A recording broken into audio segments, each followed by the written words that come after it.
demonic portal opened in the city when the hunters arrived and saw a naked child covered of blood and, to all the dead demons, the association. He took her to the interrogation room. Kim Jinsu and Han Harry, they looked at him thinking, how could this child clean a dungeon? Only there was before survivors but never of one so dangerous. A bald guy walked into question him when the boy asked to be called His Majesty, demanding food and a throne. The bald man was confused. He thought, who does this guy think he is? Child, the truth is that really, he is a king, but before he was a normal human who was reincarnated. He was born prince of the Lionheart family to the. At 8 years old, he began training with a sword, dreaming of becoming a knight. His master. It was Godik, a holy knight of the palace. The boy tried his best to become strong, but Godik always beat him. At 16, returning from a mission, he saw orcs attacking his village. That was the day he began to become famous in the kingdom. The 20s. After much effort, he met the goddess Ariana. She gave her a mission to test her faith, and he passed away, becoming a holy knight. From then on, he never stopped. He killed orcs, destroyed cults. Evil became in the kingdom's war leader, who commanded the other gentlemen. At 35, the king. He died fighting against archons. Demonic.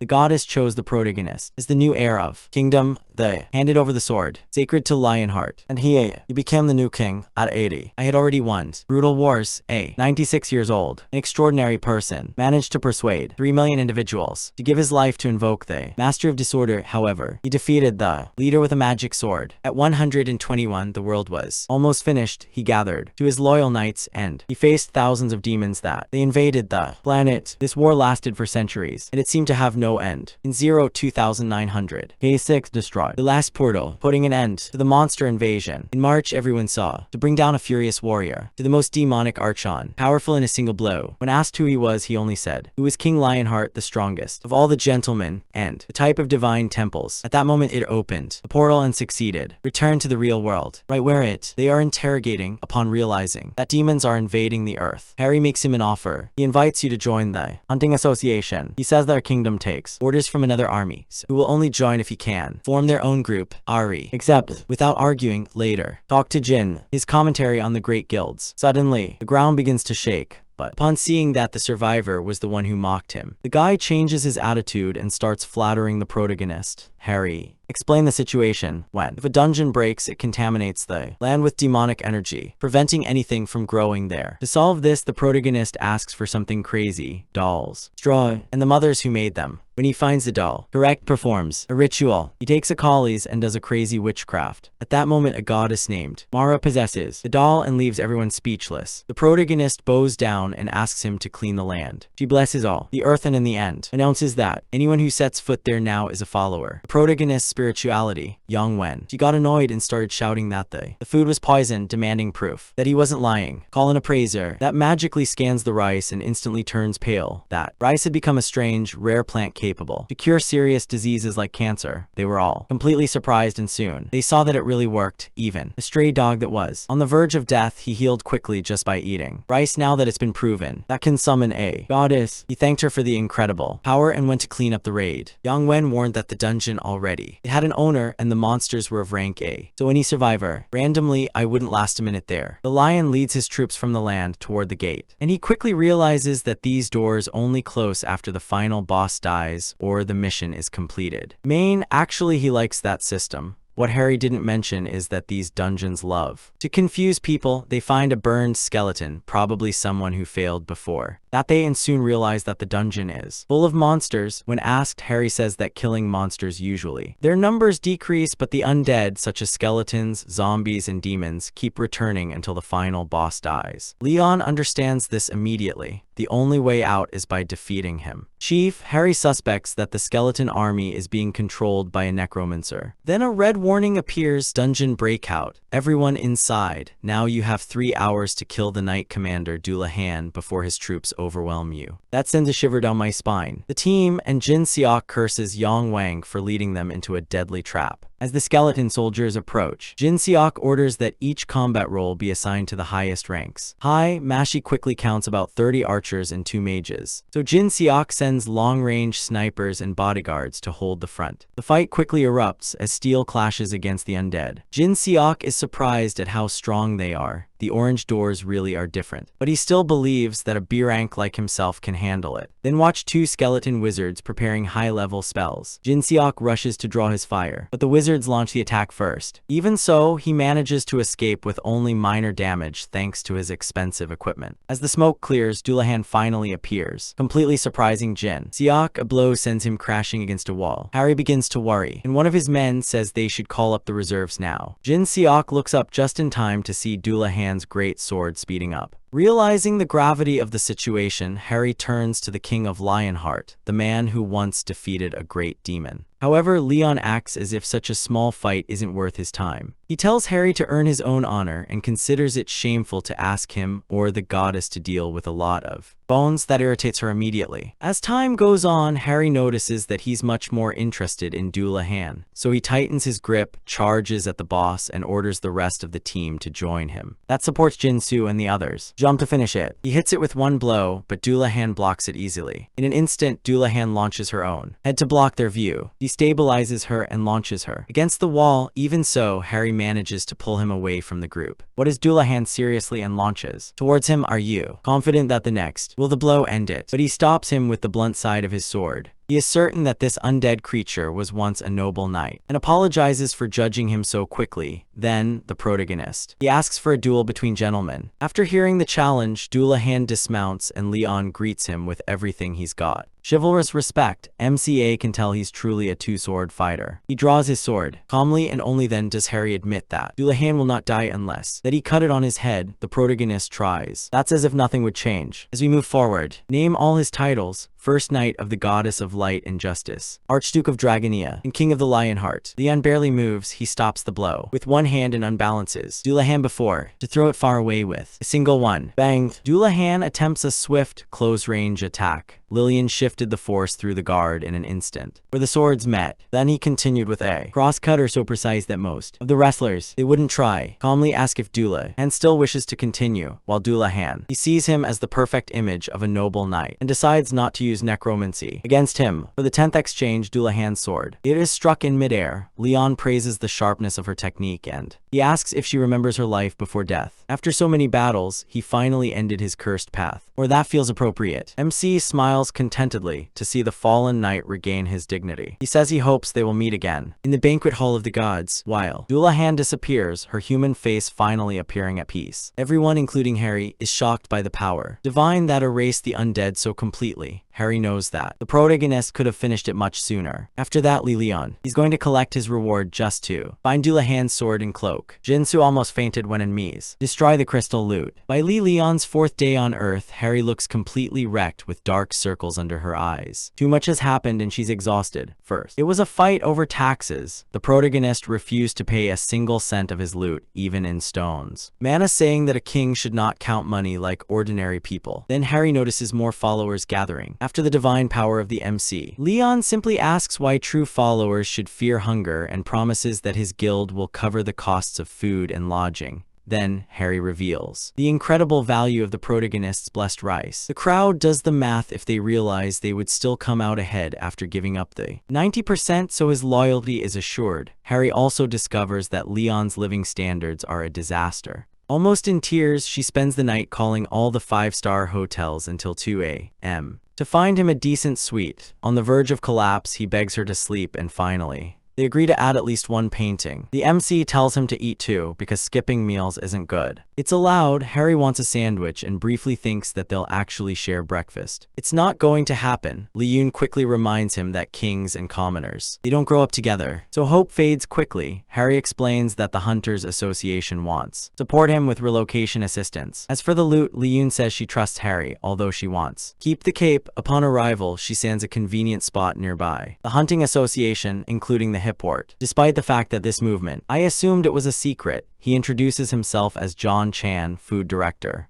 of Du Yong's future. Harry is surprised that someone from the Du Yong group, one of the 3 biggest kids in the country, I was waiting for them. He tries to offer a handshake, but the protagonist took it as a lack of respect. Harry accommodates to the MC at the new location, assuring him that the Hunting Association will cover the rent and everything else for 1 year. Even so, he doesn't understand why a businessman is so interested in him. The protagonist thinks the answer is simple. Men like that only care about profit, especially with a rice field in the plains of Hanam. It turns out out that the intelligence team committed. It was a mistake. A streamer recorded everything, and although the government asked for it to be deleted, Mr. Park the farmer climbed back up to the part where Li Yun performed his miracle. Meanwhile, Du Yongchang asks his scientists if the hype surrounding the rice is real and if the results seen. What happened in rats could happen to humans. His assistant says they contacted the owner of the field. There have been no human trials yet, but all signs indicate that the rice works. Du Yongchang thinks he could have had them all and that the so-called survivor MC would not have appeared. Even if he looks down on them, Du Yongchang has no plans to give up. He decides to meet the protagonist in person and make him understand who you are dealing with. After Li Yun Dragonia returned to Earth, he had 3 main goals. First, he wanted to spread faith in true divinity. In his opinion, the earth may have many gods and followers, but it does not have true divine power. People are sick, the earth is failing, and he believes a true god must bless this world. But first, more people. They must believe. Second, he wants to build the Knights Templar because this world has no warriors strengthened by holy power. As guardian of the Holy Grail and the King of Hearts of Li Yun sees himself as a demigod and the Templars as holy warriors who make the earth tremble. To evil, his ultimate goal is to restore divine power and elevate the Templars to eradicate the darkness that spreads across the earth. He knows that this sacred order can only be built by strengthening his faith and maintaining the balance among the gods. The protagonist admits that creating the Templars here might be too much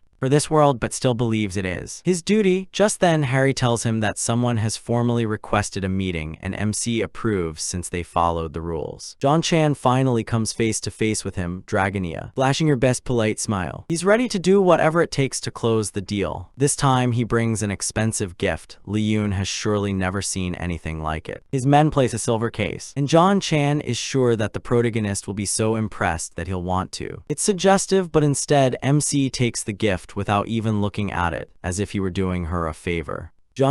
Puzzled John Chan asks about. He doesn't check it, but Li Yun doesn't bother to answer and tells Harry that take care of it the moment she touches. The box opens by itself. Showing off some of the Dujong group's best weapons, John Chan tells her to choose whichever one she wants. Harry immediately recognizes that they are high-quality equipment made by the best blacksmith in Dujin, and John Chan proudly says that they are the best he has. He adds that since Li Yun now rules over famine, they could be useful. Harry can hardly believe it. John Chan is giving away one-of-a-kind weapons that money can't normally buy. So the protagonist dismisses them as garbage. Worthless, and that hits John Chan hard. Even Harry has nothing. What can I say? MC says that a sword without starlight or divine blessing is worthless and asks if it's only good for killing beasts. John Chan starts to wonder if this lunatic expects him to leave the swords in the sun and pray for them. Li Yun calls him unfaithful, saying that men like him love to show off with shiny junk. John Chan thinks he might find it funny, but deep down he knows you kiss swords like they're just kitchen tools. Then the protagonist pulls his own sword from a portal as if by magic. The blade looks ancient, and John Chan almost laughs, thinking this madman is comparing that old thing to his treasures. Still, he wants to see what this sword can do. Li Yun then asks Harry to try one of John Chan's swords. She freezes, then chooses the one she has admired for 4 years, Park Jin-cheol's famous sword, Daeon. As soon as he grabs it, he says he can feel the stored power of 10 days of pure sunlight inside a high-quality door. Out of respect, Harry looks at MC, but he tells him he doesn't need permission to play with a new toy. Lift his own sword and let Harry. I hit her, she swings it with all her might, and destroys the prized weapon of John's group. The whole group is stunned as Li Yun calls her trash, worse than she expected. With that, John Chan's chances of survival drop to about 3 minutes. He is very upset after seeing his supposed best weapon destroyed. So John Chan quickly admits what he really wants, the patent rights to the miracle rice. He says he will pay for, so he offers 180,000,000,001. He knows that the cancer-curing rice is worth much more, but you're sure this strange gentleman has no idea of what that money means when Li Yun asks if. When he tries to buy it, John Chan thinks he's interested and offers a contract that would give Li Yun's group total control. That's it. The protagonist explodes like a lion king ready to tear apart the merchant who dared to put a price on divine grace. His fury fills the room and John Chan's people freeze in terror. John Chan is soaked in his sweat, realizing that he is a death sigh. Leon declares that this fool has confessed his own sin. John Chan finally breaks down, falling to his knees and crying that he doesn't even know what he did wrong. Messi tells him that the harvest is a sacred gift from the goddess of Mira, given to farmers who work the land with their heart and soul. Love, it cannot be bought with money, only gratitude and true faith can receive it. Then Leo rebukes him for his greed, asking him why he wants divine blessings and not even. She believes in the goddess, while John Chan loses all pride. Harry intervenes and reminds him that, rude or not, this man is still important. But he doesn't care. Instead, you ask if Harry finished the homework that she gave it to him. She says the association already made the call and asks if he will also take the test, as that would make things easier. The protagonist is surprised that this fool expects a king to take a test, when he pressures him, saying he is here to recruit and judge true warriors. All Harry can do now is hold back his tears. Later, the unaffiliated rank hunter Deseung notices that Kim Do-han has also arrived for this year's test. Do-han casually asks if Deseung thinks he can rank up, and Deseung says he'll just do his best. Do-han suggests teaming up. Deseung feels discouraged, knowing that even the less talented hunters have moved on to more C-rank girls while he's been stuck at D-rank for so long. More than 10 years. Even so, Do-han respects his persistence and says he would be perfect as a Nazi in mining titles. Inches, Deseung is tempted, but he's not ready to give up. The money from the younger girls helps pay off his family's debts, so he can't just leave. Then, they notice Leon dressed as fantasy royalty, although he could also just be a rare sin. Money, Do-han tries to talk to him, but MC immediately interrupts him and tells the peasant to get to know his place. Leaving Do-han without words, he blames him for his Korean, and Deseung awkwardly follows along. But when Leon looks at Deseung, the gaze shakes him deeply. Just being near him feels like being crushed by a heavy, dazzling force. Soon, Deseung is called to room 2 for his interview, while the protagonist, unimpressed by the weak, low-ranking recruits and recent losers, waits for someone worthwhile. Finally, number 77 is called, sending him to the room 9 at the moment when. Upon entering, Leon demands that everyone call him His Majesty, stating that they tell him to place his hand on a scanner, and assumes it to show their statistics. Instead, he shouts at both the machine and the staff for daring to judge a knight, something only other knights or gods should do. The staff, confused, ask why he came, and Leon says he's here to find worthy soldiers, but this group is clearly not enough. What interests him is the next phase, which turns out to be a portal test that, finally, it captures their attention, an opportunity to see if someone has real skills. Deseung knows that most of the cleared portals are sealed, except for a few that remain open. For tests like this, looking back at last year, he knows he'll need an outstanding performance if he wants to stand out. Jin Mai and Tae Hun act too relaxed, like rookies who have no idea what they're doing. Wait, besides Deseung, there's an elderly man in his 60s, acting as if he's just taking a leisurely stroll. Most of the group appears to be C or D rank. Deseung also takes note of the foreign worker that he saw in the lobby earlier, and he seems young enough to be a beginner too. With so many newbies around, Deseung starts to worry about this raid is unlikely to go well. To begin with, Gumner Deseung presents himself primarily as a trader, stating that he has been a hunter for 10 years. And a warrior. Next is Shin Tae-hun, who awakened this year and uses a shield and a spear. His sister, Shin Naein, is at his side with daggers and also trains with a bow.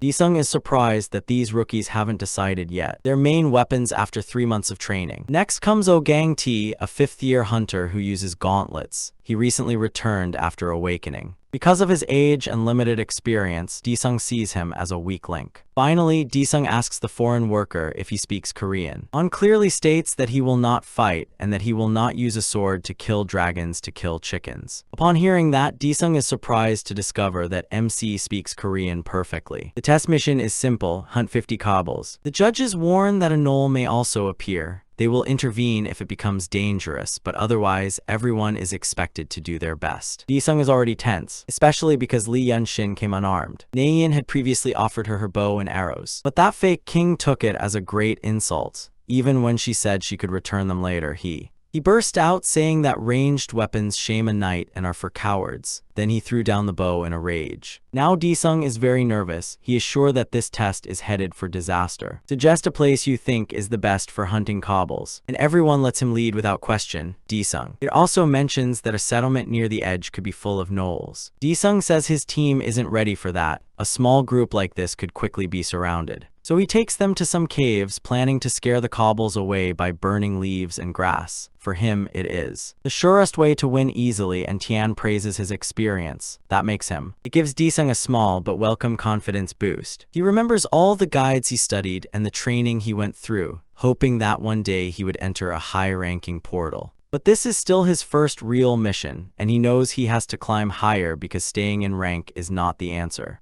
That's not enough. Then Disung notices that he trembles and sees some dogs approaching the entrance of the cave. Disung immediately intervenes and tells Taehun to raise his shield. After a solid hit, Taehun begins to perk up. He thinks these monsters are easy. At least when they attack head-on, he's good at stopping them. But he becomes arrogant and fails to dodge a kobold jumping straight at him. 1 second longer and those teeth would have torn his face apart. Disung quickly warns everyone that the kobolds are fast and stealthy. At the same time, the old man and the others handle the fight like veterans. They knock down cob after cob, which helps Disung to relax a little. Once the last ones fall, praise the team. Disung apologizes for missing, but Disung lets it go. Naein knocked down 2 on her own, and thanks to the old man, no one was hurt. He was injured. Despite his initial nerves, things turned out much better. It was better than I expected. Well, except for that foreigner acting like a king, so Disung finally asks Lion why he didn't do nothing. The judge awkwardly says he'll make a note of it. That just annoys everyone more. But they keep moving forward and soon reach the cave. Upon arrival, Disung sticks to his plan and tells everyone to light the fire. Then Li Zhong irritates him by asking if that's really his best idea, coming from someone who hasn't helped. Not at all. Disung replies that he has used this plan 3 times and it has worked every time. The protagonist is still unimpressed, asking why he has so much confidence with so little experience. This makes Disung so angry that he almost explodes a pot of oatmeal while lighting the fire.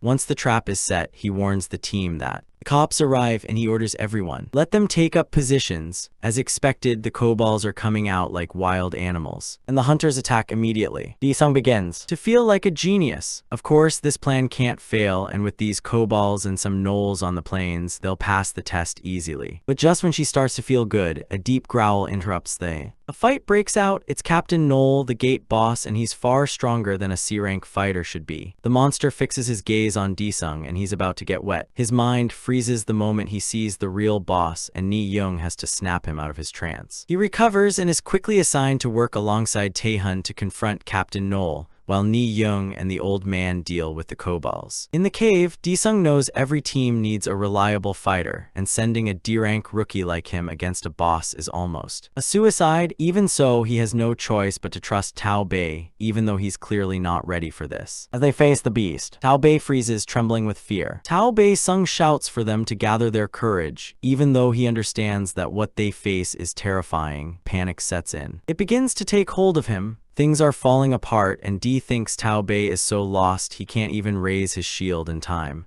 Then Tao Bei trips and it's falling. It looks like it's about to become the next meal of cobalt. Meanwhile, one of the judges wonders silently when he will intervene. To Leon, without a doubt. Disung grabs the shield and lunges at the boss, yelling at Taehun to get away. Just when the monster is about to crush Taehun, Disung blocks the blow with all his might behind the shield. The impact shakes his entire body, and the beast only seems angrier. Another blow comes quickly, and Disung, she doesn't know if she can stop him again or if this is the end. She thinks they might have had a chance if Teo Jun hadn't fallen apart. Now death feels too much. Nearby, then Leon suddenly appears. Out of nowhere, he catches Captain Gnoll's sword with 2 fingers and tells Disung to try again, since his first move wasn't bad. Disung can only stare in astonishment that this foreigner just stopped a high-level beast with his bare hand. MC calmly tells him to raise his shield and face Captain Gnoll again, even asking why he can't win if he already held out. Once Disung is completely shaken. Because of all this, Leon tells him again to get up, blocks the kobold's attack, and counterattacks. Disung tries to tell this madman that he is in grave danger, but it clearly doesn't happen again, and after seeing what it can do, ignoring it feels even more dangerous. The protagonist says it's strange that a Templar would teach a common soldier, and Disung wonders how long it's been since something like this happened. Even so, one thing matters more to him: staying alive. Then the cobalt growls at Leon, and MC seems to think this stupid rabbit has a death wish. He looks at him with disdain, and the beast begins to tremble. The fight begins again, and Disung realizes that the creature is strong enough to rip off his shield. Leon yells at him for relying on a shield against a much stronger enemy. That he, instead of just defending himself, he tells him to look for an opening. He warns that he is not just any brute, he is a beast who learns while fighting. While Disung is still trying to understand that, Leon suddenly kicks him in the knee and yells at him to never take his eyes off the enemy. That wakes Disung up and he realizes how close he was to dying. If I had received that blow head on, he would be finished. He has always been seen as a D-rank player with no skills or talent. He doesn't believe in that stuff about hidden potential appearing out of nowhere. Even so, something changes. A strange spark arises within him as if he truly could to face this monster. So when the creature attacks, once again, Disung does not back down. He puts everything into blocking the attack and it works somehow. Even Disung is surprised by having broken that barrier. Leon sighs and asks her why. Disung still doesn't see the big picture, complete noting that it remains D rank after so long. Actually, it's King Hyuk, the president from the Korean Hunters Association, and admits that all this is. He felt useless in the end, but MC corrects him by saying that creature doesn't even deserve to be called a toy. Then Kang Hyuk offers to support him if he wants to form his own guild. Kang Hyuk mentions a red door in Chanju, which opened after a failed assault. It has remained unsolved for more than a year. At the entrance to the Chanju Sports Complex, the first team of KPP Guild begins. Their assault, Hyuk and his team soon find a modern civilization. With so much talk of fantasy worlds and Murim, the master Guild, Hyuk thinks that a futuristic world isn't so hard to believe either. Hajul says the team is strong enough to handle some enemies, powerful if necessary. After surveying the area, Hyuk chooses a nearby building as his base. As for Jack of Spinar, Hyuk notes that the boss should. He's here, but there's no sign of him. It's hard to believe that such a large city doesn't have monsters. Even so, he calls the KPP team for not having enough information about Jack Spiner. He tells them that stay alert and choose an exploration team. Hajul is left in shock, watching Chanju and Hyuk die in the worst possible way. The rest of the team freezes as their master's head explodes. Then fiery arrows begin to falling from above, setting fire the ground, and everyone runs for their lives. Hajul realizes this is a death trap. One of the girls sees movement at 0-3s, but the dust and sand make it impossible to tell how much. It's far away. Hajul, the KPP's guild leader, orders a retreat before the entire area collapses. He says they'll leave Hyuk's body for now and return after regrouping. This place feels very strange. He sends Hatred to check the exit, and she goes ahead without hesitation. She says she doesn't sense any danger and that the exit seems clear, but it suddenly stops dead in its tracks. A strange itch arises in his throat, and the next second, an invisible net of sharp threads jumps out.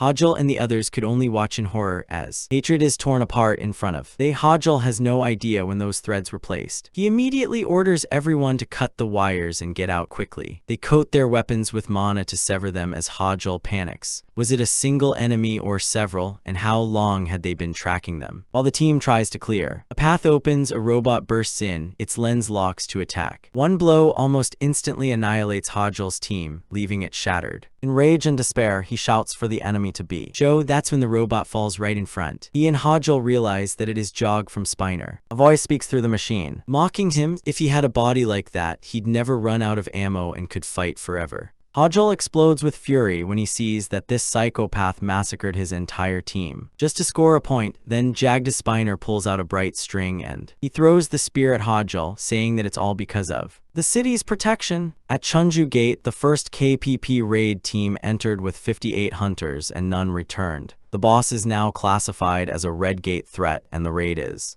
suspended for now. Later, the second raid team refuses to enter the city, hoping to avoid Spiner's Jog. Meanwhile, the third team is determined to claim the 60,001 reward promised to the second team's guild. The team, once everything is arranged, they enter through the gate of the Chunju Sports Complex. This time, access is granted to one of Korea's top 10 guilds, the Golden Lion, led by the S-rank guild Hwang Geom Call, and a second guild of similar rank to Hwang Geom, plus 47 members. The Magic Tower also sends Gilgyu Dasong, which is nearly S-rank with 48 mercenaries. Han Rai from the Korean Hunters Association also joins them, a rank at which she serves Her Majesty. Before the raid begins, T. de Sebada is also present. In the ruins of this once modern city, Chungju's fourth raiding team establishes its base camp. Lee Jong notices that Rai seems restless and asks her what's wrong. Ari admits he has a bad feeling. He doubts this will go well, but even if it does, that worries him. In his opinion, the best outcome is a clean raid where MC never has to intervene. The problem is that this could also cost him the fame he needs. He doesn't care. He says that if the king of the Lionheart, he never has to move, so things aren't so serious. For him, anyone can lead as long as pride doesn't blind them. But the King of Knights is different. That catches Harry's attention, and he realizes that every time Leon has acted, it was because something happened that no one else could stop it. The protagonist explains that when the king enters the field, it means that everything has already gone terribly wrong and everyone else has failed. Looking at this team, he thinks it won't be long before he has to perform again. Harry still believes this raid may be different since they have H-rank young Call, an S-rank, and already a powerful wizard. Leon agrees that they are far superior to ordinary people, but says they still don't understand war the way he does. More than that, he doubts their entire plan, especially their belief that the outer edge of the city is safe. Even after encountering enemies, MC can't believe how much faith they have in their data. For him, studying monster habits and reacting afterward isn't a real strategy. He calls it nonsense. No true commander would rely on such a plan, especially against someone like Jack D, the spinner, whom he doesn't see as a monster, but as a cunning and dangerous warlord. Suddenly, an explosion rocks the area and surprises everyone. A child speaks to the robot Yappy, apologizing for how it has to end, and asks for one last favor. Yappy accepts his final order: eliminate all outsiders who enter the town. With that order, he sets out to fulfill the boy's last wish and kill all the intruders. Now completely unleashed, Yappy enters, a fury, and it terrifies everyone as its lens focuses on the targets. A man suddenly hits the small machine with a hammer and throws it away. A massive explosion follows, leaving the team stunned, unable to comprehend what kind of monster has just drained 23 of their life force. Yappy prepares to attack again, but the hammer bearer strikes it once more, increasing its internal pressure. Yamsun is preparing to complete the container of metal. Then the group leader takes the initiative and decides to handle the situation himself, which seems to lead the machine to extreme. Yappy begins to dominate the playing area. The group leader immediately activates an interference field and asks everyone to gather together.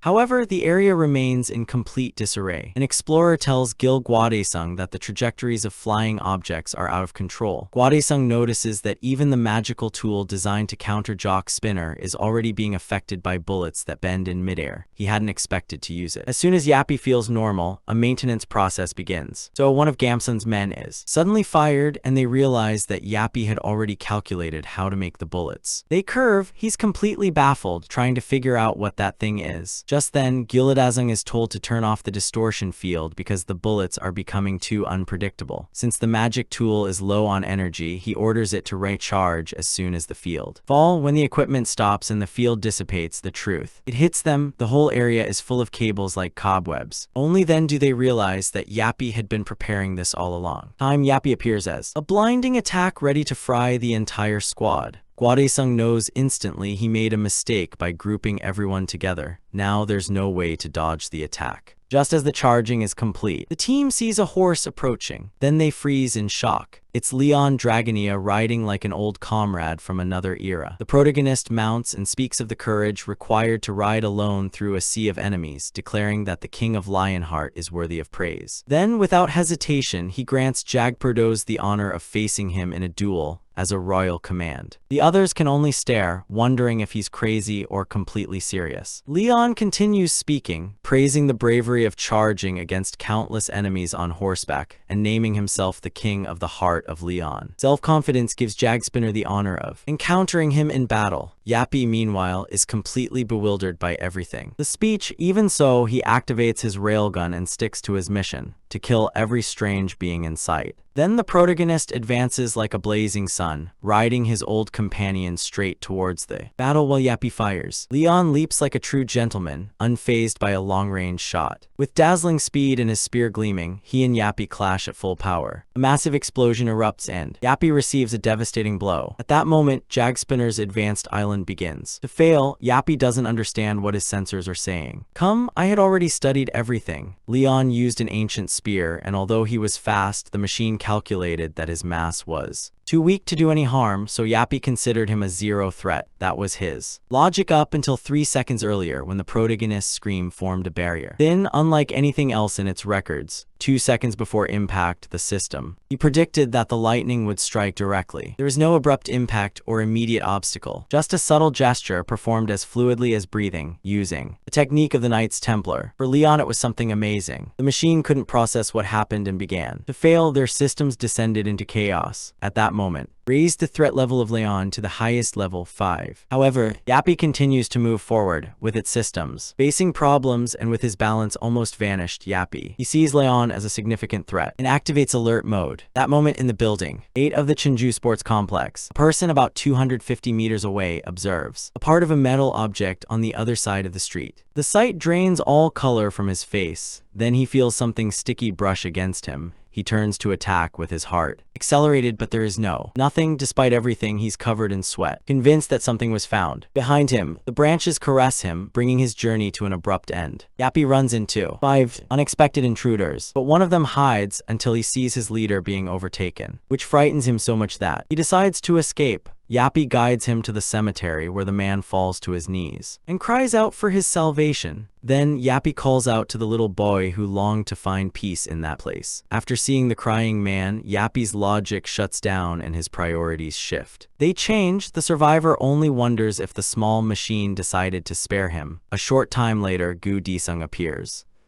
The individual, somewhat nervous, comments that the metal spider probably. He was in such bad shape that he couldn't cause her any trouble and chose to leave. At the same time, Yappy has 49 still active targets in both threats. Level 5 as the level 3 ones are in good shape. Their probability of winning. To level 1, they live for the cavalry so much that they call it their symbol. Living, that's no exaggeration. The king of Lionheart. He hates ambushes, cheap and wants a fair fight. He knows the enemy has no reason to fight. Honestly, but Leon would never betray his code of gentleman. That code drives his will, and that iron will is his source of power, making him the chosen one. The protagonist believes that a machine would never understand honor. With 480 projectiles still ready and his team in the midst of the activity, Yappy immediately focuses his gaze on the knight with great pride. But Lion's brilliance remains constant, guarded. Through powerful energy and the protection of the arrow shield, Yappy observes the fascinating pattern in this duel and begins to follow the trajectories of the projectiles. And yet, even with that arrogant smile, he remains unfazed. It launches immediately. Making his way through while dodging Yappy's attack, he appears so quickly that the machine doesn't have time to react. Yappy activates a laser pointer, but is surprised to see Lion approaching swiftly on horseback. Without slowing down, Yappy launches a barrage of projectiles hoping to stop him, but hitting his target proves to be a difficult task. Complicated, not even the device can capture the hero's greatness. With a smile, MC approaches his horse as if it were a majestic companion and remarks that his opponent is surely trying hide. At that moment, the tension intensifies, both moving with astonishing speed each. One of them is trying to resolve the issue immediately. Yappy still doesn't understand. What is Lion, since no human should have that agility? Then the machine takes a great leap. He moves forward and urges his horse to accelerate. At the end of the ride, Leon. He even congratulates Yappy on his great determination. But the competition doesn't stop. Yappy continues throwing objects in search of impact. Ideal, the protagonist is experienced, a loud noise resounds, and he takes advantage of it, along with his partner, to move with agility. As he ascends, Lion descends directly onto Yappy, ready to receive the blow. He doesn't even think about dodging. He dives down and lets gravity do its work. I helped him, with a final cry of glory by MC Dragonoya. Lionheart, the Golden Sun, unleashes its most powerful. Strong, it tears Yappy to pieces. Upon receiving the decisive blow, Yappy hears the young man's last instruction.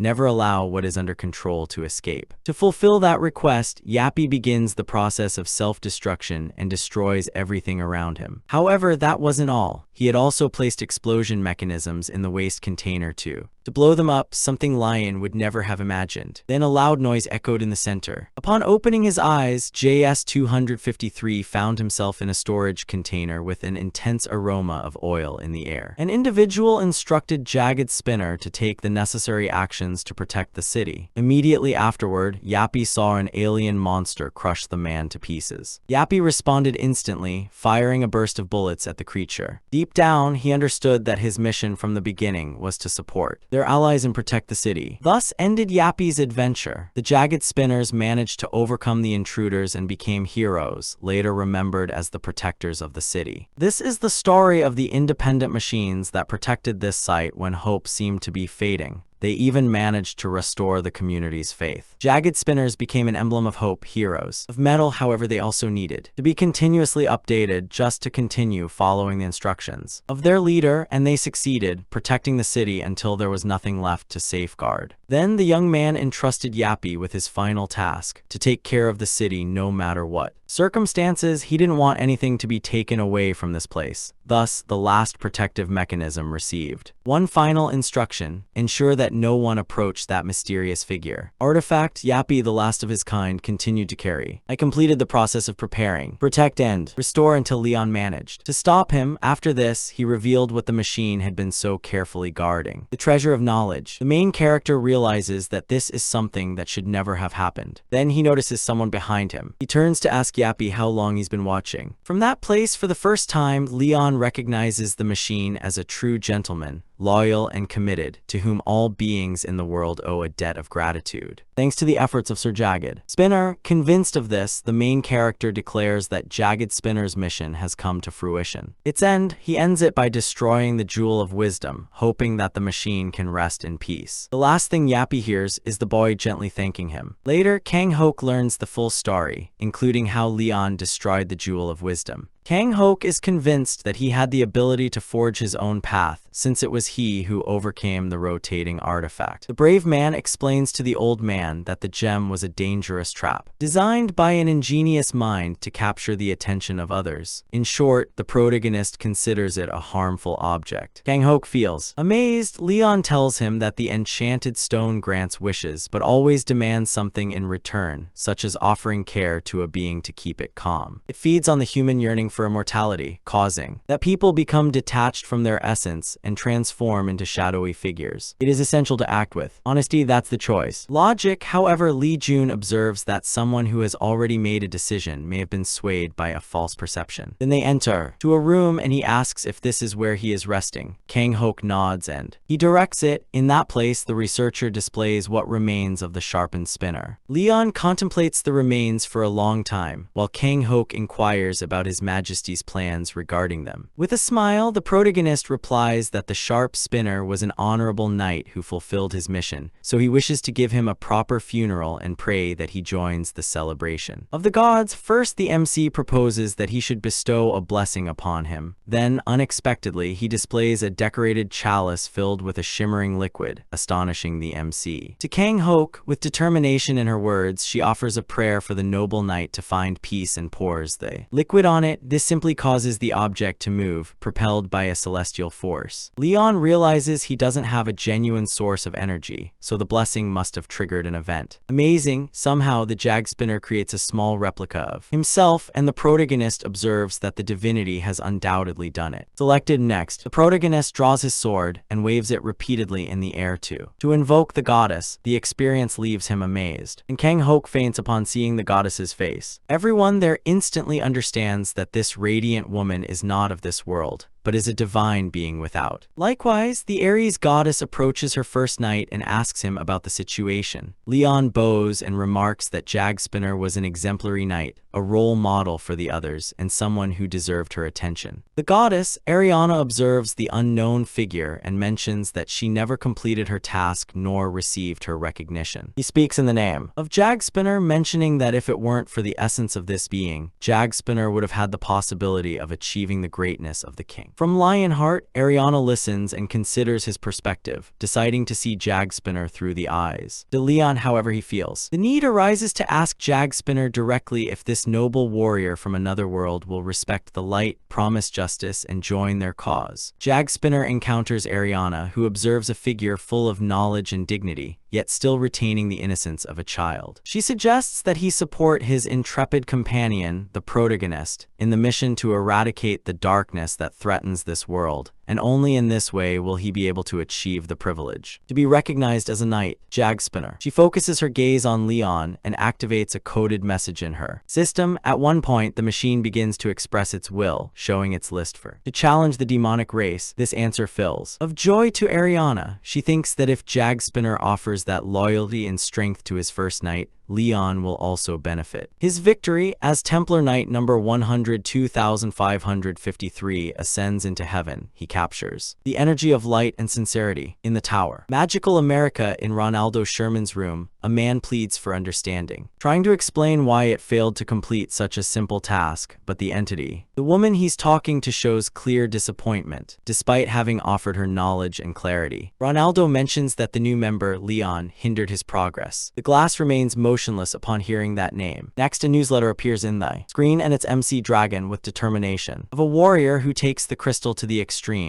annoyed by Leon's appearance. Again, Ronaldo looks at him with displeasure and states that this will not happen again. After that day, no matter how many times Ronaldo tried to contact the source of knowledge, he never received a response. Again, at the Hunters Association, from Korea, Kang Hyuk immediately registers Jag's spinner. His team, although the procedure has been paused, the protagonist is not worried. After that, Jape, who is also called Jagged Spinner, suddenly MC starts coughing, prompting Jape to ask him if he is doing well. He explains that summoning a Templar Knight in a place with little divine energy gives him great relief. Anxiety, he mentions that he feels exposed, but Ariana believes the responsibility rests on her shoulders. Leon assures her that he would never blame the deities. Touched by his loyalty, Ariana acknowledges that the gods should have intervened sooner in a place with such little celestial intervention. The protagonist is amazed when he whispers tenderly to her that she must have faith in the other gods and that she should take a time to relax. Afterwards, Ariana calls on her brothers and sisters to offer support to his faithful follower. On the day Leon, the king of Lionheart, celebrated his 21st anniversary, the entire world was devastated, leaving only one night untouched. After banishing all the deities from that domain and transferring them to their very essence, the gods retreated to the depths of this was righteous. For 180 years, they watched as the king of Lionheart eradicated every evil entity. He single-handedly bore the weight of the entire universe. That's why every god in the pantheon was deeply affected by breaking the silence. From a mere question to Ariana about how the baby is, Ariana says that her favorite knight has gone above and beyond his limit. Everyone knows it's too much for a single Grail knight. Then Fart, god of war and fire, asks, where has the mighty king of Lionheart, empowered by the gods, gone? Ariana responds sharply, telling Fart he should be ashamed. Her knight fought for 2 centuries and still won. That makes him lose the calm, angry. Then the room falls into a heavy silence. Ariana says that 180 years is more than enough, and now it's her turn to act. He will not allow his knight to suffer anymore. Hado, the god of steel and the mountain men, agrees with Ariana, and he says they should bless people directly to build faith among humans. He adds that thanks to information from Demara's followers, they can use the internet and spread divine miracles throughout the world. Hado asks why his knight, being from Earth, never thought of that. Hado defends Leon, pointing out that the internet didn't exist in his world. Mariana wants to know how much trial and error this plan took, since it took AMC 20 years just to start broadcasting the news. Even so, Hado believes his Grail Knight is what will make it work. Not long after, a strange event hits YouTube and leaves Baldy and manager Kim Jin-soo completely confused. A channel called Pantheon TV begins a live broadcast from our location. It also shows an elderly man during a conversation that surprises an unfriendly office worker, who listens to a reflection on how a simple spoonful of rice can transform a life, plus an artificial intelligence arguing about God in truly fascinating ways. However, what's most impressive is that it's all accessible in 104 languages with such high quality. It's remarkable and seems capable of leaving you in awe, although Baldy begins to sense that the Pantheon has some connection to him. Producer Kim Jin-soo has his doubts. He doesn't seem to be your typical content creator, and Harry isn't very tech-savvy. However, Kim Jin-soo points out that the real challenge lies in the fact that the videos are authentic. This leaves him worried and unsure how to proceed, so opt to meet with the main character directly. On the other hand, Jape, AMC's newest colleague, has started a new job, and he turns out to be the technology expert in charge of subtitles and new features. Harry asks him what he's doing, and Jape calmly replies that the first phase of their interesting marketing plan has already begun. Next comes the following stage, the traditional game of connections, and it's already started. Harry thinks the device is just running tests since he doesn't have a good relationship with it. With the computers, in the Pantheon Guild's temporary office in the Nahu Plains, Kim Jin-soo rushes in, restless, asking them to stop the videos. In amazement, Harry offers barley tea to calm him down, but he comes back to the main topic. Leon calmly mentions that Mr. Jack fact, the spinner is responsible for all of this, leaving Kim Jin-soo speechless. He cannot imagine that such an amazing machine is capable of creating such circumstances. Then she notices Jape working nearby. Kim Jin-soo explains that if the thief is like Kim Booglafix, he escapes, people from all over the world will come after him and the plains. They will be full of dangerous robbers and thieves. He says the association will send reinforcements once the Food Administration approves the planting. Until then, Leon needs to wait. He understands they have their own rules. Even so, he's not worried. Crops favored by the deity are sacred. Kim Jin-soo doesn't know how to express that conviction. At night, multiple vehicles arrive at place where evildoers intend to steal seeds and ruin rice crops. But they get a big surprise when they discover that the valuable area is completely unprotected. Viper Squadron, a group from the Korean faction of an organization dedicated to mysterious beings, has been summoned for a mission. They unload fuel tanks and head into the fields, but suddenly a figure unsettles them. In the end, it turns out to be just a scarecrow, although one man insists it moved and throws the. He blames the wind for it, then more scarecrows appear and the surroundings become confusing. Hyun can't understand why that person made that decision. To join, it offers them instructions on how to locate the largest area to light a campfire and collect seeds from the deposit. Stay away from gas tanks. They decide to keep some seeds. Later, Hyun notices that Manso, Duseon, and Jinti have disappeared and the scarecrows seem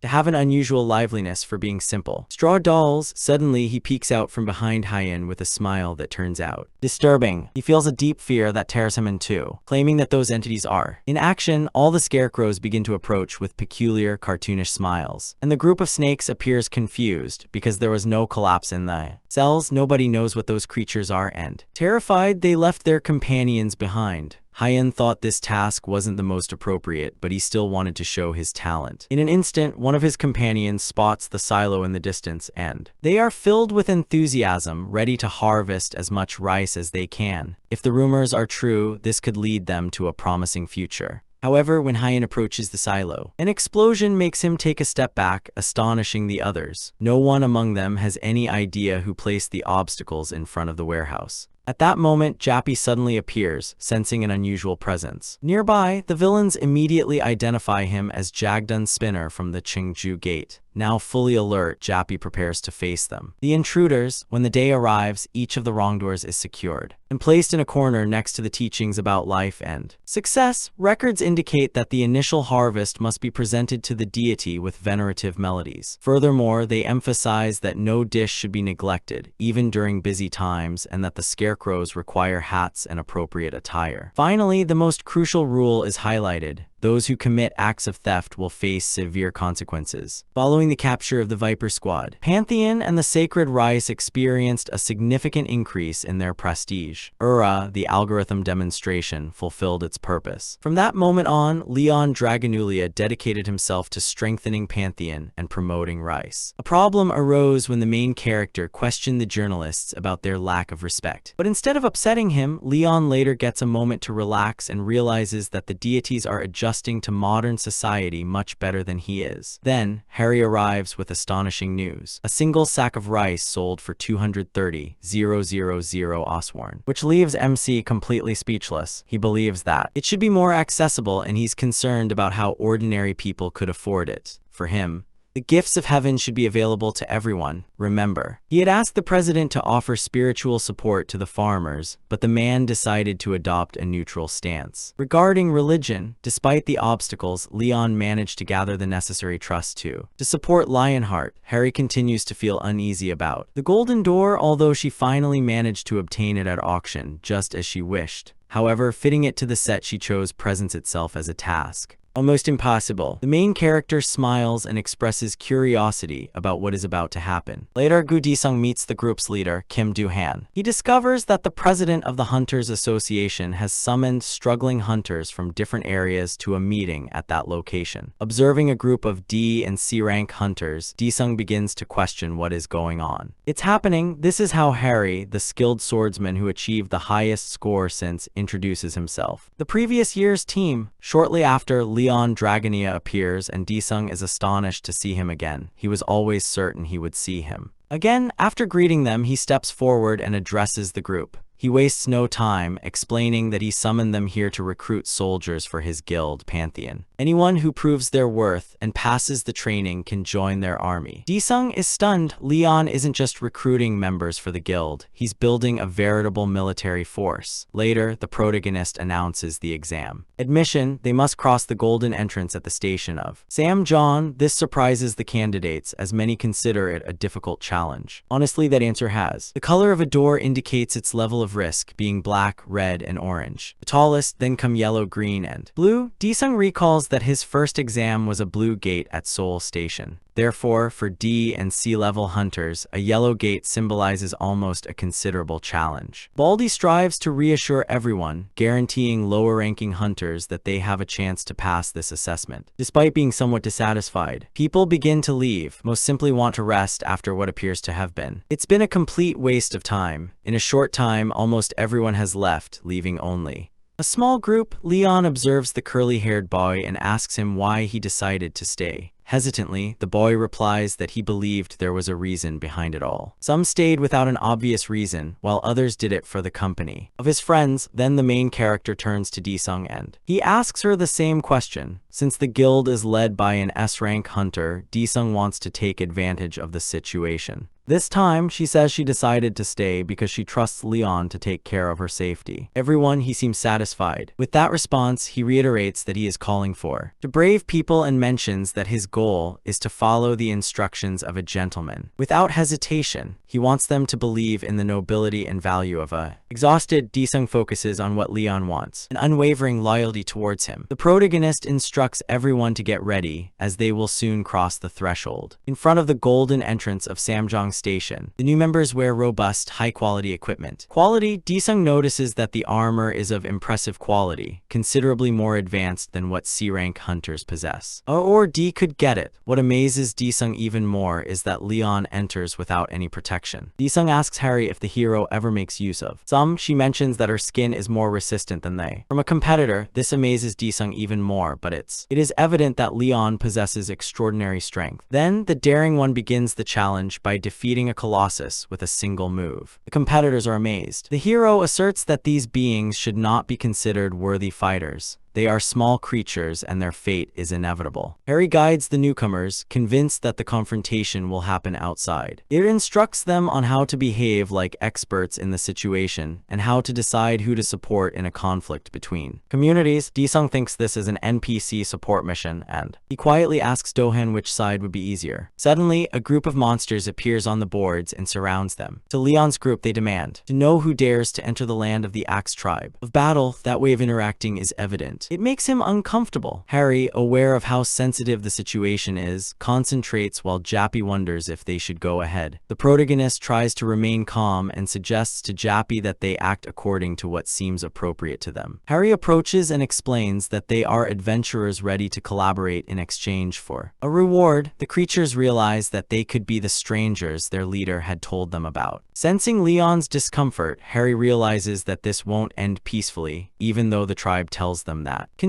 They soon encounter Karda Karik, the leader of the Battleaxe tribe, who, upon observing M.C.'s group, perceives them as merely weak individuals. Karda mentions that they require assistance in an important challenge, presents it as an opportunity to achieve an honorable outcome, and states that the winner gets to keep it. Everything, however, she's heard enough, and impatience begins to grow up. He laughs at the notion that beings like them talk about respect. This immediately irritates Karda. But before he can answer, Leon ends his presence. The protagonist exclaims that orcs are beings that must be eliminated, revealing his contempt. Elevated above the body, he considers this a matter of justice, like an explorer of mythical creatures. In a real-time narrative, the rest of the group, armed with tools upon seeing their leader's defeat, launch themselves. With cries for justice, Disung and the others are fully prepared, but Leon, still filled with indignation, orders his companions to raise their shields, form a circle, and hold your position, follow. He followed the instructions to the letter, and while Disung felt overwhelmed thinking about how hunters orcs. Level D players can face real orcs, manage to stop an attack. This leaves him astonished. A blue window appears, granting Desung the benefits of Laura of Lionheart: stronger defense, fortification, ample back support, bravery, lighter armor, tougher skin, and more. It also gives him a 50% chance to make orcs feel terrified and desperate. Desung is surprised to receive distinctions such as being knighted, the admiration of the dragon hunter, and the title of protector of the Grail, although certain privileges are not activated because the Legion is still at a level inferior. Despite that, he feels excited. Lion directs the soldiers to collect the fragments and attack in the right moment. The heroes advance and begin to engage the orcs with great skill. Later, MC notices a group of orcs paying homage to battle deities, which leads him to a crucial moment. Enraged, he orders them to stop for daring to dismiss the deities. Riding his horse, he knocks down creatures with his hooves. Then he draws 2 swords and advances on the battlefield. In a short time, not a single enemy remains standing. Lion raises his sword and proclaims victory. While the soldiers cheer him on, Harry decides to intervene and inquires why he was expelled. With a serious expression, the protagonist states unequivocally that supporting the orcs is an unwise choice. He would rather risk his own safety than join those creatures. Green in color, it is claimed that they do not deserve even basic treatment. Through gritted teeth, Leon makes it clear that he considers them inferior to authentic people, and maintains that their basic instinct cannot be compared to the value of true gentlemen. Just from that expression, Harry realizes that MC has strong prejudices against them. Orcs, Harry argues that it is possible that there are kind orcs. He cuts it off immediately. The only kind orc is the one who no longer find it here. When the gates opened on Earth, many orcs crossed alive, and the humans welcomed them, but the orcs responded with violence, joining demonic humans to massacre the people. Shortly afterwards, Yappy appears and points out that if he handles the situation properly, they could get rid of them completely. Leon and Harry, with some hats, unique individuals, choose to trust Yappy to handle the matter. He throws it away quickly to the swimming pool, which Harry thinks resembles. Disturbingly, it smells of waste. It's questionable whether dumping harmful substances is acceptable. Going into the river to get rid of orcs is actually a good decision. It is only what is necessary to be rid of beings. Harry senses the judgment emanating from him and criticizes him firmly. The protagonist maintains that a friendly orc is still an orc. That has ceased to be, as the orcs run rampant. They start fighting amongst themselves. Grokter manages defeating Galden, and his team celebrates by stating that the god of war will receive him in the meadows of fame. Later, a huge ogre approaches the river too. She goes to cool off, but immediately notices something strange. The water makes her itchy and uneasy. She associates that discomfort with the appearance of a reddish liquid in the water, without realizing what is really happening. It's happening. A moment later, he collapses, clutching his chest, and pleads, "Help a healer." He's not the only one. Other orcs are also beginning to fall. They had never witnessed a spell before, or such a substance. Suddenly, a lion appears, and he takes it as a challenge and raises the orc towards the sky, ending with the company of the others in it. At that precise moment, the battle-axe community disappears. Of the vast plains, this transforms the entire species of orcas into adversaries. For each combatant present at the location, eliminate each mythical creature in the secret mission area. Leon is excited to face an even more enticing challenge. Just as he begins to motivate his soldiers with a speech about justice and dignity, an ogre appears. He accuses the MC of polluting the river. The orc calls him a coward for continuing to try to be a fighter. Leon is surprised that someone like him would dare to mention honor. The situation is so unpleasant to him that he wishes he could close his eyes, but instead he yells at the ogre is told to retreat. This fills the ogre with rage, creating a tense atmosphere as he exclaims that Grokter will never forget him. The main character notices some ropes on the Colossus, which he captures. His attention, he prepares to face it, but he doesn't arrive in time. The Colossus holds Grokter's body as a tribute. Get the right eye and Grokter's right-hand man. Just then, a secret mission arises. Now Leon and his team have a new purpose: to defeat Gokrok, the orc god of the arts. Magical at this moment, Mick is. He faces an unexpected challenge: the gate. Grokter wishes to end his adventure. He emits a glow, which envelops everything in a thick fog. The eye appears, inquiring to which deity it pays homage. That question makes him wonder. Discomfort, with a shout he unleashes his celestial power, providing the protection of the shield from arrows, and advances, demanding to understand. How can someone like Gokrok be equated to a deity? With his enormous gaze, Gokrok tries. They try to scare Leon, but MC stops their movement. With a simple gesture, Gokrok expresses his discontent without understanding the cause of his suffering.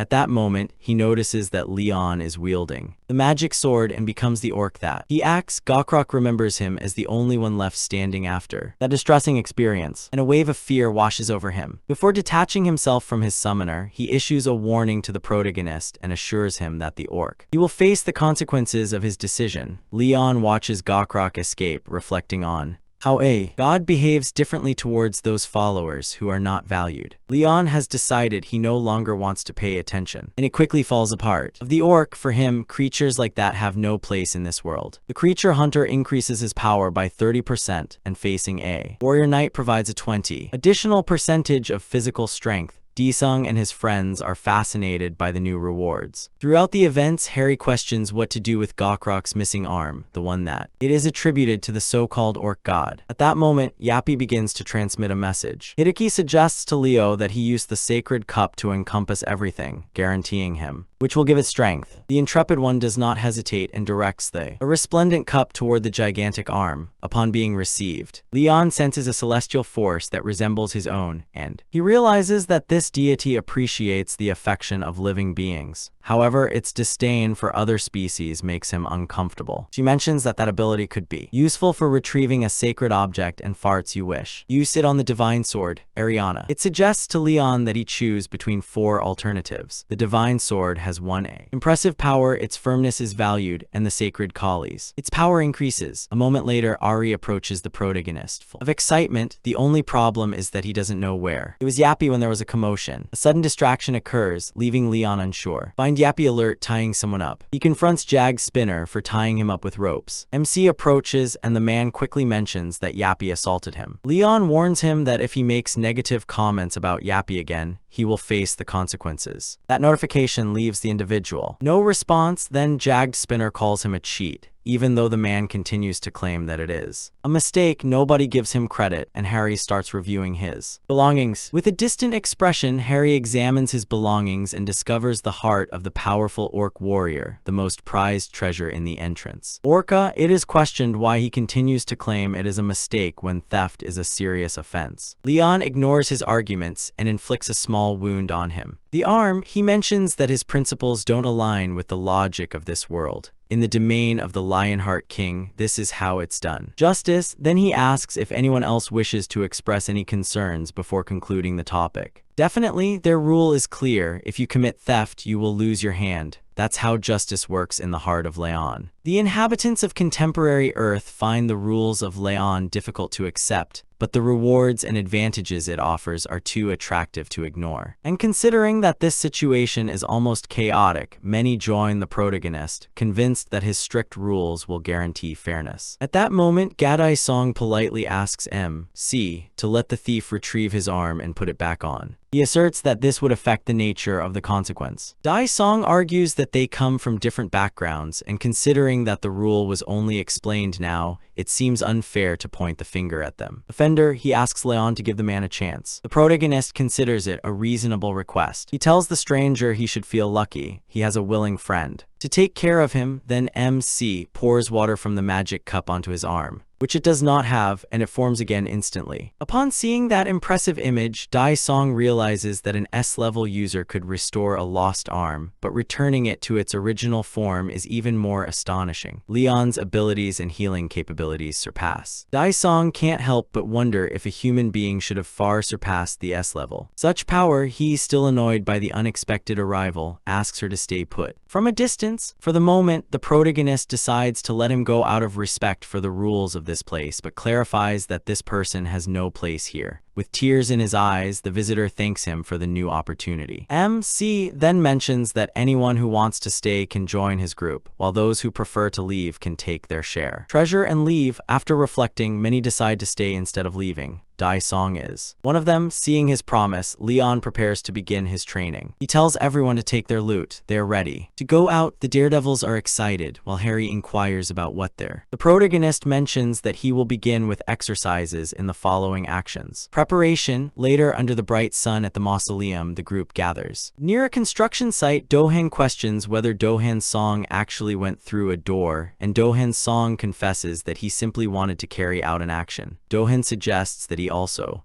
You should take a moment to relax. And their conversation continues until Harry interrupts and announces that Leon Dragonia and Mr. Jack Spinner. They have arrived. Coming to his senses, he congratulates those who managed to pass the simple test. He is aware that there is a gap between them, but maintains that effort can bridge the gap. Reduce it. Daisong is surprised to hear that he is considering the Orca test as something simple. The protagonist goes on to say that they have overcome all kinds of difficulties, and from now on their bodies will be the most important thing. Thus begins an intense physical conditioning plan based on the guidelines of his nation's army. The group begins to wonder if this will be a typical training session or if they will face a greater challenge. Leon quickly points out that the goal of physical activity is to develop muscle strength. When muscles are well strengthened, the body has the capacity to overcome their own limitations with enthusiasm. He points out that the presenter, standing, adds that Mr. Greta's believed that people become stronger by to face bigger challenges. That statement is enough to leave the new members amazed. Leon argues that the kingdom's warriors need more rigorous training than the peasants, and these assertions led to the development of the training system. More efficient by subjecting the body to tests and then allowing it to recover, restoration is accelerated and perception is sharpened to avoid obstacles. In the future, just hearing this makes everyone feel restless after giving the instruction to begin. He tells them to fight each other, to hit each other until their muscles are fatigued and their hands are injured. He also mentions that the injuries are acceptable, and Daesung exclaims that this madness will permanently affect their bodies. It is at that moment that Dragon Lion shows. He calls Kali sacred and confesses that he is its protector. Next, Dohan tells Daesung that his injuries have healed, and the protagonist clarifies that each warrior will be healed by the sacred Kali. Its contents possess the ability to restore muscle tissue and even regenerate bones. Without offering much explanation, Leon activates a 5-hour timer and asks everyone to remove what as possible without tools, without assistance, just a chaotic mess with hands and feet waving everywhere. And if at least one contestant emerges unscathed after those 5 hours, MC indicates that he himself will take care of giving them a light push. At the end of his analysis, he passes the activity to Yopi and he withdraws. The soldiers are surprised to realize that this training instructor is, in reality, a rather complex group dynamic. Intense. Some let out nervous giggles, trying to hide the fear it generates in them. Suddenly, the noble Jack Spinner unleashes a dazzling light to intimidate them and urge them to move. The warning is clear: begin to fight. He also indicated that the soldiers would act if they did not follow Leon's instructions. Thus, the military immediately plunges into chaos, pushing and shoving each other and making noise everywhere. Despite the falls, they continue to strive to stay on their feet just to finish the training.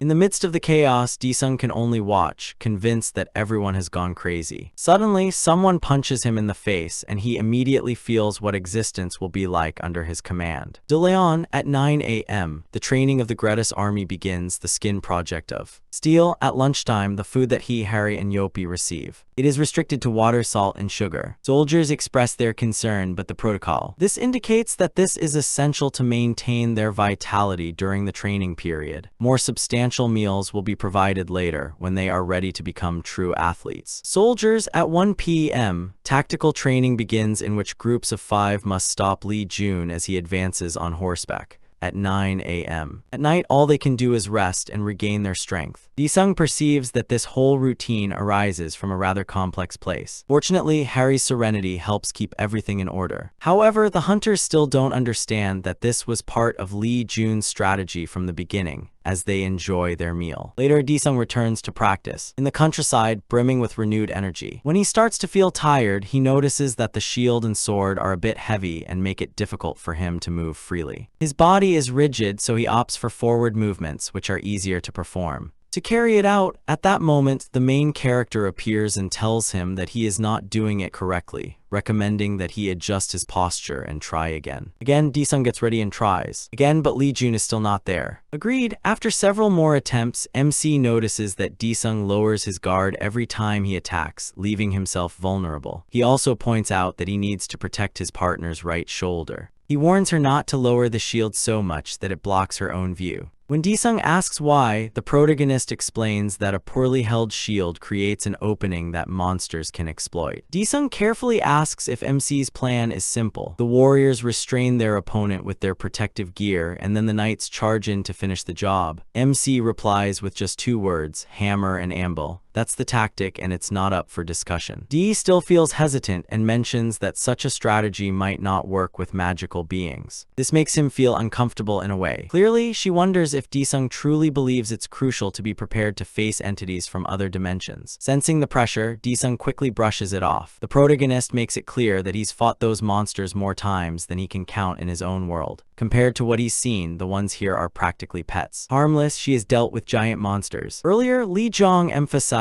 that hunters need many fighting styles if they want to survive the different monsters. Disung understood that the key to longevity lay in the ability to adapt when circumstances are not favorable, and this is achieved only through authentic experiences within the context. After years of devotion to a deity, MC possesses a mindset, a winning spirit that allows her to transform any obstacle into an opportunity, regardless of the resources she has available. For this reason, he is using this occasion to transform soldiers into versatile warriors, which is essential if they truly wish to be knights. Lee Jong indicates that the key to lasting lies in excel in at least one skill. However, Disung desires more than simply having outstanding talent. When asked, Disung confesses that a farmer like himself never imagined he could transform himself. In A Gentleman, the main character interrupts him immediately, stating that the greatness of a gentleman is not determined by his origin or lineage. A gentleman is one who chooses a complicated path with an honorable goal. A gentleman cares for others, defends what is right, and moves forward despite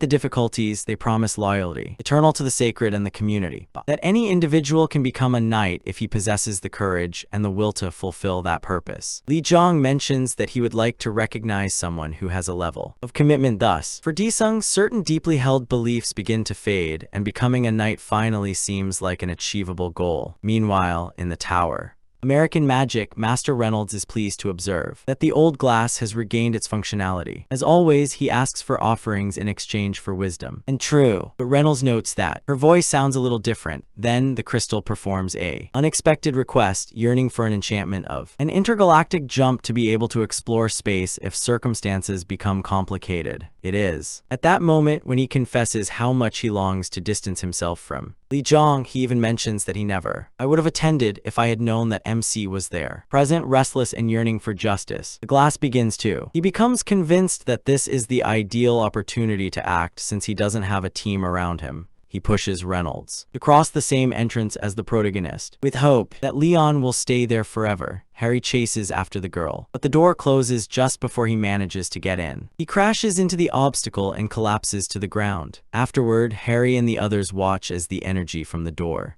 it begins to vibrate and its color changes to red. That sudden change is enough to cause alarm. Everyone inside the situation is a nightmare. Demons are everywhere. Leon immediately orders the soldiers to raise their shields. Without hesitation, he calls the Lionheart squad into a pseudo formation and he orders them to advance. The chief, Jin-Soo Kim, can hardly believe it. They decide to go through a mysterious door instead of turning back. Then they realize something even more fascinating. None of the daredevils seem to feel fear. Behold the power of Lionheart's radiance and you will be awestruck. I'm amazed. The progress far surpasses the standard of a leader and extends to everything. The team, a group of beings, launches itself towards the textured formation. Leon calls for them to raise the defenses, and the warriors resolutely halt the attack. Jin-Soo Kim is greatly amazed to see these new members resisting the dark beings with great courage. He can't help but wonder what kind of challenges they've faced in these last 4 weeks of preparation.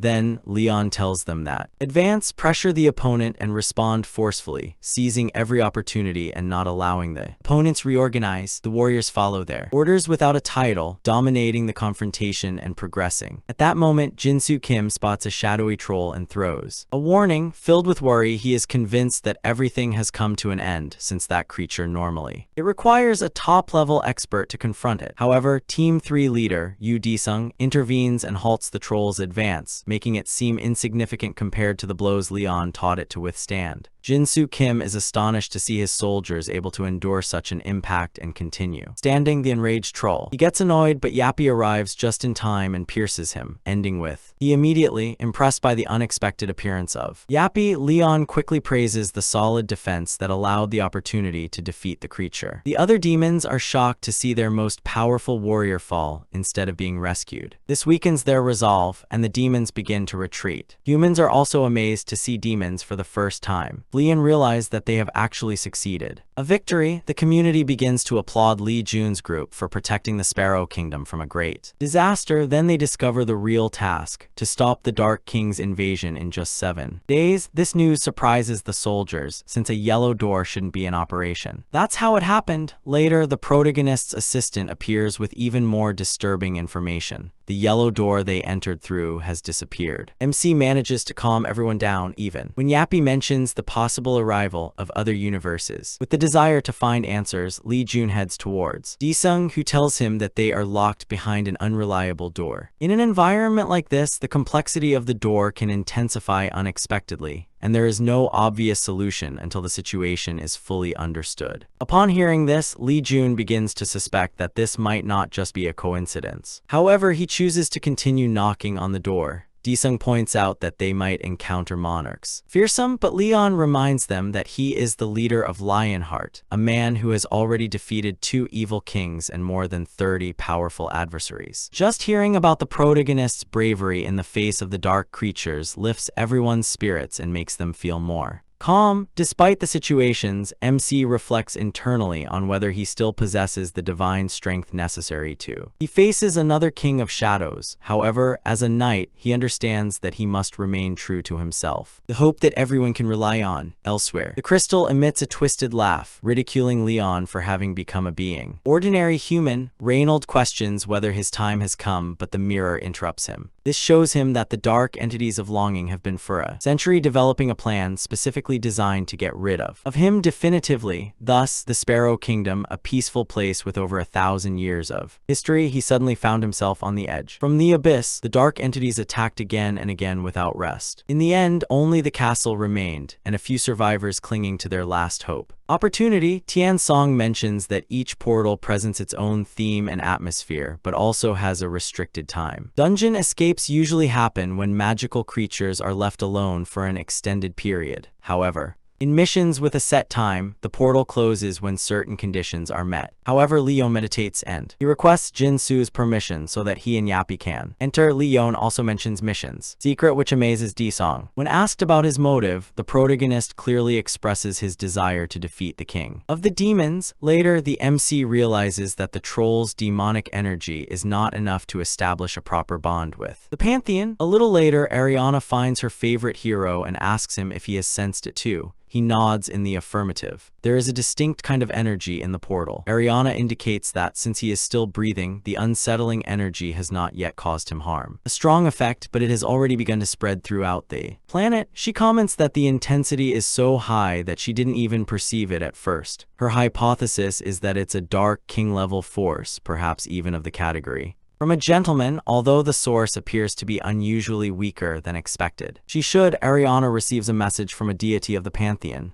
She longs to explore more about this universe, perhaps because she feels that something is missing. Ariana requests the necessary strength to go down, and Leon already knows what actions he should take. The elegant carriage arrived to the palace where the main dome. Farco welcomed the king, the protagonist, and to his visitors, he was prepared to offer them his most attentive service. Dedicated, inside, Leon praises the king's appreciation for the demonstrations. Artistic, Farco mentions that Sparrow Palace represents the vast heritage of the kingdom, beginning with its first sovereign, Fiora, and encompassing up to the current queen, Beatrix. Dohan realizes that the kingdom operates as a female-led community under the exclusive direction of his queen. MC turns and casts a firm look at Dyson and Dohan. They are advised not to mention the royal family. He then apologizes to Farco, explaining that the urgent situation led him to invite a couple of individuals. Rude, Farco responds courteously and leads them to the audience chamber. There, the sovereign awaits with curiosity. Upon entering, Leon presents a serious expression and advances with determination. Everyone is looking at him with interest. The character Duke Arceum is the first to share his perspective. questioning whether he truly collaborated. In the fight against the dark forces, he immediately presents him as a hero for his achievements in the recent confrontation. Leon interrupts and goes directly to the queen. An old man suddenly appears and stops him. He states that MC's actions are insignificant. A stranger is not authorized to approach the queen. Disung, Jin-so Kim, and Do-hyun see the chancellor raise his voice and wonder if he will lose control. And the reality is that the protagonist barely manages to maintain his composure. So he stands before the queen and bravely introduces himself as MC Dragonia, sovereign of Lionheart. The employee perceives it as a clear expression of contempt. Without hesitation, he orders them to stop. Leon, he takes the initiative. He grabbed the Duke by the neck and shook him disdainfully. This gesture, it caused Duke Arceum to fall to his knees on the ground. An elderly man carrying an object becomes uncomfortable and asks for clarification. Disung realizes that Leon is about to lose composure. At the same time, the queen's guards take out their swords. The protagonist observes the Duke and asks him how much longer he will behave as if the King of Lionheart is not watching him. At that moment, MC notices an unpleasant odor emanating from a dark figure enveloping the Duke. The Duke reacts with a disturbing smile, and gradually her skin begins to peel. Its true form is finally revealed, and he is not the only one who undergoes this metamorphosis. Some also shed their clothes. The entire palace is astonished. Leon asks them to calm down and remain serene. Then he gives instructions to his team to prepare themselves. Intervene. With a gentle touch of her hands, she takes a floating sword in the air and defeats the evil being with a single, precise gesture. The old man looks surprised. He cannot imagine that the dark beings have remained hidden in the castle for so long. So much time. At the same time, the specters cause unease in the room. The old man decides to get involved in the dispute and challenges them. Claiming that the spirits have conquered the castle, he gives instructions to everyone to make sure that none. I managed to escape.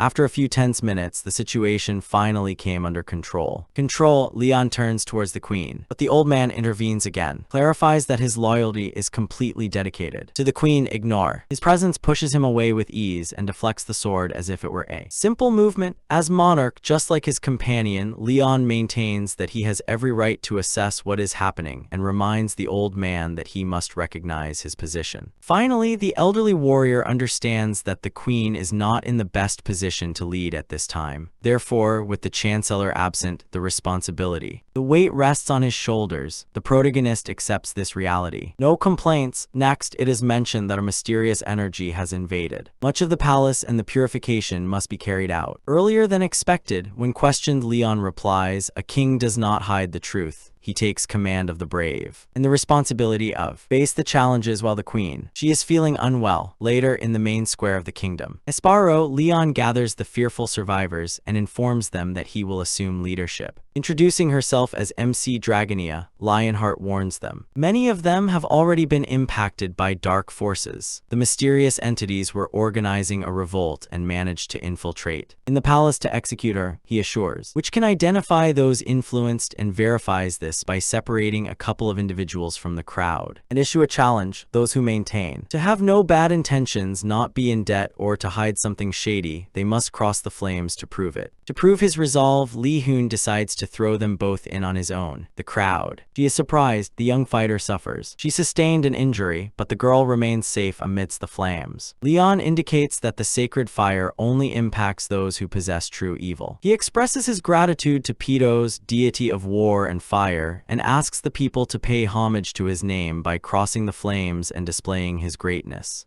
Noticing that the crowd seems uncertain, the protagonist becomes irritated and instructs them to approach the fire, warning that if they have unfavorable intentions, he himself will intervene in the matter. Worried people, they approach the fire, revealing those who hide among the crowd. These beings murmur that Leon will not give up. Without fighting, they misunderstand its true nature. MC explodes, filled with rage at those who take advantage of human feelings and pretend to be saviors. It will not allow that this continues. Filled with frustration, he promises they will regret it before everything comes to an end. At that moment, the dark entities realize they have chosen to the most formidable adversary. His infiltration strategy crumbles and it is consumed by the flames. From the side, Rino admires it. What happens? Even Crystal admits that Leon is terrifying. Later, the protagonist appears before the people of the Sparrow Kingdom with a wild demon tied to his side, telling them they shouldn't be afraid. As long as he's here, nothing bad will touch them. He explains that demons twist the minds of Good people, a demon with a boar's face suddenly laughs and says that nothing can stop his ruin and corruption, but Leon silences him by cutting him off the head. He goes on to say that when people give in to fear and temptation, evil spreads quickly. This leads to food shortages, health problems, delays in marriages, gambling losses, and family breakdowns. Fractured, the evil being tries to justify his role, stating that he had no involvement in what happened, but the protagonist interrupts him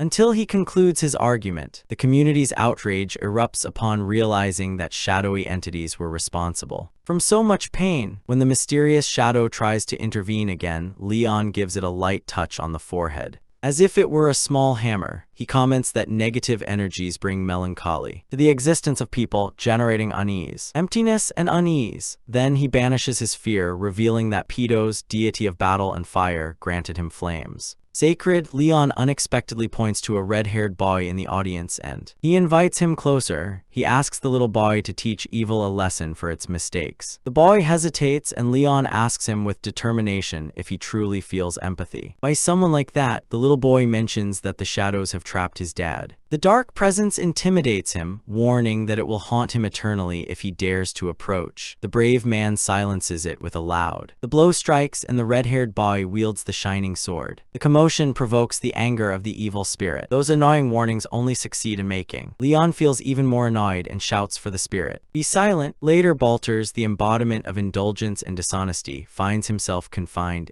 a prison. He was aware that he had spent a lot of time causing confusion and annoyance to people, but he never thought he would end up in prison. This situation, at that moment, Yappy and Balters arrive. He feels overwhelmed, realizing that he cannot control a device. He asks for explanations, but Balters simply remains silent. He laughs and mocks him. Without delay, Yappy observes prisoner 14 as an exclusionary person. Instantly, the soldiers decide. Balters do not. He feels fear at what is coming, but when they bring holy water with 15% potency, he begins to feel uneasy. Upon observing from that reaction, Yappy concludes that holy water, it could be the solution, and it throws a generous amount at him. His face, it causes him such a burning sensation that it seems as if his very essence is fading away. Despite Balters' lamentations, Yappy continues to insist that he is not willing to collaborate, despite how many requests the dark soul makes and declares. Not having information, the drops of holy water, they keep falling. In the end, Yappy manages to gather information. Prisoner 14 delivers a report of 30,000 characters, while the first 13 prisoners had an average close to 39,000. Despite the situation, Yappy is convinced that Balters, it still holds a mystery. Balters counters that the absurd machine isn't connected to a mind reader and has no knowledge of what the others have revealed. Yappy clarifies, the only reason the detainee is still alive is to provide relevant information. This surprises him and he immediately changes his behavior, questioning what Yappy truly desires. Later, data from 32 different individuals reveals an astonishing match rate exceeding 89%. Leon Loja Jag Spinner, and he says that the Song of Justice is beautiful. Then his mood changes. Suddenly, his heart pounds with rage and explodes, saying that he cannot bear to share the air with evil creatures that live in human lands. When questioned, Yappy states that his lesson should be cancelled without hesitation. Leon is completely unintelligible. Agreement, since neither the demigod nor the machine gets tired, they begin a night mission, which marks the beginning of the 4 brutal nights of cleaning. Purple smoke and energy erupt around Reynolds Sherman as he holds the Crystal of Temptation, formerly known as the Jewel of the World. Some prostitutes are nearby, and the glass quickly warns Reynolds to be careful. Places like this can have a negative influence. Reynolds focuses on a person with ease and stands firm upon encountering a 6-armed figure emanating a deep fear. The unexpected tension in the air almost overwhelmed Reynolds, and the glass tells him not to look towards the crown. In an instant, Reynolds finds himself face to face with Androgyne, the formidable spirit of delight and satisfaction, an entity devoid of logic and appearance. This being, amazed by a surprising success, receives a proposal so attractive that not even the most brilliant diamond could dismiss. The supernatural creature loses all control before the offer, screaming in anguish. It reminds the crystal that its master and the great demons are already dead, and that the crystal is nowhere near the Andrixon's level. Andrixon tells him that, put your pride aside. He is certain that the Lord of the Crystal died in the Great Ascension 180 years ago, just like like his own, and the crystal knows how brutal that time was. 180 years ago, the five challenges first joined forces with the goal of world domination. However, conditions turned unfavorable and caused great chaos, resulting in the tragic downfall of three powerful beings. From the shadows, nowadays, even those demons who still remember that time feel fear. Towards Leon, with his worn clothing and unwavering resolve, MC advances like a whirlwind in search of justice. This is more than enough to cause confusion among the dark beings. More than 10 million evil creatures were defeated. The crystal realizes that he is one of the few who managed to escape that magical place. Androgen inquires whether the crystal truly understands what happened at that moment, and it responds by calling him the prisoner. Of her longings and remembering the offer she couldn't refuse, the creature produces a deep sound and demands that he reveal it immediately so that he can conclude with that entity. The crystal mentions the last mandate of Androgyna, of the great, most honorable demon. Androgynous says it's almost done, and although she still clings on, she's only human. For him, the end is surely approaching. In this way, the crystal tells Reynold that this is the most effective option, which they possess. It grants Androgynous a 70% chance of succeeding, while Leon has a 30%. Amazed, Reynold inquires if that implies the crystal could overpower an S-level sorcerer in a direct confrontation. But the crystal chooses to avoid any kind of confrontation. Elsewhere, it approaches the waste pickers near the forest. Of the palace, they are known for their impressive resilience. Upon arriving, Reynold encounters one that behaves as if it weren't there. Present, transforming into Jagged Spinner immediately takes him out of the scene, surprising both. Reynold is as invisible as glass. Yuppie indicates there's more nearby. The glass instantly becomes invisible just before Leon makes his entrance.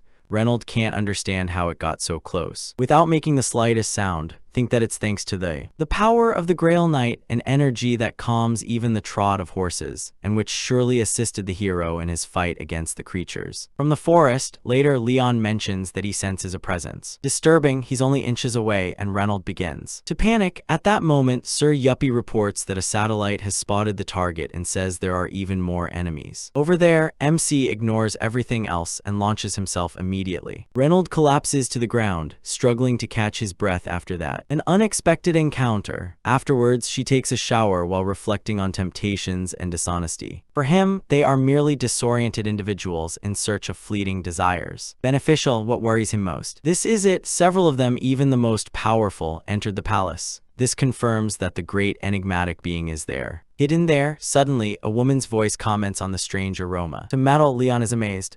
He kindly suggests that it would be good if he took a breath of fresh air. The woman standing before the protagonist exudes an energy that seems impossible. Though not easily overlooked, its charm naturally captivates. People feel comfortable without noticing what is happening around them. Leon discovers that she is not only beautiful, her charm is captivating, the kind that attracts the gaze of others. Before they realize it, she introduces herself as Beatrice to the War Sparrow, sovereign of a small kingdom. MC responds with his name and title, the King of Lionheart. At that moment, he understands how dangerous his presence is. He may not mean any harm, but even he didn't notice his influence. At first, Beatrice advises her not to. Don't be so nervous, you've only come to meet the hero who rescued you. Her kingdoms, however, Leon feels this meeting isn't entirely appropriate. The situation, the setting, none of it aligns with the arrival of a queen of. That way, then Beatrice murmurs that she has the impression of being observed. The general and his companions pretend to pay attention to her, but in reality, they are monitoring her and watching each other closely. His movements, the protagonist tries to understand what is happening, since the commander never. He seemed dishonest, but Beatrice is uneasy and points out there's no time for explanations.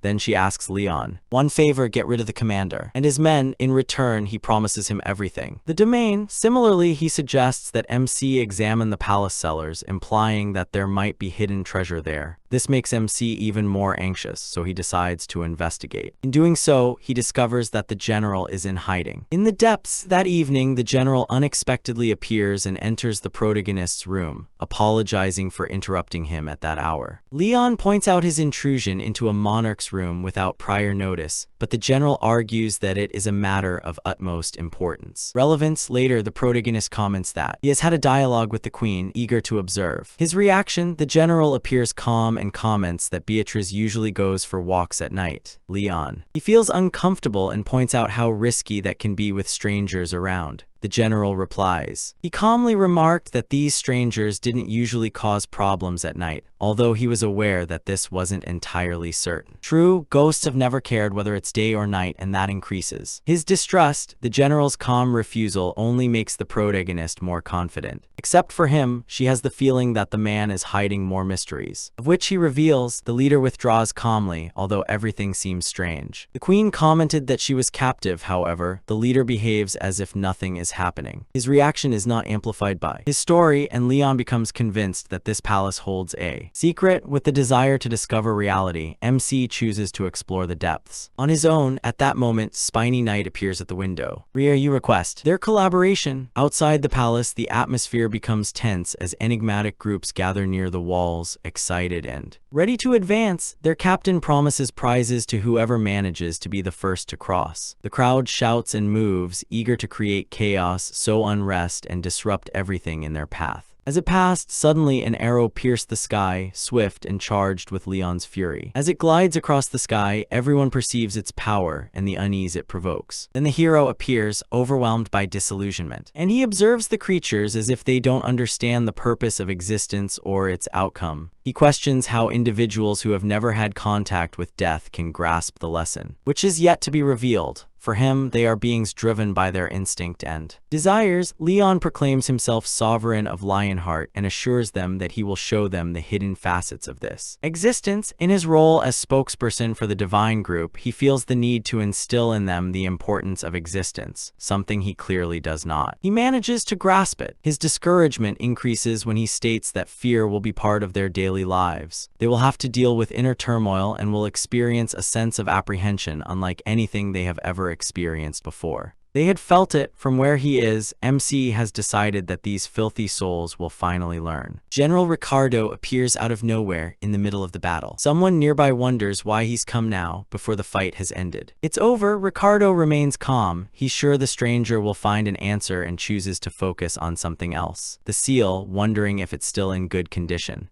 The answer is affirmative. Ricardo remains calm and comments that they only require a little more of patience. Soon, the anxiety and pain accumulated over a century will arrive to its end. While Ricardo speaks, Sir Spine watches from above with a deep gaze that suggests that is yet to come. The groups advance in single file with their hands joined as if they were prisoners. One of them loses his balance and collapses to the ground. A supervisor suggests he be careful, emphasizing how vulnerable they are.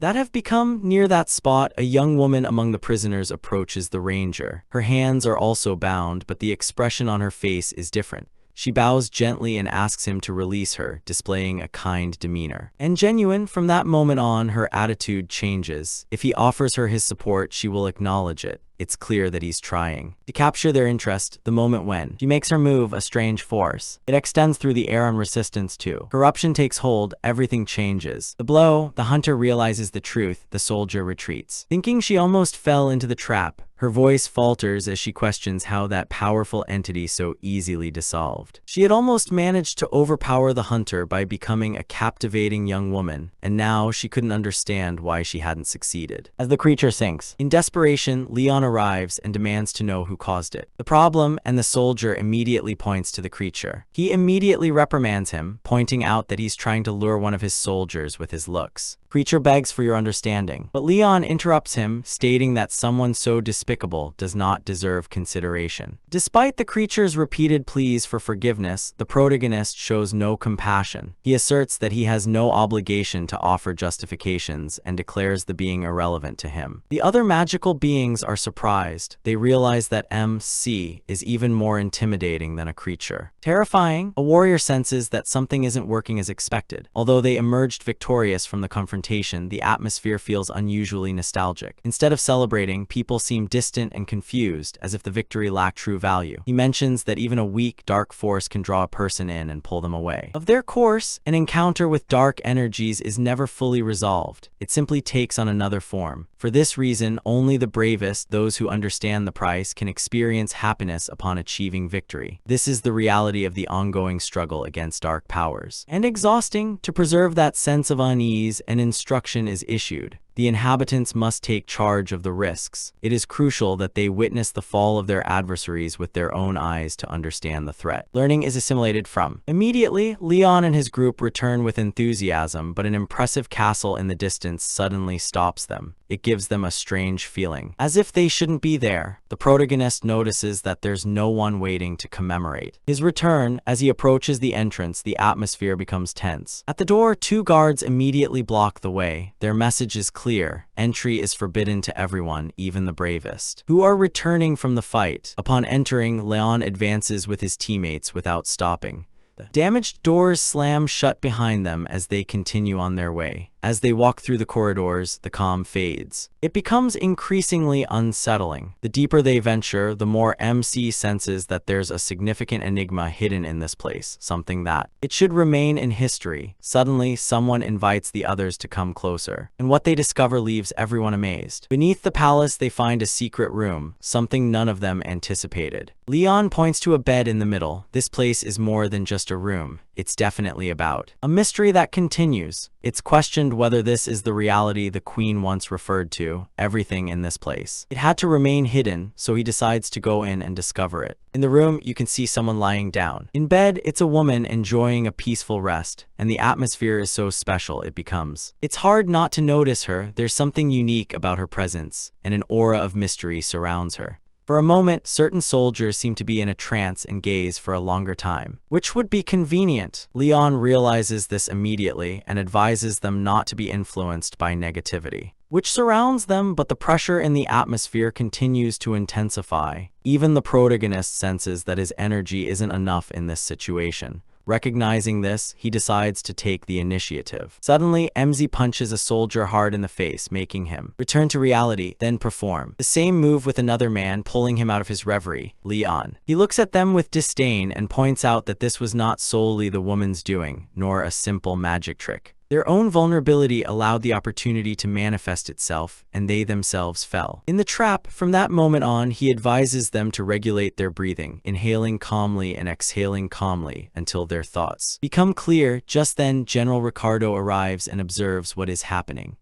He is surprised that the protagonist has not succumbed like most of them. Ricardo also observes that they all remain strong and suggests this may be because years of challenges have prepared them to withstand this type of deceptive attraction. MZ mentions that the queen's appeal isn't limited to her looks alone. It seems like an inevitable path, and she has experienced a similar intensity. Previously, she is linked to the Lady of Delight, a presence capable of attracting to any individual. That force calmly leads people toward darkness and transforms them before let them notice. Even so, something doesn't add up. As much as Leon hates demons, he doesn't feel the same evil as the queen, and that makes him stop and think. Then take a deep breath and speak softly, invoking a divine force linked to dreams and death. With all due respect, he asks for his blessing, not as an ordinary man, but as a guardian and a knight. Immediately, the atmosphere changes. A powerful voice responds, naming him a knight of Ariana and the true owner of the heart of Leon. Yes, the celestial energy surrounds and unites with Leon, king of the brave heart. The intrepid one presents himself before the presence he called Playa, the deity of rest and what. He comes next. Playa identifies him as Ariana's defender and the true guardian of her heart. Brave, just as MC expected, Playa appears before him. Then he senses the energy in the room and confirms that something is very wrong because the demons of corruption have extended their influence here. Within this endless dream, they are warping minds and building a false world full of corrupt consciousness. Beach. Rum says that dreams aren't meant to last forever. Sooner or later, someone has to wake up, and now it's time to strip away the illusion and expose the truth. In truth, whatever is hidden here must reveal its true nature. Shape. Rum Beach hits the lamp-type object. Up above, the explosion hits Ricardo. A mysterious energy surges from within him, a restless spirit hidden within. Deep down, they watch in awe as the transformed essence detaches itself from Ricardo's essence. Playa's power drags the darkness along into the light. Now that Leon can see clearly, everything finally falls into place. He understands why nothing felt right and why he couldn't detect the danger.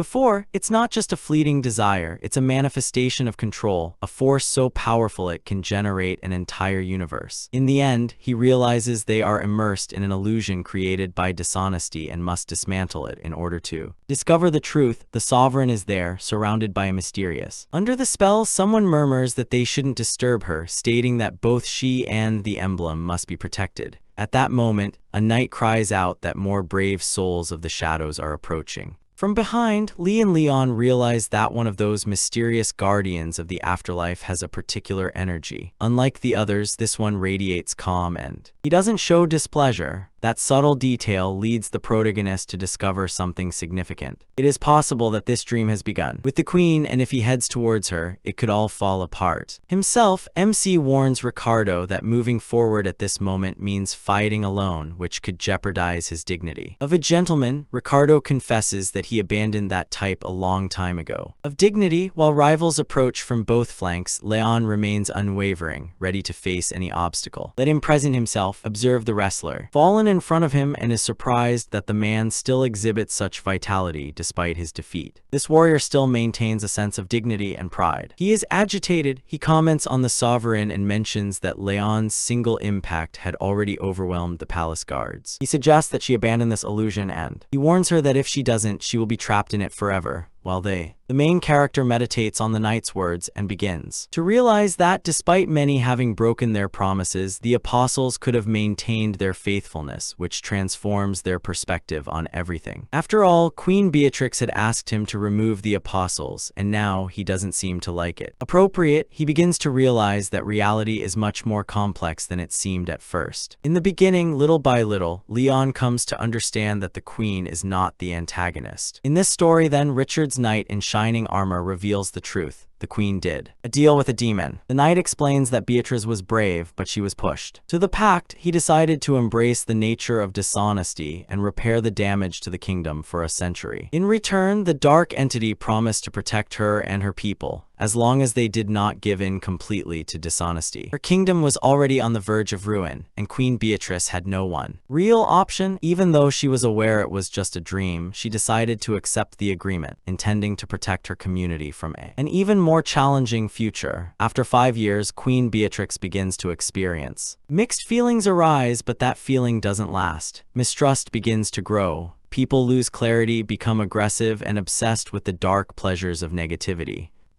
During the day, Beatrice notices how harmful energies are destroying her surroundings. As night falls, those with ill intentions whisper in her ear, fueling her guilt. The attention becomes so overwhelming that she begins to doubt everything, finally understanding the trap of he is a deceiver just as he is. The agreement is based on falsehoods, and there is no easy solution. Those who try to resolve it through desperation become lost souls. As time goes by, the sovereign begins to lose her sanity, watching as her kingdom crumbles while dishonesty devours. After 5 decades, even her faithful knight succumbs to seduction and joins the queen in her chamber. That's the decisive moment, proof that dishonesty can bring everything crashing down, even the strongest trust. From that moment on, General Ricardo realizes that no one is immune. Lured by the promise of an agreement, everyone ends up trapped. Faced with this situation, Ricardo decides to make a decision. Difficult. To safeguard the autonomy of darkness, it is essential that it disappear, and they must continue on their course. It is clear that ceasing to exist would break the alliance and condemn them to wander like eternally lost spirits. However, Ricardo also understands that if they don't act, they will become captives of decay when the 100 are over.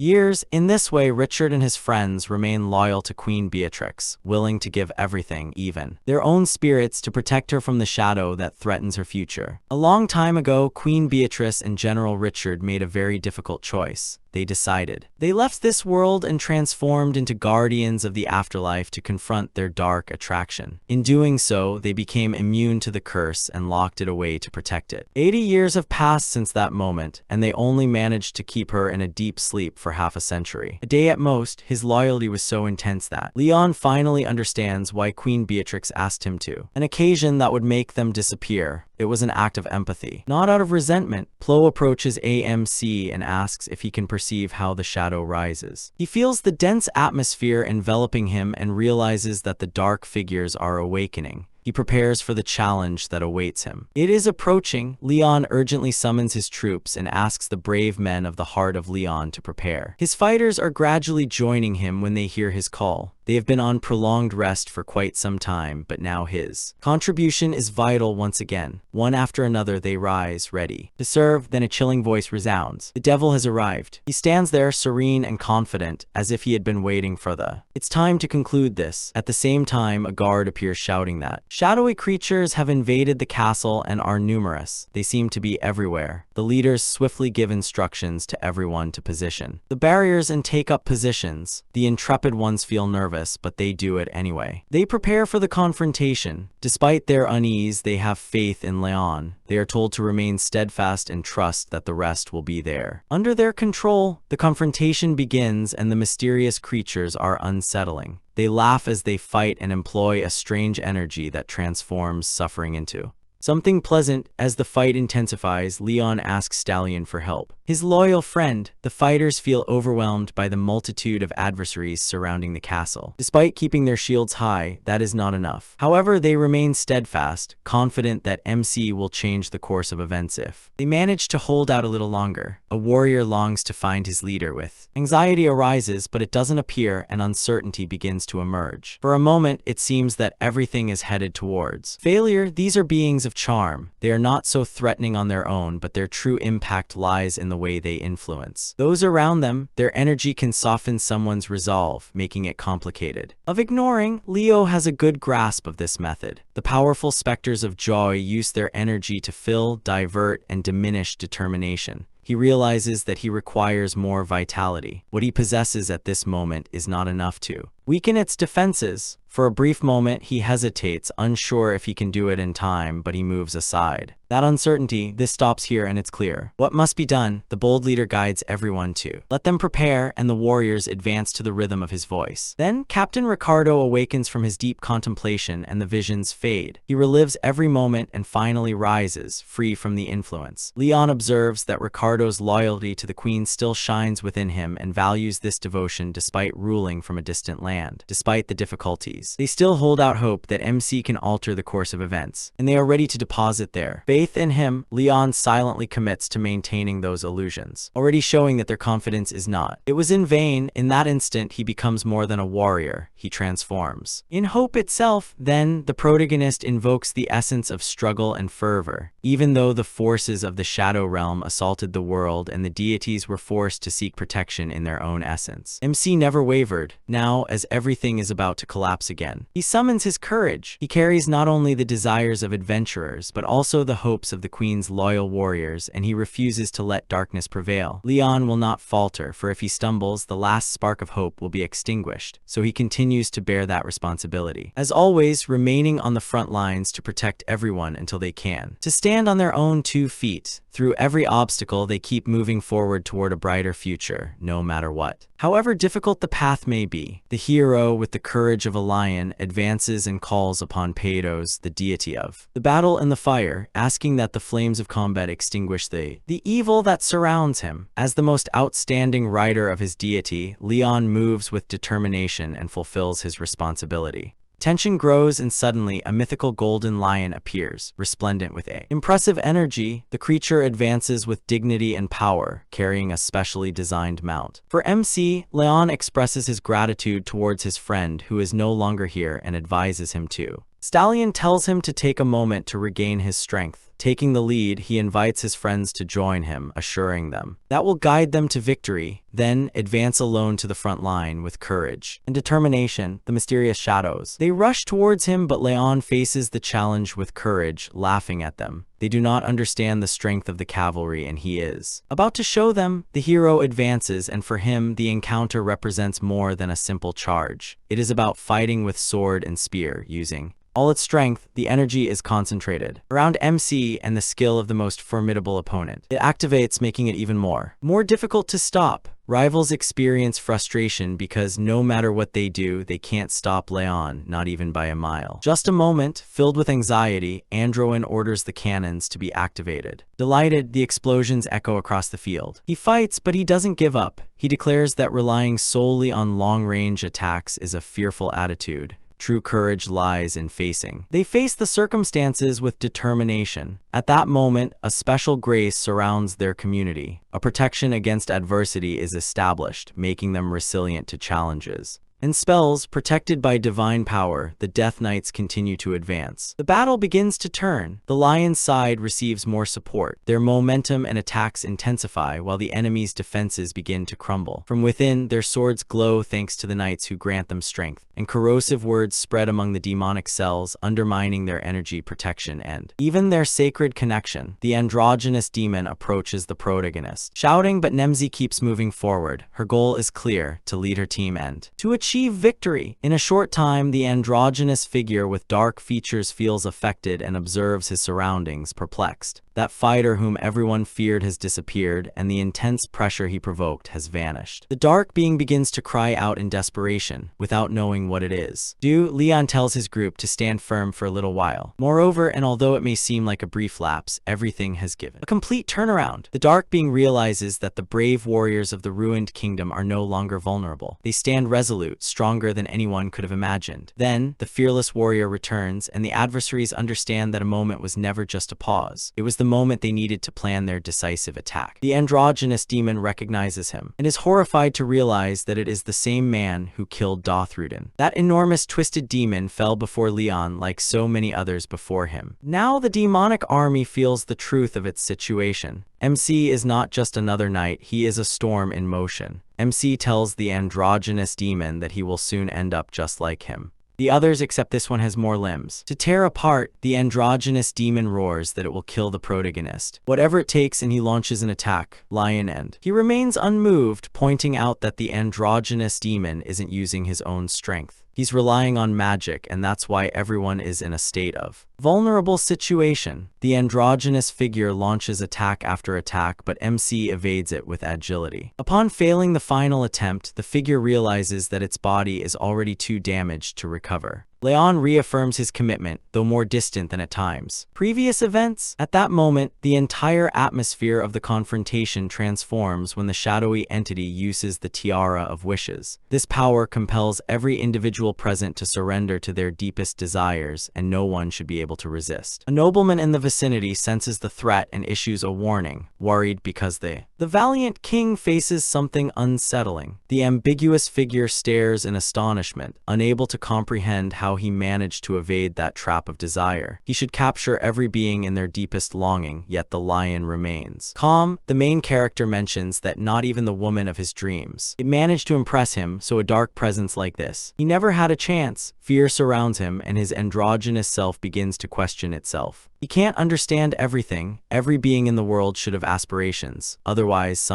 things aren't going well. Unease fills the air, and the gloom chooses to retreat. He urges the others to stop Leon and asks for support. But the opportune moment has arrived. MC moves quickly, finds the demon's back open, and lands a clean blow. And sharp, the androgynous demon calls him a coward and claims that some divine being intervened. Then he says that the knights broke the rules, that a true duel should never be touched by outside help. But the fear in his voice already shows that he has lost. The main character argues that honor is of great importance and that a genuine challenge should not be interrupted. However, this cannot be classified as a challenge. It makes them realize that those who are so evil and corrupt do not. They deserve attention, and this isn't about fair competition between equals. It's exclusion. Distressed and without resources, the androgynous demon tries to manipulate his expressions and blames Leon for being unsympathetic, but nothing changes. In the end, Androgyne, the demon of attraction and degradation, is defeated, and another part of evil is eliminated. In its early days, the kingdom enjoyed harmony. The citizens led peaceful lives, had what they needed for their sustenance, and trusted that this serenity would continue. Queen Beatrice, a wise sorceress, led with intelligence and worked hard to safeguard this peace. Harmony. For a time, everything seemed to be going perfectly. Even minor threats were defeated, and every victory,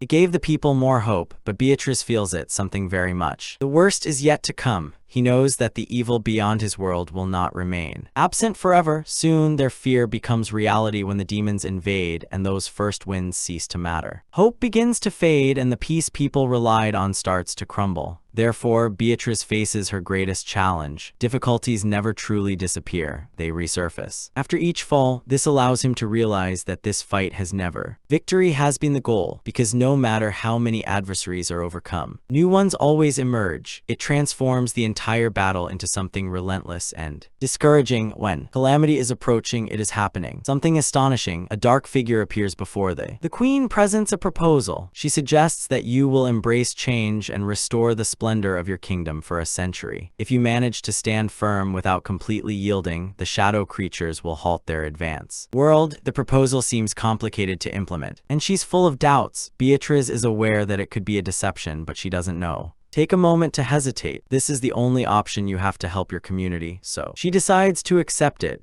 She clings to the hope that at some point she will be able to find what has been lost. And with this, the sparrow's dominance begins to crumble, descending into complacency and weariness. Those who brought happiness in the past, the loyal citizens and brave protectors, even his worthy queen, they begin to surrender. The darkness spreads, and once they succumb to it, they are never the same again. One of the knights finally gives in to his impulses and crosses a line no one imagined. Driven by temptation, he enters the queen's chamber. Realizing the repercussions of his actions, he begs for mercy, but time has run out. Unable to tolerate the growing desolation, General Ricardo makes a difficult decision and locks Beatrice in the catacombs to protect her from her own darkness and from the others. After that, Ricardo chooses to leave this life behind, transforming into a wandering spirit trapped by his remorse. As the years go by, that guilt only grows, and Ricardo blames himself for everything. He knows how the story ends, yet he is forced to watch it unfold again and again. Worse still, he knows his own decisions caused this, and now nothing can undo it. He wishes the nightmare would end. At the end of the confrontation, Leon discovers a curious crown and an artifact left behind by the defeated demon Spina. He approaches and touches the device, realizing that the material is resistant and could be of great use. However, the MC acknowledges the situation. There's a whiff of insincerity, and there might even be some hidden spirits involved. Spina offers to help them find freedom, and Leon has faith that he will resolve it. The problem at that moment, the goddess Flo calls him. He turns and shows her the crown of his defeated opponent. Noting that it's a little stained, perhaps it's not appropriate to look at it without. However, Plo calmly replies that there is no problem and asks him to show it to her. Upon seeing the headband, she notices it looks familiar, and he comments that all the difficulties of enjoyment come with this same headband,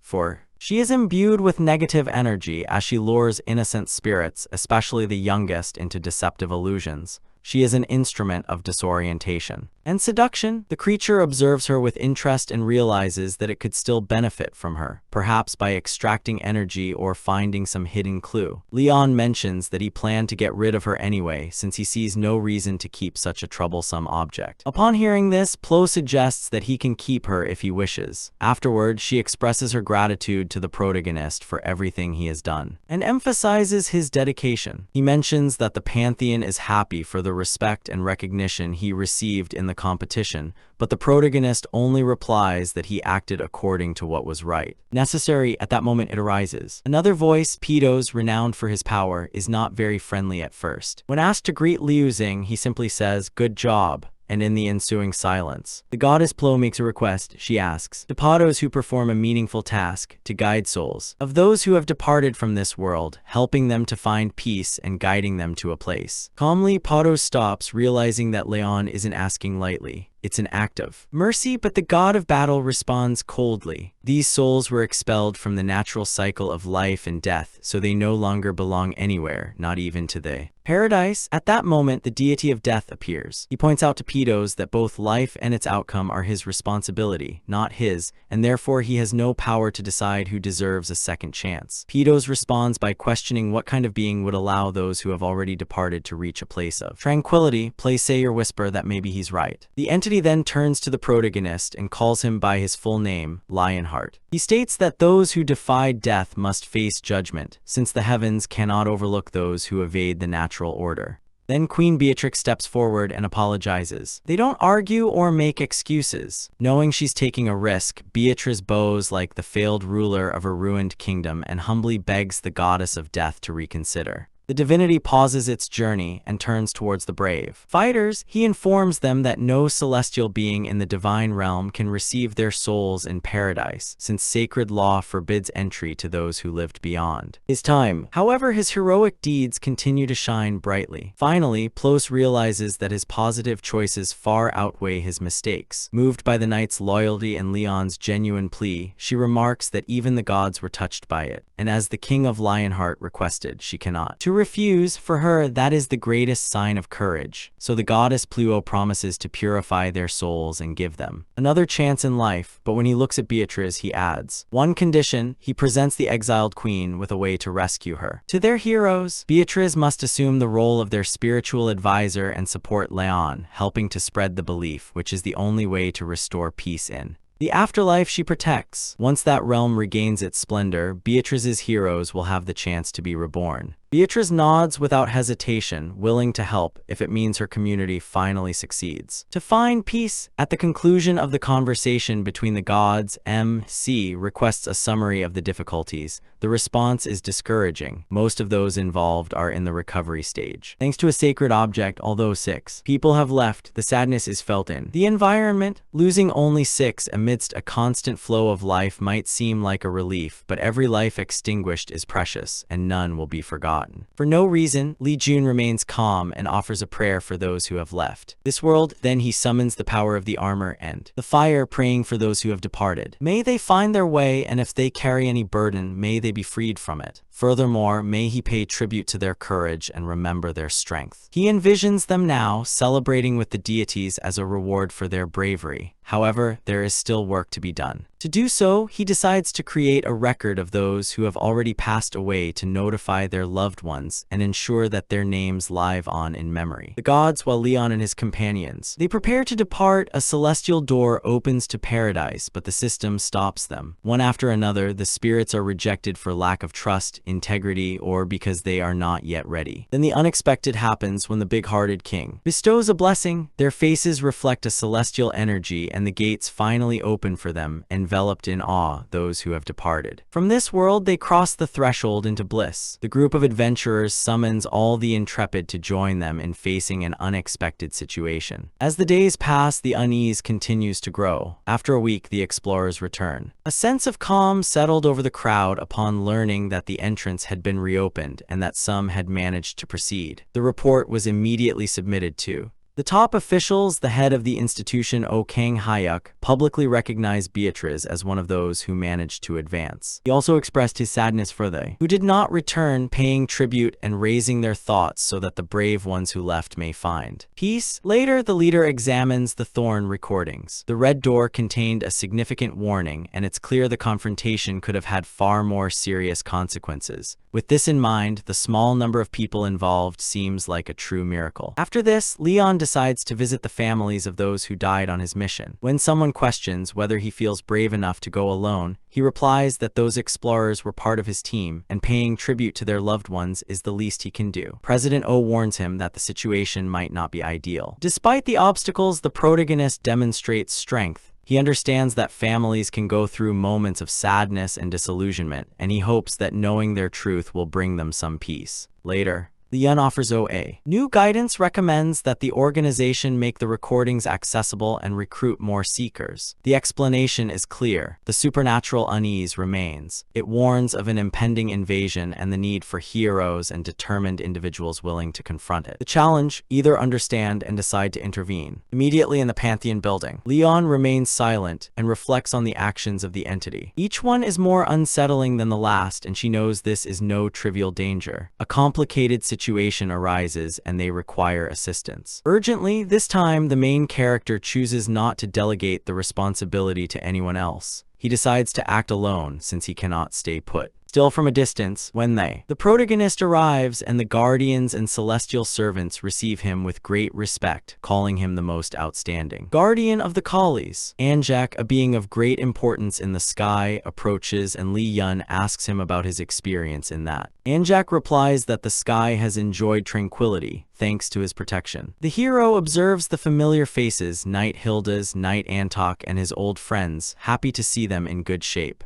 He remarks that they all look incredible. One of them laughs and mentions that he would have arrived sooner if the weather had been so pleasant. The main character interrupts him, indicating that this tranquility was achieved thanks to numerous concessions. Later, he meets Argon, the former monarch of Lionheart. Lionheart apologizes for interrupting, but Argon replies that it's no problem. They share an essence and a responsibility. Similar, the protagonist wonders if they have arrived. New souls, Argon replies that none have arrived in 180 years, but the most recent ones are in good condition. With this clarified, MC explains the reason of your visit. The situation is urgent and requires guidance from the divinity. Argon understands and promises to offer his support. Leon must cross the forest to find them. In addition, he has the opportunity to ride his loyal horse, Pythelion. With each step he takes, he reflects on the moment his work will finally end. Perhaps then he'll be able to play freely alongside Stallion. Until that happens, he'll have to keep going. Bearing his burden, MC ventures into the forest of the kingdom of the spirits where the elders reside. Connoisseurs, the trees seem to recognize him, welcoming the nobleman of Dragonia and guardian of its treasures. Sacred, however, Leon advances modestly and apologizes for walking on their revered land. The wise men receive him with reverence, recognizing not only a king but a protector for whom even the gods feel compassion. Admiration, he finds Gunnar, the smallest of the wise men and a former companion. Upon arriving in Gunnar, the two remain in silence, appreciating a connection that only friends possess. Long-standing, Gunnar investigates the reason of his visit. The main character mentions that he requires something fundamental. Gunnar's essence is not for fame, but for a reason related to safeguarding the planet. It evokes memories of times past in Gunnar. When MC first set foot in the realm of those who have gone, Gunnar never nurtured a shred of hope in him as he did with the others. Perhaps because MC was not meant to stay. Realizing the gravity of the situation, Gunnar listens attentively as MC details how the shadowy creatures have begun attacking the world and how their most recent mission confirmed it. The danger is real. Furthermore, the adversary is aware that Leon is still alive and is sowing discord from the shadows, just as he did within the Empire. If things don't improve, the planet could continue. Likewise, recognizing the importance of. On this topic, Gunnar points out that only a true hero can bring something from this world into the realm of the living. So he gives him the special seed.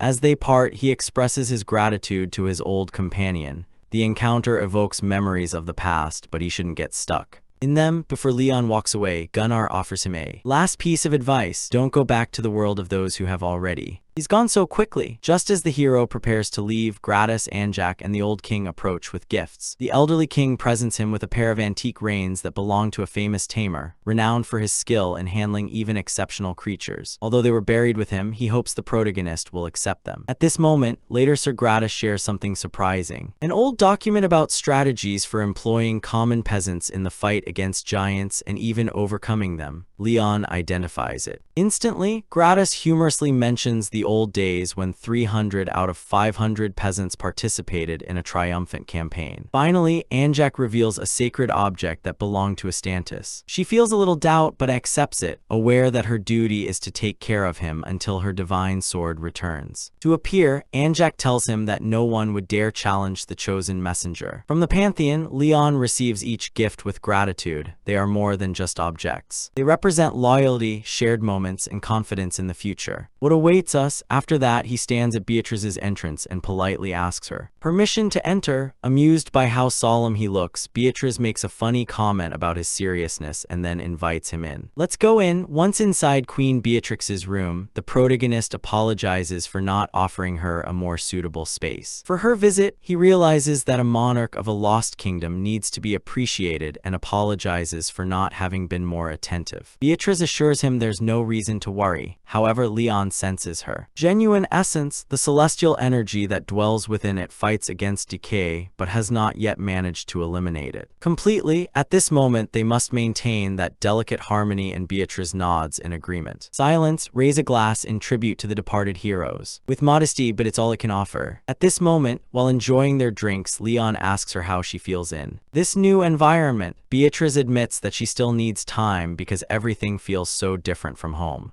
The protagonist tells him that he shouldn't rush things and he must maintain his determination and forge his own path. A king, in his opinion, must follow his own virtue. It is mentioned that those who break the rules must abide by the king's decrees, and Beatrice observes that this sounds more like the stance of a conqueror. Leon calmly replies that it cannot be established. Such a comparison, causing suffering in the world for personal gain, is what a person would do. Selfish but leading and supporting the people is the true purpose of a monarch with a generous heart. Beatrice hears this and realizes that it takes a mindset like hers to fight demons for centuries. She also sees that her enemy is greater than just demons. He confirms it. He is carrying out a task entrusted to him by the gods. Then he asks her to accompany him, extending an invitation to the Queen of the Sparrow Kingdom to join his adventure. Beatrice feels she owes Leon a great deal for rescuing her kingdom and understands that she cannot decline the offer. She accepts but asks for something first. She wants the protagonist to show her how to confront the demon of pleasure that she so clearly despises. The protagonist nods enthusiastically, assuring everyone that he would be delighted to get rid of something so annoying. He even admits that he likes to confront adversity with celestial principles which dark beings fear, and Beatrice observes herself in silence. That intense side of him. Beatrice mentions that the Sparrow Kingdom used to punish demons by cooking them, hoping that the suffering would leave a mark since they always return. Beings of darkness fear suffering most when they experience it on his own body. Then he inquires curiously if he has ever placed spikes on the claws of those beings, assuring them that it made them scream even louder. Without hesitating, Beatrice replies that she used to peel them off their skin and make them slide over the tips. The protagonist laughs and considers that tactic ingenious. Their gloomy conversation is interrupted when Harry enters. Suddenly, he greets him respectfully. Leon casually tells Harry to serve a little tea, and Beatrice orders something hot. While Harry serves them, the protagonist gives him a new job. He will be in the service of Queen Beatrice for a while. Beatrice tries to reject the idea, but he maintains that a queen deserves to be treated with respect. She turns to Harry and asks if it really is him, and Harry responds with a slight nervousness. Beatrice experiences intense inner strength as Harry reflects on how he came to recognize her special talent with such clarity. Accuracy. Later, Leon advises Harry to move his sword. Having been by his side for so long, he mentions that the time has come for him to receive one proper instruction. Grateful but nervous, Harry draws her sword and moves it energetically. The protagonist immediately realizes that the gesture is excessive, and he stops abruptly. He explains that a sword requires strength, but the movement must be brief and exactly. After teaching him the proper method, he asks him to practice it 10,000 times a day. Leon asks Beatrice for her opinion, and she comments that Harry isn't handling his fire energy well. Flames tend to spread on their own, so just accumulating fire mana in a sword and hitting hard won't be enough. She yearns for dominion. Her flames must dance in harmony with the sword, not merely be seen. Impressive. Beatrice advises Harry to focus his attention on the fire carefully. When releasing it, the impact must be precise, almost like a gentle touch.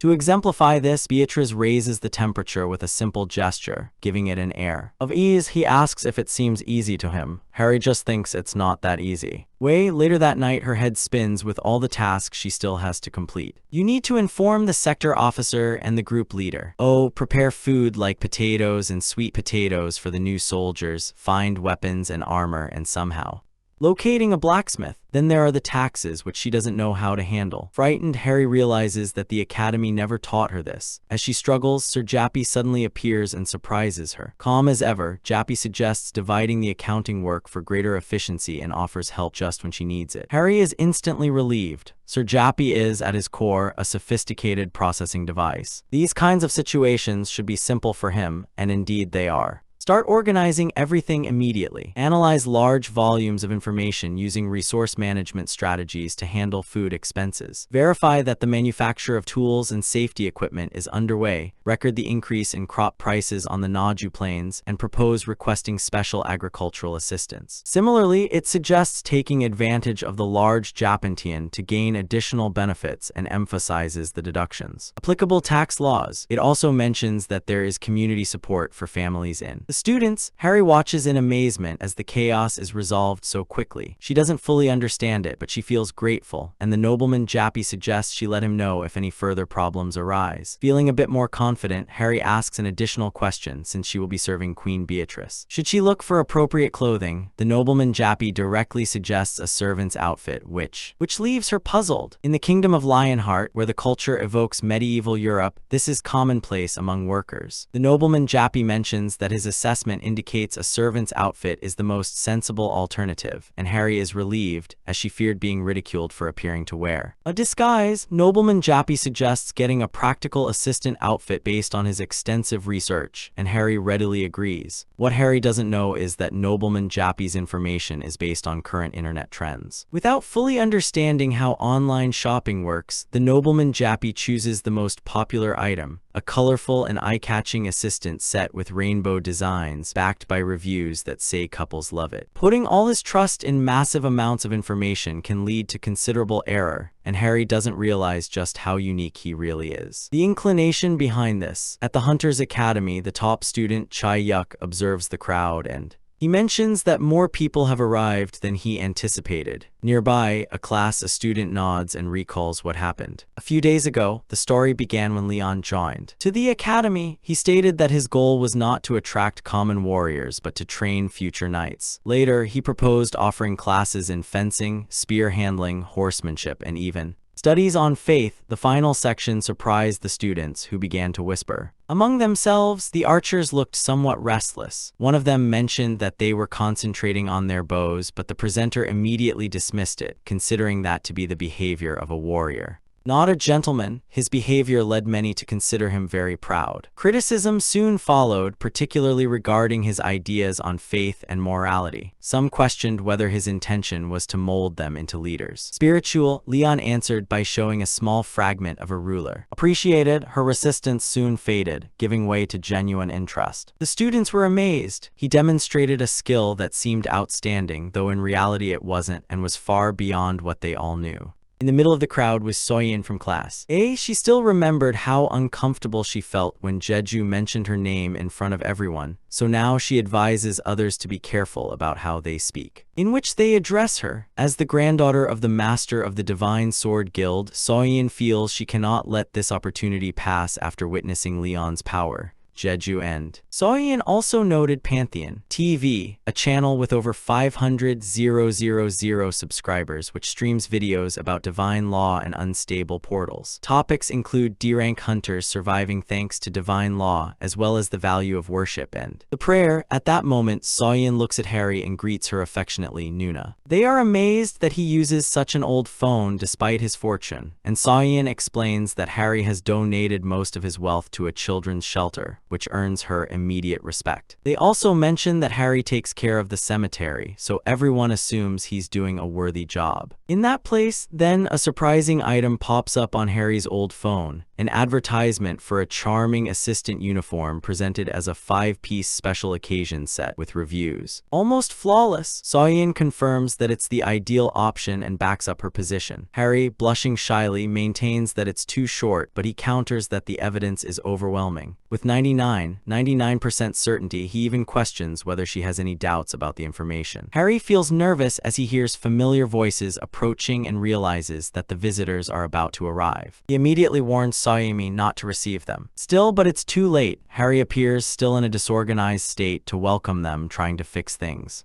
The situation somehow. Meanwhile, the newcomers remain motionless. Soyin barely understands their attire and asks, curious and confused, what happened. Harry begins to express that it wasn't his. Harry makes his decision, but Mr. Yadki cuts him off disdainfully, asking if living beings dare question great truths. While Harry feels uncomfortable, he even adjusts his skirt, further complicating the situation. At that moment, Leon arrives, looks at the clothing, and asks in surprise what it is. Wearing Harry looks. She tries to understand the situation, but the protagonist interrupts, demanding she change her clothes immediately and questioning her style. Harry assures her he will do so without causing any trouble. At that moment, Soyin clearly states that it is time to feed the trainees and distribute water. Salty, the only thing Harry can do is take a deep breath. His interaction with the boys he admires has transformed into a real chaos. Elsewhere, a scarlet threshold rises above the Jeju Island. After an extensive journey, the Golden Lion Guild, under the leadership of Hebarik, has reached its. Hebarik jokingly remarks that everyone rushed to board the plane as soon as the opportunity for rewards was mentioned, hinting at their ambition for prosperity. Then, Huang reminds his sister that, due to what happened at the Kaoang portal, the economic situation, their industry was affected, so they must find ways to recover, even if that means taking on difficult challenges such as the one they have before them. Nearly 40 additional members of the group are with Huang,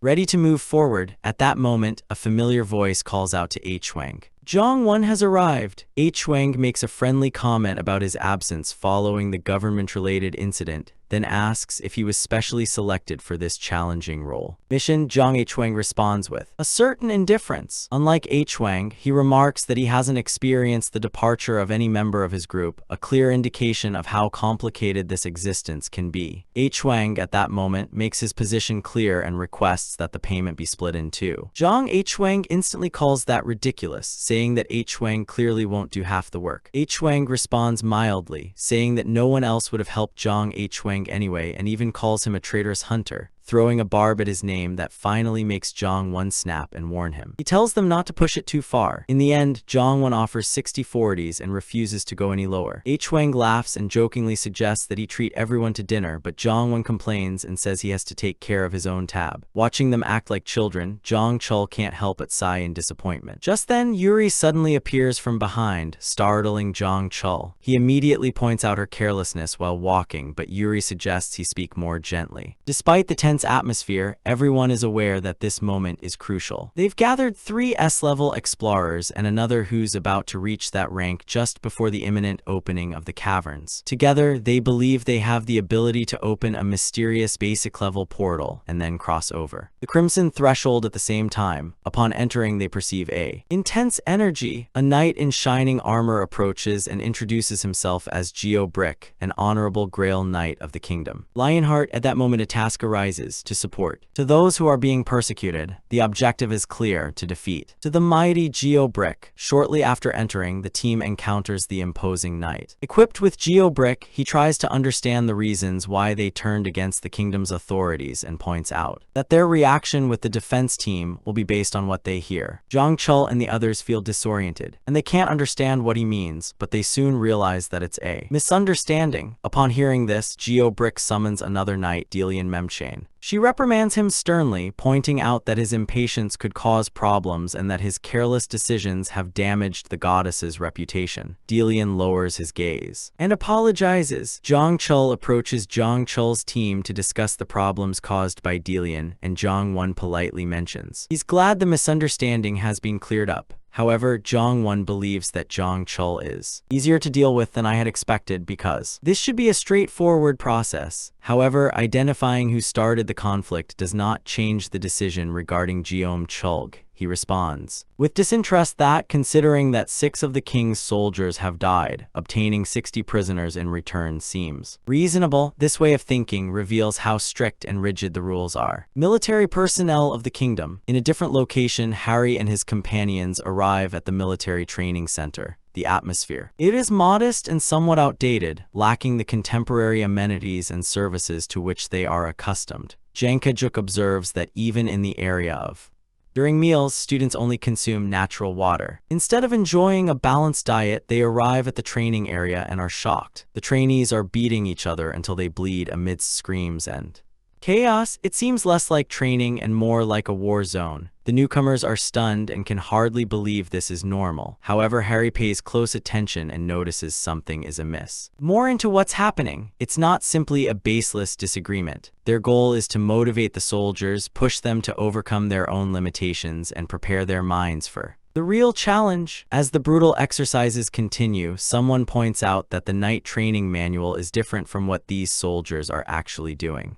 And during it, that at least gives the students some relief. they realize that they have it much easier. Janka-juk, still amazed, quickly begins to think about how to escape this situation. So unusual, just as she's preparing to perform, Leon appears and declares that today is a day significant. The students have come to observe and decide if they wish to join his team, so he asks the trainees to stop and take a seat. They obey immediately. Harry is confused when MC tells her to team up with the students, not the soldiers. He says he wants her to aim higher as a knight on a mission, with a higher rank and greater duty than a soldier.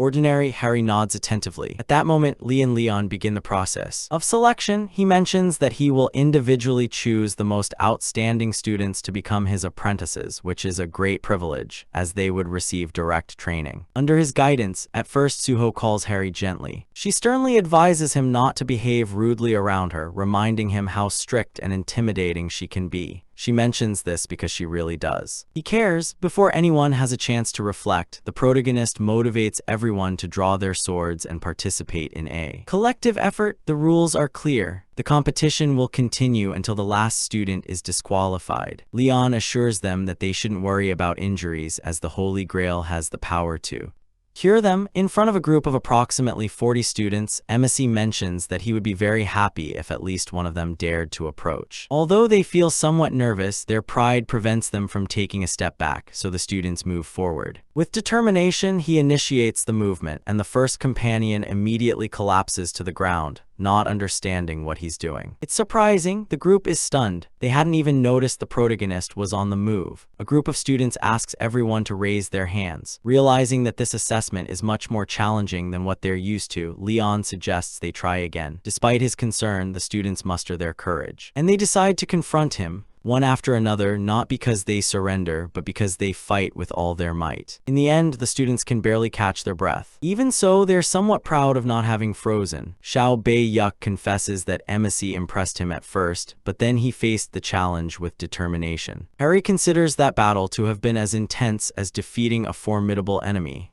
And throughout the entire battle, he was never able to identify a weakness in Leon. It gives them some recognition, highlighting that they carried out an exceptional job. It's important to mention that they've managed to regain the energy needed to continue their training. Next, he goes into detail about the differences between a warrior and a knight. Warrior training is relatively simple. It involves strengthening the body and constantly increasing stamina. Men of honor, he mentions, require a more meaningful goal. Then, define the objective. Those who have remained loyal to him the longest should attain the distinction of a nobleman of the realm, while the others should progress at least a complete level. The student admits that Leon calmly explains the knight system of his kingdom. There are 5 ranks. First come the knights-in-waiting, those who have not yet been officially appointed. By demonstrating their skill, they become nobles of the realm who officially offer their service. Above them are the combat knights, who have the ability to lead other knights. Then, the protagonist mentions the knights of broadcast,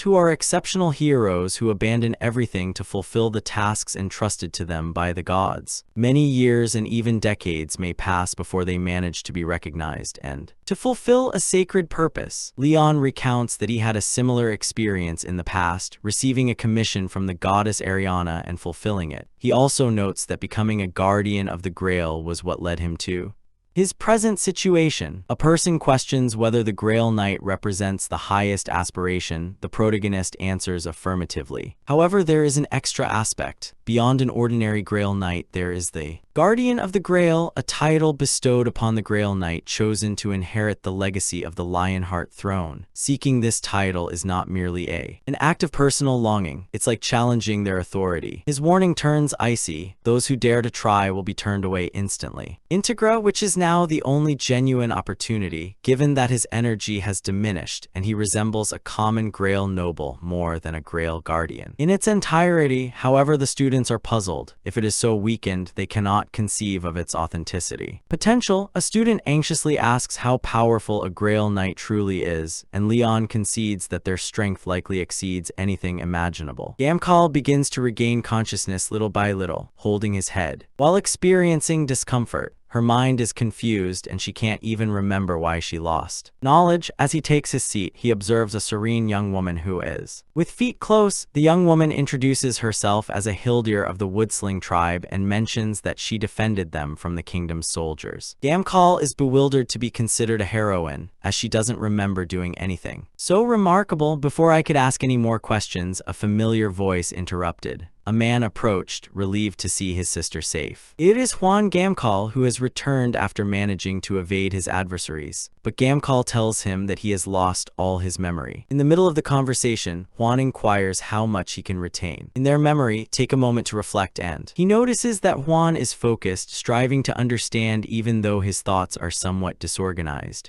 However, little by little, the fragments, they begin to come together. Upon hearing that he has lost a whole day, Gamkal wonders how. He forgot everything. He also hears Juan explain that the spell failed, they barely escaped, and a monster chased them. All the way, mentioning the Woodsling tribe briefly clicks something. In her mind, later she learns that during the confrontation, a hammer struck her and left her in critical condition. For 2 days, amazed, she seeks help from healers. Tried to help her, but they couldn't because Jayabrick, the Grail Knight, had cast a spell that rendered healing magic ineffective. Gamkal barely. She manages to understand. Then she notices strange markings on her skin. They look unusual, but Hildir explains that they are part of a healing spell that has been recorded to support her in her process of healing. Each sign has a special meaning in an ancient tribal tradition. Later, Gamkal looks at them closely and silently reflects that they look truly impressive. Then she stands up and her brother politely asks if he can accompany her, as a meeting is about to begin. A short time later, the tribe's chief, Beldi, speaks in a serious tone. For quite some time now, he remarks, the kingdom's forces have been observing his community. As if they were adversaries, many were expelled without reason and some even. They faced very difficult situations. However, the tribes, they refused to give up. 3 teams were defeated, but the others continued to strive. In the end, with no alternatives, they raised supplications to the deities asking for the courage they needed. Their pleas were answered when the brave men appeared. Juan emphasizes how formidable that opponent was. Not even 3 outstanding hunters and a group of over 100 members could defeat him. Jabrick's forehead was not ordinary. His armor withstood a direct hit from a huge being without breaking, and even serious wounds healed on his forehead. Body, his team was similar. As long as he lived, they shared that strength, recovering quickly and refusing to give up. The only significant milestone was John Ha's innovative creation, designed to overcome difficult obstacles, and it was the only action that produced results. After all the events, the community feels very grateful for the commitment of the brave ones. Now they are prepared to unite and collaborate without expecting any reward. At the same time, the image transforms when a young student exclaims in amazement upon seeing a real horse for the first time. This is June Ranch on Jehu Island. After initial training and assessments, Lee Jin takes the academy students to this site for their next class. For several of them, interacting with a horse is a transformative experience. In a fascinating experience, shortly after, Lee Jin joins and the group welcomes him warmly. He looks at the horses and remarks that they are truly wonderful. There's nothing unusual about them, but they're quite appropriate. After expressing his gratitude to the team for organizing everything so efficiently, he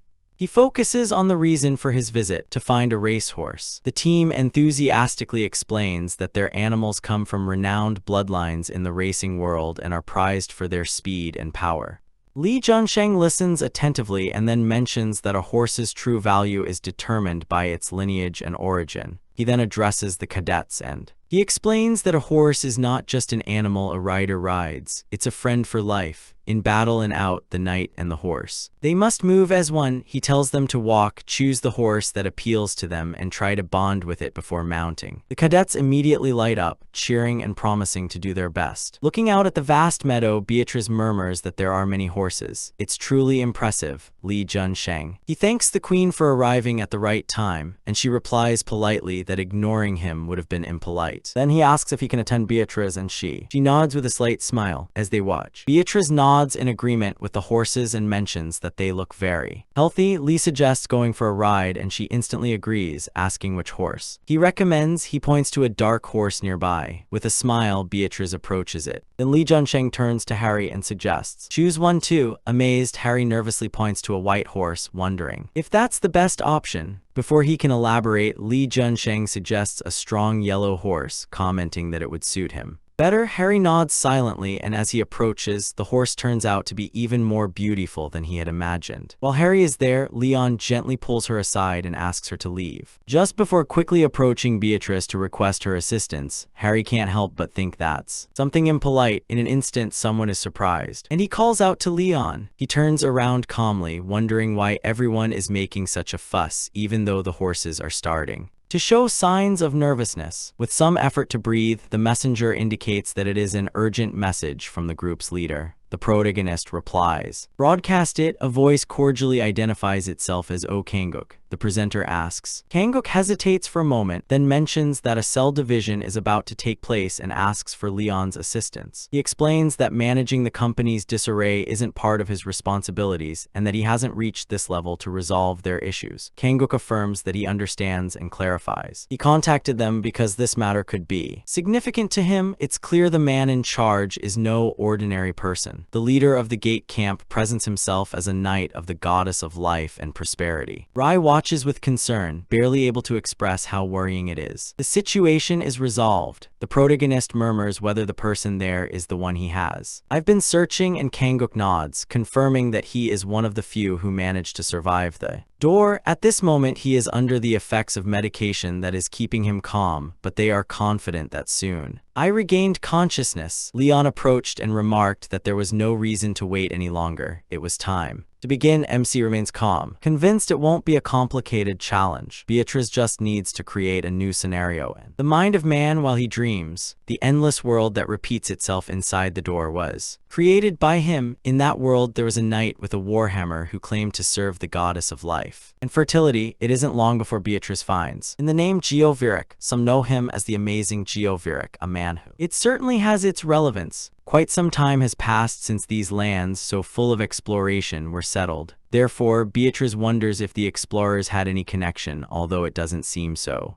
Very likely, the person responsible for this situation employed methods of total elimination, eliminating everything that crossed their path. His path, striving to leave no trace. Observing the intensity of Leon's red, Beatrice comments on it. He points out that he used a similar tracking approach when pursuing beings magical. Even with the passage of years, there are still signs of it. What happened? If those clues are followed, they could reveal the truth. Later, Beatrice is advised to continue. She also observes how quickly she has progressed without waiting for the others or Sarayapi, which suggests to her that something is not quite right. Leon pulls back and acknowledges that he may have given the impression of not being interested. But it underlines an important point. Skills that are not fully developed can cause difficulties. Significant, his haste makes sense when he says a Grail Knight is involved, and Beatrice wonders quietly if this refers to Sergei Jovrich. The protagonist explains that Sergei Jovrich, once favored by Demira, was a Grail Knight from 3 generations ago. His martial art was so highly regarded that it was passed down to the later knights. Approximately 800 years ago, a daring group embarked on the adventure of finding sustenance. Documents indicate that it was at that time when Geovrich said goodbye to life. It sounds impressive, but in reality it only implies who left this world. However, there's one thing that doesn't add up. A knight of Calais, revered by the sacred as a celestial being, should have reached paradise, but Geovrich, he never succeeded. Leon even pursued the energy of the sacred object, hoping to locate Geovrich or the essence that guided him. But he found nothing. That leaves only 3 possibilities. Sergei Jovrich continues. Present, its essence faded along the way. Or most worryingly of all, he decided to join to another group. This makes the situation risky, since a protector of Calais possesses abilities that surpass those of ordinary individuals any encounter. With one, it will be truly amazing, regardless of the reality, the mission. It continues. As they advance, they reach the heart of the place and stumble upon a disturbing scene. Figures organized like a warning. This was not a random act of aggression. Everything was carefully orchestrated. Seeing a manifestation of that harshness generates a deep frustration. What happened here is intolerable, and whoever caused it must face the consequences. Even Leon can't hide his discontent, and everyone around him notices. Harry realizes that, despite all of MC's strange traditions, he is still a worthy leader who will not tolerate disrespect. Of integrity, the soldiers are instructed. They are to remain vigilant. Harry and the others are told that from now on they must follow only his instructions. They must not trust what they see or their own assumptions, as they could be facing. Through deception, there is no room for uncertainty. Everyone comes together. To support their monarch, time is limited and the threat is advancing. Its arrival is already generating great anticipation, with joyful voices echoing throughout. Everywhere, those present yearn for resounding success and are determined that no one will be left behind. At that moment, Harry breaks the calm, exclaiming upon noticing that a community is in trouble. The adversaries are attacking innocent people with great ferocity. The whole group is filled with indignation, but only Leon stands out. He flies into a rage, shouting that the aggressors are despicable individuals. And without waiting for the others, he mounts his horse and heads off. To action, the brave invoke him with respect. They have witnessed similar situations before, especially in difficult times with the orcs. When the pure are in danger, the hero throws himself into battle without hesitation. Doubt the others can barely keep up since he is. Much later, suddenly Harry remembers the encounter with the orcs, and at that moment, Leon suddenly cries out, "In the name of Lionheart's honor," while the soldiers watch as his horse with raised sword. The problem is that it heads towards the wrong path. Harry freezes, unable to be certain of what she's seeing. Leon seems enraged, his voice icy as he calls them all insects. He won't listen to a word. He will explain. He focuses on a new goal and moves forward with his horse. Everyone around him is frozen because something is wrong, and instead of confronting the adversary, he heads towards the soldiers he is supposed to be protecting. The whispers spread. No one understands why she's acting this way. Harry knows this is not like Leon. His heart pounds, and he realizes that more people will suffer if he doesn't act, so he chooses to take charge. At that moment, someone mentions her name, forcing her to stop. Beatrice advises her to trust in the hero, who always has a motive behind what he does. Harry isn't sure yet, but the words make her doubt and wonder if Beatrice is right. In front of them, MCC continues to fight fiercely, calling their enemies trash. While he cuts them down, he's already racking up impossible numbers, completely absorbed by the battle. Harry wonders if he's overcome by disillusionment, but Beatrice just shrugs and mentions that Leon often lets himself be overcome by it. Driven by their impulses, in the end, they come to the conclusion that there is nothing they can do to stop it. Even after witnessing something disturbing, they choose for not intervening. It's not that they don't care. Rather, those being attacked are not beings of flesh and blood. The town's inhabitants are fictional, non-playable characters created from distant memories in the past. Only a few are true warriors. Everything else, including the beings and characters beyond our control, is merely an echo of what it once was. Therefore, if they are defeated or even caught in public, it is not perceived as a true defeat. Leon advances, proclaiming that he will not allow anyone to escape, determined to demonstrate his power. At that moment, a gentleman is approaching. He bows respectfully and greets the guardian of the Grail, known as the Living Saint Leon. He advises her to get up, as they are still in the middle of a fight. The nobleman identifies himself as Tiscata Bendelich, brother of the Lord of Bendelich and a member of the Labanin Dawn Knights. It is a town near Lanquil. Tiscata mentions that he was the only one in his family who actually earned the privilege of being knighted. He hadn't yet begun his journey, but he intended to do it as soon as this task is finished. The character murmurs that he can't remember the name Tiscata. Bendelich and Tiscata, had they become a true Grail Knight, would have been reunited in Eden. This implies only one thing: either he failed in his sacred duty or he died during it. This incursion, Leon observes the knights around him and knows he doesn't recognize their faces. They were once proud warriors, but history has forgotten them. Each one of them, with determination, MC Dragon of Lionheart, Monarch of Dragonufa and Bearer of Lionheart, presents himself. A privilege granted by Ariana, the goddess of light and justice, to Skade. He takes a step back, amazed by the divine energy that radiates from him. It's questioned whether this could be some kind of deception, but Leon remains unwavering. No true gentleman would deceive about. To be the king of the heart of the lion. The protagonist understands that in his time, the king of the heart of the lion was surely someone different. However, Tiscata nods and decides to have faith in him. MC then asks if these gentlemen have come with the intention of challenging. To the savages, point to the knight in the center of them and repeat the question. If the Grail Knight, brimming with life and prosperity, is Serge Jorvik, the knights instantly agree.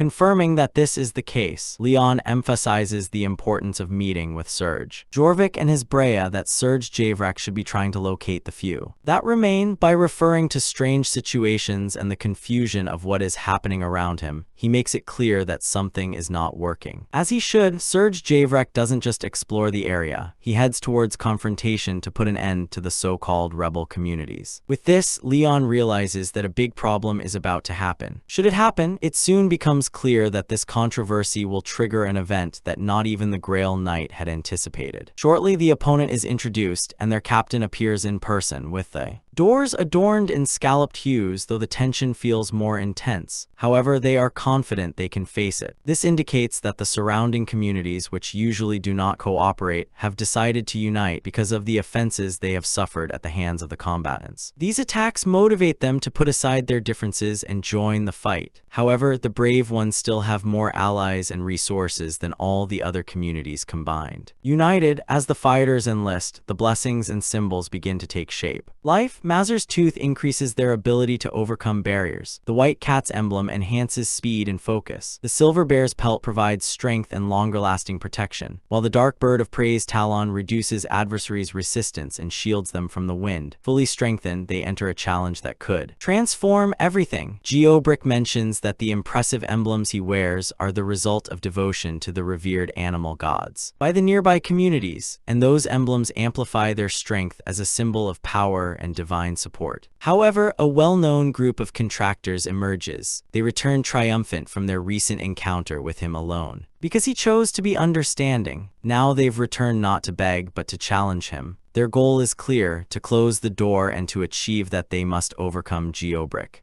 After that, Geobrick remains calm and offers them the chance to surrender their weapons and leave. He states that they haven't committed a crime serious enough to warrant such treatment. A severe punishment awaits them, but the mercenaries remain firm in their decision. One of them retorts, questioning how someone who harms others without thinking, without compassion for the most vulnerable, can speak of mistakes or justice. In response, Geobrick mentions that he is not experiencing any kind of discomfort. From his perspective, everything that has what was done was the right thing to do. Geobrick believes he hasn't made any mistakes. Anyone who dares to challenge him has crossed a line, and now, he says, the time for retribution has arrived. Divine, a loyal friend, senses danger instantly and warns everyone to activate their protective skills. This is not a gift Geobrick can employ. Frequently, if they manage to pass this test, they will still have the opportunity to alter the course of the conflict. At that moment, the nobles of the kingdom deposit his hope in Geobrick, his trust flowing towards him. Without hesitation, together they declare themselves valiant protectors of the Grail Guardian, offering their energy and faith to banish the darkness they face. Thus, Geobrick presents itself as the representative of the greatness of the true god, his admiration. It manifests itself, and the terrain around it suddenly fragments. Those chosen by the deities acquire strength far greater than that of ordinary beings, and when a knight achieves sainthood, the goddess of light and justice grants them even greater power. Strength, once that power is fully unleashed, it becomes something terrifying, a divine punishment. And the punishment of each Grail Knight, it is different, shaped by the god they serve. For the Knight of Life and Fertility, it arrives as a force that will tear the earth apart. Everyone is amazed. With a single move, 3,000 community heroes are defeated. That doesn't seem like a common occurrence in human beings. There are individuals who only find relief in understand that they are not the target. In the midst of the situation, Geobrick, he raises his voice to the deity, pleading with him to illuminate his path, confirm his course, and guide the lost back on the right path. He assures that this is the last chance to that the adversary recovers, and then gives the order to act immediately, describing them as obstinate, erratic, and without a gram of empathy. The main group moves closer to confront them directly, while the others spread out to surround them, confident in their numerical superiority. It will be beneficial to them. However, Geobrick is surprised to see that a fighter, he stands firm before them, much stronger than I had anticipated. That unusual mark of disloyalty on her skin could be the secret of its power. The explorers overlook a crucial detail: these brave explorers never set foot on a revered path, nor did they surrender no homage to any deity, yet they were not frail people. They had traversed the territory, overcoming hardships time and again, and had tested themselves in challenges, not for rewards, soldiers. No matter who considers them ineffective, they stand firm. The brave ones dismount from their horses and they take their place. They are not novices, they are seasoned warriors of the realm. Some have nearly a century of battles behind them, filled with pride for their dedicated lives. To protection, they have overcome mysterious creatures, unwanted guests, and various opponents that they challenged the kingdom. With such a track record, not even the most formidable competitors could overcome them. They manage to intimidate them. Their voices resonate with greater intensity as more warriors approach, and the attention continues. On the rise, a mercenary becomes aware of the circumstances they face. If they don't act quickly, they will be overtaken. Juan detects a possibility of escape, but avoiding the situation doesn't seem to be the answer. A feasible alternative, and they understand that their group alone is not enough. Perhaps with the support of one of the top 10 institutions they could hold out, but time is running out. The building could collapse before the reinforcements are in place. Manage to arrive, then Juan suggests that perhaps there is a more appropriate way to deal with this situation, and everyone falls silent. What he is considering could to be her only chance. Ariana, deity of light and equity, Demera, associated with existence and well-being. Several identities are mentioned, although not all are accepted. Jinsu shows no interest in them. Religion has never meant much to him, and he doesn't understand what they have to do with it. To see the gods with the gates. Then someone points out that if the king truly belongs to the same world as those knights, staying here is suicide. They need. He's leaving now. Hildur asks Jinsu if he's really abandoning them, but he assures her he won't give up. Defeated, he's seeking additional help because not having backup will only create more problems. Talking to the uncontrollable characters is, in any case, unproductive. The place has faded into oblivion, as have the moments lived there. At this moment, the most important thing. It's about taking care of our safety. Hildur then signals the group to stop, stating that this gate will remain open today. They can't defeat the strange beings, so it's best if they distance themselves before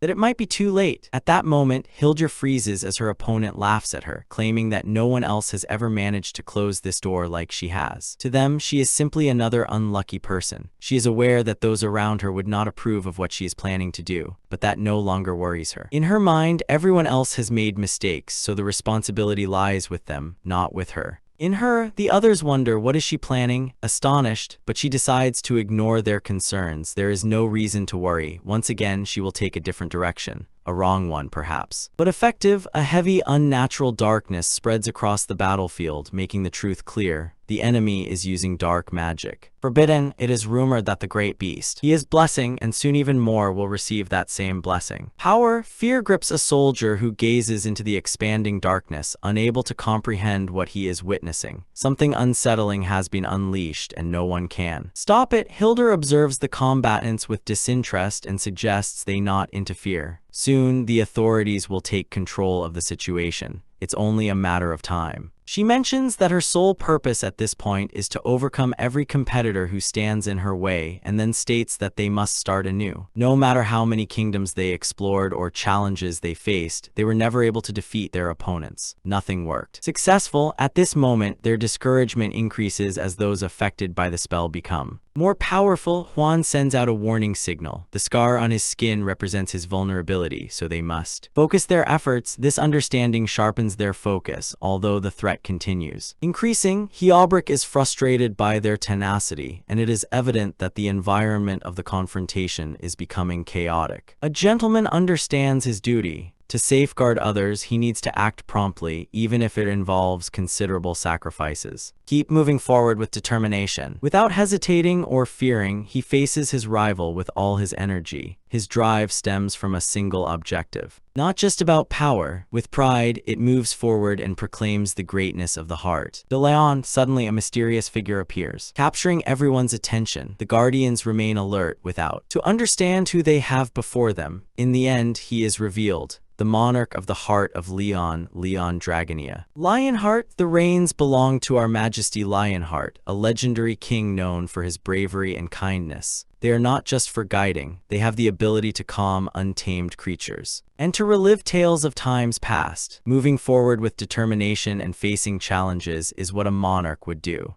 Like him, Stallion silently assumes command, feeling grateful for the trust they have placed in him. In it, a moment ago, things got difficult. No matter how many adversaries are defeated, more always appear as if They were like shadows, the brave continue to confront them. But the group doesn't dwindle. Harry wonders why the rules are so strict. They're still being rather harsh with the younger ones. Leon explains that the guardians of the realm don't make decisions lightly, and little by little, he begins to understand the reason behind it. Of what is happening, each enemy bears a mark on their skin, proof that they serve the god beast. That's why it's important to skin them. Once they receive that mark and begin. As they use their power, their souls begin to rot. The corruption spreads slowly, and Harry realizes they are not. Leon stands firm and tells him that kindness and talking about rights won't save anyone. A battle like that, such a cruel war, leaves only two things. What matters are truth and justice. Absolute. Having made that decision, Beatrice prepares to fulfill her objective. Then she approaches the others and asks them that he keep his distance. Meanwhile, the protagonist senses that something is wrong. The opposition groups continue their work despite the difficulties presented by the Knight of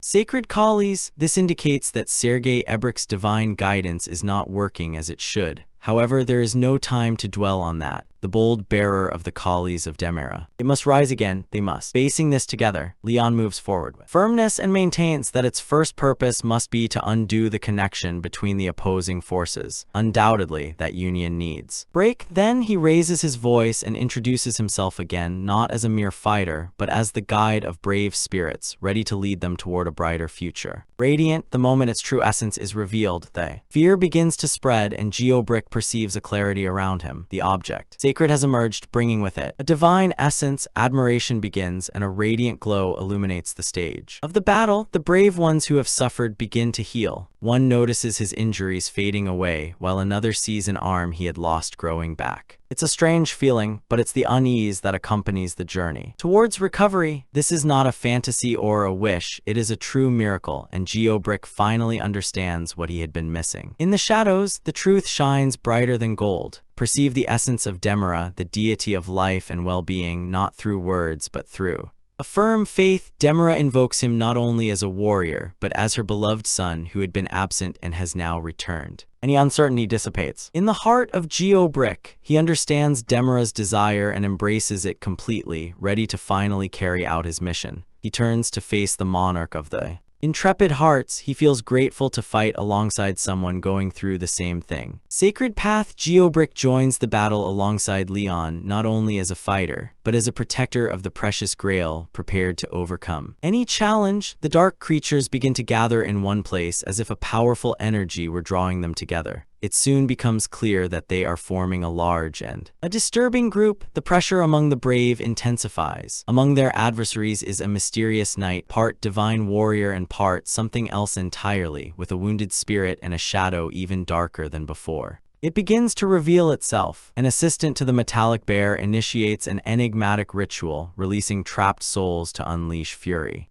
of the beast god. The beast lets out a loud roar and quickly approaches Lionheart with the intention to catch him. Lionheart doesn't hesitate for a second. Instant invokes an ancient force, and their vision becomes reality when it arises. The Eye of Destiny. He keeps moving forward amidst the confusion. Anxiety grips him, but he doesn't give up. Lionheart's courage inspires those around him and the fearless individuals who surround him as well. They sense it. This is the moment they've been waiting for. They need to unite and put an end to those who have brought the world down. Into the shadows, Hildur can barely. She breathed, overwhelmed by fear and disappointment as the creatures continued to attack. Non-stop, a Grail Knight like Geobrick was already too much, and now it's even worse. Even the dead are being dragged back into this. While the enemy taunts them, saying their bodies will nourish the earth, no one knows where the King of the Lionhearts came from or what role he plays. That strange woman. As Hilda walks quickly, she comes across a glowing rock. A mana gem. It's an extraordinary energy source generated by the essence of beings in portals, but it has a feeling unusual. The mana in this region is extremely dense. As a metaphor, perhaps millions of extraordinary beings departed to form it. That idea evokes a feeling in him of unease. Then Huju comments that this portal might be trapped in a cycle, reliving the same experiences over and over. And again, Hildur understands that Huju is not an evil entity, although its presence remains disturbing. Huju remains still in the face of this startling revelation, but Hildur already realizes that he is not just an observer, and that transforms the situation. Huju perceives the intensity of Hildur's power and that it makes her uncomfortable. However, she doesn't hesitate and quickly turns her attention to her opponents. Even now, she tries to persuade Hildur to join her team. What Huju employs seems less like an enchantment and more like a form of absolute domination, which is difficult to perceive. Later, Hildur feels overwhelmed by uncertainty and sadness, repeating that her beings are ineffective as if she had expressed it on many occasions. Then he laughs at Huju, asking if he still remembers his true mentor. Hildur feels paralyzed, murmuring a plea to the gods, but that moment has already passed. Time has passed. Huju simply smiles and assures that the worker now it belongs to her. Frustration arises when Hildur's assistant dismisses her and warns her that he will regret it. However, something more significant is at stake, for this doorway is not just another site of confrontation.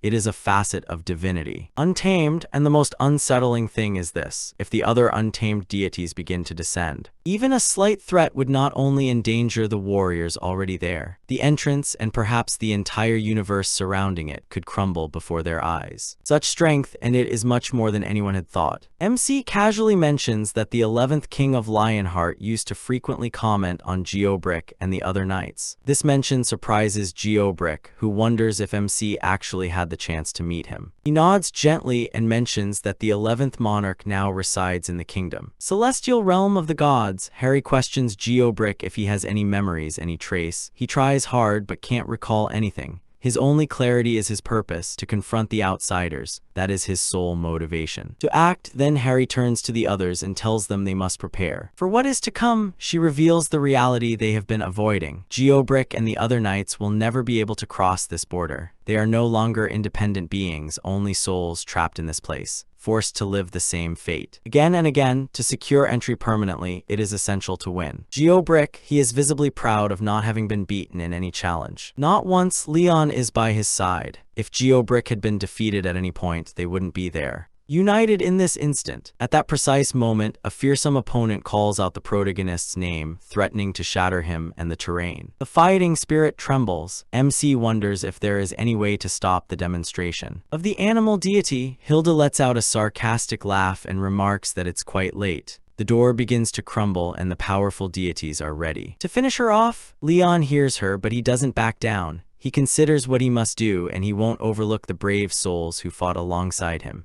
No matter how difficult the situation, he chooses to press on in the battle. Beatrice advises him that approaching him directly could be very risky, but he has already made his decision. If they manage to escape and there is a breach in the cells, these individuals will spread throughout the world, which would be even more alarming. The hero prepares to fight, but Geobrick intervenes. On his way, he assures that there are still a way to seal the opening. It will only be complete when he finally surrenders. As an honorable member of this place, his destiny is what will allow everything to culminate once and for all. His being vibrates, but his resolve, he remains steadfast. He asks others to step back and continue with their daily activities. MC must conserve his energy for the challenges that await him beyond this world in crisis, as there is no point in investing effort in places that are about to vanish. Geobrick then turns to the other knights, his colleagues and friends. They are told that the decisive moment has arrived, and with the valiant king at their side as their celestial guide, they must reunite. They choose. They will yield not out of a lack of trust, but to safeguard the future of those who remain. They will sacrifice themselves so that others may have the opportunity of rebirth. Leon remains silent, touched by that loyalty. Geobrick's sacrifice imposes a responsibility upon him, heavier than any burden, but he will bear it with pride. However, Geobrick has one last request for him, that he grant him just a moment longer, close your eyes, and fervently begs the goddess of Mira for one last favor before fading away. Then he raises his hammer and focuses on the rest of his energy in him. Chosen by the sacred and faithful to the intrepid spirit, Geobrick channels all his strength into this work. It is offered to the brave not only as an instrument but as a symbol of trust and friendship. Until a worthy being arrives, the brave must carry it with them. This axe, MC, understands that no one will be able to control it. He did the same as Geobrek. However, Geobrek expressed his trust in the king and considered fighting alongside him a privilege, which he will treasure forever. Then Geobrek turns to his team one last time and gives his last instruction to guard the king until everyone has said their goodbyes. The men of honor look up with joy and they answer in unison. Their lives have meaning and their mission is clear. They offer a final prayer of hope. Before leaving, his confidence remains strong even in the final moments. Far ahead, Geobrek stands tall and remembers everyone. Who is he? He's more than a fighter. He's a legend forged by war. He defeated over 10,000 adversaries with his bare hands. He faced more than 5 million in combat and never surrendered. He defended his home from 300,000 beings when no one else could. And he remembers overcoming the leader of the giants when all hope seemed lost. Throughout his journey, the goddesses Mira and Ariana accompanied him, and Pedos recognized his bravery and determination. Geobrek is not only a warrior, he is the guardian of the container of existence and well-being. With her final cry, she calls upon her friends to rise once more. Today, they march toward their goal with courage, filled with pride for equality, for tomorrow, and for the legacy they represent. As they advance, their hearts pounding, for behind them lingers the bold spirit of a lion. Ari feels his commitment is so significant that he finds it difficult to continue. Even though Leon asks him to step back, he can't get him to leave. He wishes to witness their final struggle with his own eyes and honor them by staying. The main character is not up for debate if she chooses to stay. He leaves her, then Ari senses something is wrong. Her voice trembles as she realizes what has happened. Geobrek. He has received a promotion. Following this, Leon states that the deity they worship, the being they obey, will face difficult times. The guardians of the Kalis begin to move away, their mission for the moment. It has concluded. Now divine laws must take shape and bring about results regardless. The price. Geobrek's last words resonate louder than any battle cry. His sacrifice, loyalty, and strength leave their mark on this day. MC silently accepts the responsibility of carrying out those ideas. What Geobrek dreamed of will not be extinguished. His sense of fairness will remain in the decisions. Coming of the king, he feels he was fatigued, but not from a confrontation. Although he had faced and defeated several rivals in the past, he had never experienced anything like this. At this moment, the discomfort, it dwells within him. As time passes, it begins to understand the reason. It's not the effort that tires him. It's fear, the fear of being separated from those they value once again, since that sadness affects them more than any injury. What worries her most is the idea of facing what's coming without support. However, Leo acknowledges that this is a path he must take. This article cannot be given to another person. At that moment, a voice calls him and Harry introduces herself. The protagonist notices how late it is and asks why Harry is awake instead of resting as she usually does. Normally, she's the first one out enjoying her favorite shows after a long day, but tonight she finds herself here wielding a sword. Like, if only he had anticipated it. Harry gets tangled up in his own words, trying give an explanation. He claims that it wasn't unexpected. Everything that's happened lately awakened something in her. The battles, the sacrifice, the truth they've learned, it all changed her. Now she feels she can't waste any more time. It's crucial that she grows stronger, not only for her own benefit, but also for the well-being of those around him. Leon suggests she raise her sword. He wishes to test its potential. She stands, nervous, but elegant. Even so, he responds politely and somewhat distantly. And the protagonist wonders in his mind when he will change his ways. Interact, he skillfully raises his sword and indicates that she's ready. Harry obeys quickly, gripping the weapon tightly, but the instant its blade moves, the force knocks her down. Leon corrects her immediately. Her arms are in a low position. As they fall below her abdomen, her speed is reduced. And if they lower even further, her gestures, they slow down. Harry nods quickly, absorbing all the information. Later, he moves a little closer and mentions that protection isn't based solely on weapon handling or arm strength. His entire body must be protected. Collaborate in harmony. He advises you to put one foot back and preserve your balance. Harry adjusts his grip and tries again, now with greater precision. This time, he manages to stop its next advance. Then he realizes that Leon's movements seem more exaggerated than they actually are. The situation requires it. He isn't frustrated by it. On the contrary, the protagonist points out that he's already mentioned this. Spectacular actions aren't necessary. Speed and accuracy are essential, as every step and choice matters. Then he questions why she thinks offering the opponent an opportunity is a good idea. It would be beneficial. Harry pauses for a moment to reflect and suggests that it could contribute to improving his abilities, but the protagonist becomes irritated because that's not the approach. Using skills correctly is meaningless if they're not valued. Harry had thought that Leon wanted to risk his life if necessary, as if that were the point. Honorable, he rejects that immediately. For him, dying without a real reason is unthinkable. It has no value. Then he investigates if there is someone for whom he would be willing to give up everything. If that is not the case, he strives to be like everyone else. It loses its purpose. His words affect her and Harry deflects. The protagonist tells him to rest. For now, Harry walks away slowly, carrying what she said. She's starting to notice that Leon hasn't been well lately and his energy is low. She's worried. Jappy observes that MC's behavior is unusual due to the pressure, although his justification is somewhat ambiguous. That's why Harry asks for a clearer answer and Jappy sums it up, concern he must. Finding a moment to rest, this leads Harry to reflect about how the main character entertains himself. Jappy mentions that living beings tend to renew themselves in their free time, especially through of the game. Harry can hardly imagine Leon playing, but he still wants to find something he likes. Though he asks Jappy for suggestions, he says it's not his job to choose fun games. For humans, Harry reflects on whether he should have expressed his ignorance. However, the possibility that MC might find some satisfaction in it gives him tranquility. As he continues his meditation, Jappy seems willing to share more details. He acknowledges that the proposal was interesting, but maintains that it was simply a coincidence and assures everyone that no one can match his estimates. Harry laughs and ignores him. Jappy senses the sarcasm and clearly doesn't appreciate being addressed that way by a human. Harry remains calm and tells her that she is still the same. The goddess Ariana affectionately mentions that the knight's willingness to help fills her with joy. To the gods, however, he feels uneasy about Leon. After having fought tirelessly for 2 centuries, he feels he deserves more than just conflicts. She longs for tranquility, something that will bring her serenity. She states that the time has come to enjoy life a little through rest and renewal, although the notion of fun seems unusual to her.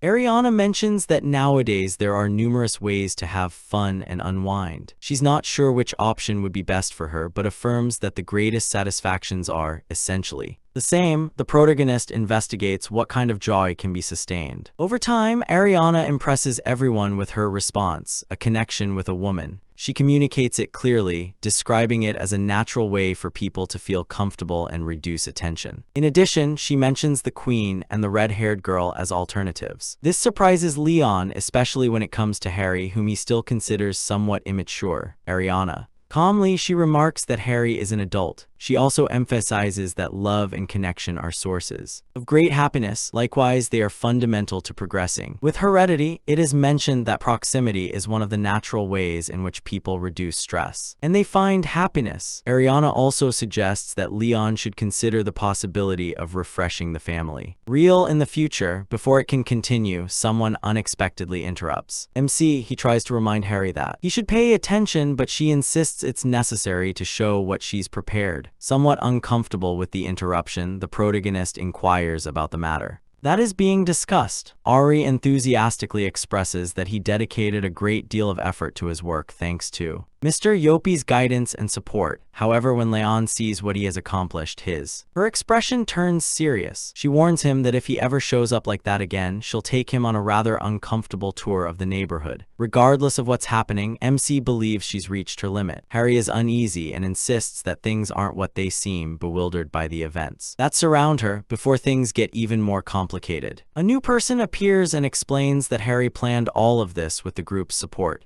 Leon is intrigued, though not entirely convinced. The assistant mentions that the entire group was involved in an activity organized by Harry. He's still unsure what to expect, but the fact that even Sir Spenny was there gives him pause. More carefully, Harry asks her to go through the door he has built, assuring her that he will love the experience. The moment the protagonist, Harry, very excited, crosses the threshold and reveals that the gate is called Suhei and is filled with various animal species. Magical creatures. He points to the scoreboard, Tiny creatures score 1 point, medium-sized ones 3, and large ones 10. Orcs are the most special, so they grant more points. Leon reviews the rules and realizes that, in reality, it's about an exploration game. Upon hearing that everything it had been created for him, he pauses for a moment and understands the intention, truly appreciating it. Time has passed. A long time has passed since his last experience, and at first he wonders if he still has the ability. However, as he begins to focus, his old instincts resurface. With force, the first clean hit catches him and he starts to have fun. Then, one of the monsters goes wild upon seeing its kind fall and launches itself. MC responds immediately, taking him down with sure aim and agile movements. After that, all his initial uncertainty disappears. Harry realizes that he is completely focused on the game, so his previous anxiety. He feels insignificant. Leon really is enjoying every moment. As she walks toward the threshold, she casually mentions that preserving a memory is part of the habit. Watching him handle the bow with such skill, Harry remarks on how adept he is, despite not having practiced. For a long time, he had always thought that bows didn't appeal to him, but he had been wrong. Being a knight doesn't mean that they cannot use. The house was always part of noble life, especially for knights who traveled on missions through the lands unknown. They often had to find their own food, so they became good hunters. It was natural. Leon casually mentions that besides being the strongest champion of his time, he was also the second best hunter. This surprises Harry and he asks who he was the first. The protagonist says he wasn't another knight of the Grail. There were priestesses chosen by the moon goddess. For the house, she guided the moon temple and handled a bow with skill. Exceptional, his arrows shone like stars in the sky and at their maximum power could pierce mountains. While Harry searches, understanding what's happening, he finally asks why he only focused on capturing orcs. Leon replies that there was no point in forming groups just to scare off more prey. Simple, the orcs awarded more points, so naturally he focused on them. His clear response shows that he considers the orcs as mere targets without paying them any attention. Pay close attention. After the search, MC finds something intriguing. It emits a strange vibration and Harry agrees that it seems to be under a spell. Unfavorable, it's a unique item with a mysterious story. Instead of keeping it, he chooses to sell it and donate the proceeds to those who helped collect the animals. Although its value is high, for him, that money should be given to those who offered their free time and made an effort. Under the sun, after that, Leon observes signs that some orcs have managed to escape and states that the hunt it is not yet over. These creatures are still in the forest, and although their presence is doubtful, he perceives them as adversaries. He tells Harry to come with him and that he'll show him how to handle a bow properly. She nods, though she's surprised by how enthusiastic he is. It is found. Upon observing it, Harry mentions that the main character looks different. His words lead him to think. Leon realizes that a long time has passed since the last time someone showed him kindness without expecting something in return. He tells Harry he's happy for her. She doesn't quite understand his words and he decides not to mention it again. On one occasion, MC proposes a challenge to defeat at least 3 orcs using the skills he showed her. He'll be disappointed. Harry starts to feel nervous and reminds him that he's barely had the chance of using a bow. Then back in the practice area of the Pantheon Guild, Harry is pleased to see that Leon has a more positive attitude. At that moment he appears. The section manager casually mentions that the tractor has a problem, so he needs to check the supply depot. No one has been there since what happened with Naju and Harry. She chooses to go with him. Together, they head in the right direction. He heads towards the tool shed. There, the venerable Sir Jovik's hammer hangs, and the place has an almost sacred atmosphere. Harry whispers a prayer, awkwardly blending Buddhist and Christian traditions, and even makes the sign of the cross automatically. The area supervisor notices what's happening, and he is amazed. He checks that the hammer has remained stored here all this time, since at this moment no one he has permission to use it. It has been kept in the room of materials. Harry is about to immerse himself in his thoughts when something surprising happens. It captures their attention. A peculiar figure who seems interested in the most powerful device in the country. As he approaches, an alarm sounds and Javi answers. Immediately, they recognize the visitor as Jack Spine. Everyone is surprised by his unexpected arrival, and Spine confirms that the hammer is indeed in the hands of the Pantheon Guild. Javi calmly identifies Spina as the one who came to challenge the hammer and greets him with unusual friendliness. Although he's not entirely sure what to expect, Spina expresses his gratitude and confesses that the place is much more welcoming than I had imagined. Just before the conversation continues, Javi steps in. He points out that no one can enter without having paid beforehand. An entrance fee fee for adventurers. The set sum is 500. Spina is surprised. Residents only pay 500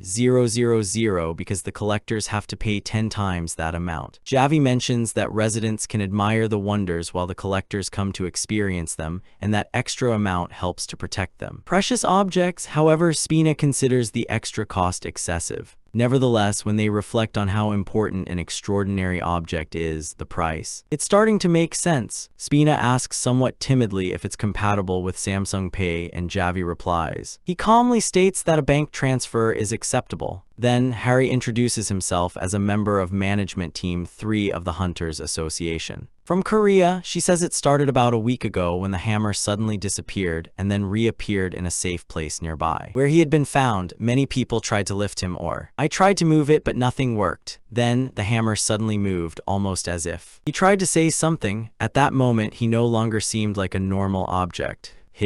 His presence makes it seem as if he has developed a will of his own. This can happen with powerful sacred relics after they have been linked to divine beings for a long time. Over time, they can develop a way of thinking that makes them considerably more powerful. Difficult to understand. When Leon first held the hammer in his hands, it appeared calm and respectful. He had Demira's support and served the king of the Lionheart steadfastly. At this moment, his energy is perceived differently, more intense, clearer, almost as if it has a will of its own. As if it were searching for someone, soon it finds him. The hammer yearns for a new wielder who is worthy of wielding it. He turns to Harry and tells him to pass a message to the association. Whoever manages to lift the hammer will have the right to keep it. The association will likely want to test its metal first, but the message is clear. The challenge is on, and the gavel awaits the next person to accept it. Then he notices something else. Unusual for him, it's not just a powerful weapon. It's an epic item. Hunter gear is ranked by power and rarity, which helps you choose the right equipment for battle. Against monsters, the scale starts with normal items, then rare, then unique. And legendary, those higher ranks require great skill, money, and labor is required to manufacture them, but epic items are on another level, surpassing legendary equipment, and only a few have appeared in the last 30 years. These are weapons known among nations, remembered in stories, and feared by their power. An example is the Heavenly Destruction Sword of Mount Chuen, once used by the Heavenly Demon. Epic items are not just weapons, they are living legends. Another is the 12-ringed Kakara staff, which is said to have considerable power to reshape the world. There is also the heart of the Ice Queen that continues to freeze the lands of Siberia, and the sword of the Wandering Demon, missing since the disaster of the Black Gate in London and still lost. These relics can change even the worst battle, and now another one stands before them, the hammer. From Hobrecht, despite knowing how invaluable it is, Leon remains firm in his decision. Whoever lifts the hammer will becomes its owner. Lee Chun-soo can hardly believe it. He doesn't understand how the protagonist can give away something so rare so easily. To be sure, check the hammer's stats. It's a divine weapon containing the soul of Hobrecht, a Grail Knight chosen by Demira, goddess of life and fertility. It carries the key of faith, drawing divine power directly from it. It increases vitality enough to eliminate fatigue, quadruples defense while the user is on the ground, and triples healing power. Nearby allies also benefit, gaining double defense and significantly stronger healing. One skill, Saint's Paint, allows the wielder to use divine laws based on his faith and sacred power. The description leaves Lee Chun-soo overwhelmed. This isn't just rare, it's basically a miracle converted. Lee Chan doesn't change his mind. He tells Lee Chun-soo to spread the word to the association. In a low voice, Lee Chun-soo asks if he can step away to make a call, the president of the Hunters Association. She responds. The moment she hears the news, she screams in shock. This is the first object, the country's highest ranked epic. In all of Asia, it would only be third. No wonder it's sending a wave of challengers towards the Pantheon Guild. People crowd around and start asking where. There's the hammer. Harry quickly tells them to show respect. In this world, even legendary objects must be properly honored. This isn't just a hammer, it's a legacy. By Sergei Ox, then a challenger steps forward and asks to try. The closer she gets, the more she feels the intense aura of the hammer. Without moving, it exerts pressure. Blasty, nobody needs it. Touch it, the challenger is knocked down before. Try, the hammer repels those it deems unworthy with an invisible force. A hunter stumbles, annoyed that no one. He warned us, but the truth is, the hammer chooses by its own rules, and nobody really knows what those rules are. They are, then a voice resounds. Kirik, he demands a tithe, an offering to the associated goddess. To the reliquary, the hunters are baffled. They already paid to enter and now they are being turned away. They demand another payment. Then someone realizes that the hammer is linked to the goddess, so the tithe. It could be part of the test. He's offering 10 million. The others are looking at him as if he's lost his mind for throwing so much money the instant that the offering is accepted. Everything changes. The hammer, which previously rejected all contact, now he lets himself be touched. He even lets the hunter grab him, something impossible. Moments before, this time the aura doesn't push him, the reliquary. He has acknowledged it. After that, the offerings begin. The hunters rush forward, each hoping to lift the hammer and claim it. Soon, they're pushing and shoving, arguing over who got there first. And who paid more? Harry feels uneasy and whispers to Kitsik that this feels wrong. She wonders if a sacred reliquary should be treated this way. But Yappy ignores their concern. For him, this isn't disrespect, it's intelligent. Then the hammer rejects another challenger and hurls him away. It is no longer just testing strength or determination. The offering was not enough and the hammer wanted more. What seemed sacred now feels like a toll, judging not. It's not about value, but money. Little by little, it ceases to feel like a sacred weapon and begins to appear as a tool. Commercial. Yappy remains calm throughout. His plan is working and barely. It's just getting started. The news is spreading fast. The guild is getting so much attention that even Starbucks wants to open a branch. Inside, a report on tithing shows how enormous it is. The guild is back. Hunters from all over the country are lining up for a shot with the hammer. Some aren't even here for the fame. Do they want miracles? One man cries with relief as his 10-year-old ingrown toenail heals, and another says even his dental problem improves just from the aura of the hammer. Pantheon begins to draw crowds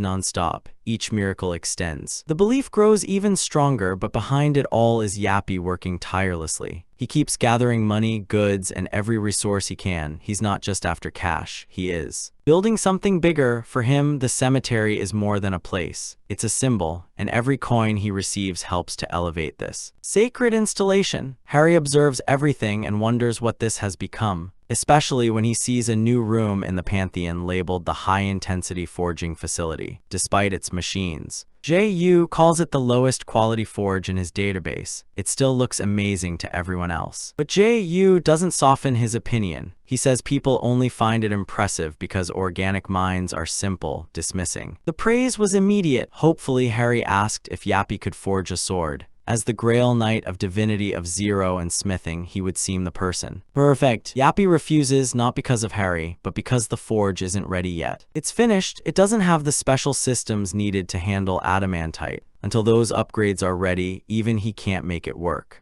Harry understands. Then Yappy turns around and has decided to earn more money. A small forge is opened and Yappy finally secures enough seed capital to move forward. With his true plan in his mind, he's a righteous thief stealing from the greedy, not for himself, but to create something more large. Lately, the global stock market has. It's been a disaster. Powerful people are furious because the news isn't aligning with them. Despite spending enormous sums to control the media, the headlines, they keep turning against him. Behind the scenes, a ghostly figure continues to ruin things. Their plans, just when they're ready to collect huge profits, that mysterious figure intervenes and takes the winnings and disappears. That figure is Yappy. He slips through the cracks of the system, accumulating wealth without knocking attention. Now it turns its attention to food, because in this era it has become one of the world's greatest problems. Demonic energy has poisoned vast areas of land and made agriculture difficult. The stronger countries reacted early during the first disasters, but the poorer nations, they are still fighting. In those regions, dungeon breaches occur almost daily, destroying any possibility of survival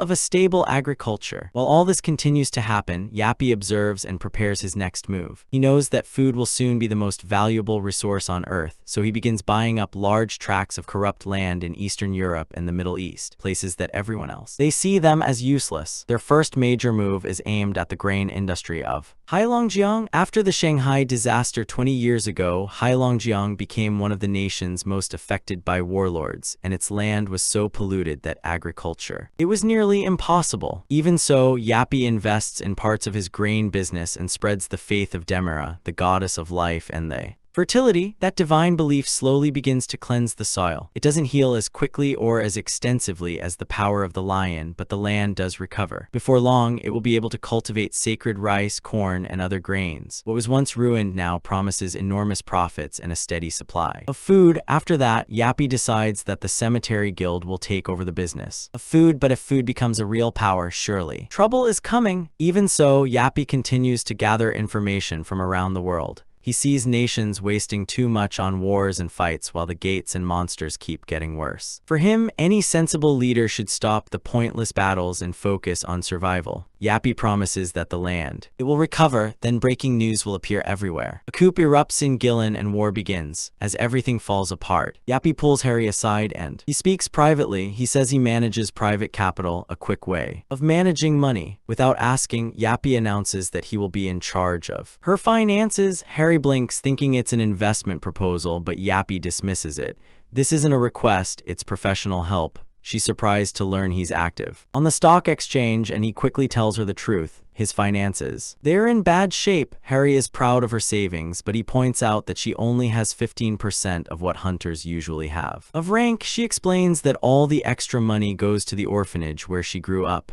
Yappy doesn't scoff at that. Instead, she says that better planning would allow her help even more. She tries to refuse, but he insists, saying that ignoring money in this world is basically surrendering to life. To him, she should be grateful that he intervened. Harry finally agrees to let him drive 001 million. Yappy immediately raises it to 20 million and casually tells him to sell his apartment in Seoul. Harry freezes. She doesn't know what to say, but deep down she trusts Yappy and hopes it's nothing murky. Then Yappy promotes her from bronze status to silver. He tells her it's a special favor. Silver members now earn double than the bronze ones. Upon hearing that, Harry becomes excited and asks about her life even more. Yappy says that if you bring in 5 new members, he'll reach gold and get triple the reward earnings. Harry is only 20 and still new to adult life. She doesn't pick up on the warning signs. It's a classic pyramid scheme, but for her, it sounds incredible. That makes it even worse because people trust her. Excited, she calls Suhu and shares the deal, and he immediately agrees. What she believes in, with Harry attracting people without knowing this, the Yappy scam is expanding rapidly. More members are joining, and the fake investment scheme is profiting. Speed, then just when business seems to be booming, they arrive. District court officials with a notice of asset seizure. Leon is confused and alarmed to see Yappy respond as if he were not a big problem. Using the name of the Pantheon Guild, Yappy borrows a large sum of money. He promises huge profits and tells everyone that their money is guaranteed to double or more. It will even triple. The members trust him and contribute their savings. Some are even selling their homes or putting up land to raise funds. More money, but things quickly collapse. Investments plummet and the fund, it's all gone. All the money is gone. Harry collapses. She lost everything, including her 87 million won in savings. One person says he used his wife's money. Another says he had saved for 5 years to buy special medicine, and now it's all gone. Even Spina, a prominent member, loses more than 87 million won. Everyone is stunned, furious, and devastated. They trusted Yappy, and now the guild is drowning in debt. The losses keep mounting. Nearly 50 million won disappear every hour. About 72% of their investment has vanished. People panic, screaming and crying over the money. The room becomes chaotic. People start grabbing anything from the guild to get their hands on something. One person runs to the storeroom and takes what looks expensive. Then someone grabs a large, shiny pillar, thinking it must be valuable. Yappy panics and shouts that it's his personal property, but nobody cares. Emotions erupt, and another person breaks down, yelling about how hard they worked to save that money. Jisung gets sick from the stress, and not even the boss can calm the crowd. In the midst of it all, Yappy looks at them with disdain and calls them inferior. Then Spiny intervenes, hiccuping from stress or perhaps fear. Leon tells Sir Spiny to take care of it, trusting in him. His intelligence. Spiny asks how long Yappy needs, and Yappy says he'll figure it out. Everything for tomorrow. Spinter accepts, and then he goes further, offering to guarantee Yappy's debt himself if necessary. After that, he orders Yappy he should get back to work. Yappy leaves hurriedly while everyone watches, unsure how this mess could possibly be fixed. In a single day, back at the guild, alarms sound and the emergency protocol begins. There's no time for full safety checks as the first prototype of exoskeleton armor is activated. The mission is called Restoration of Funds. Meanwhile, far to the north, in Heilongjiang, soldiers of the Jilin Republic Army are lying around, bored. Ruyo yawns while another complains that the enemy fled instead of fighting. They mock the humans for being weak and dishonorable, but Ryo is only concerned with getting a good meal now. They decide to wait before attacking again in the nearby area. Their humor turns dark as they joke about cooking people, still eager to plunder and kill. Again, exactly. Before moving, something strange catches his attention. In the sky, a bright object falls like a meteorite. Far away, alarms sound in a secure defense room while the divine staff, a secret weapon on a satellite, is activated. Suddenly, the defense secretary panics. Only 3 people should have the launch code, but someone fired it.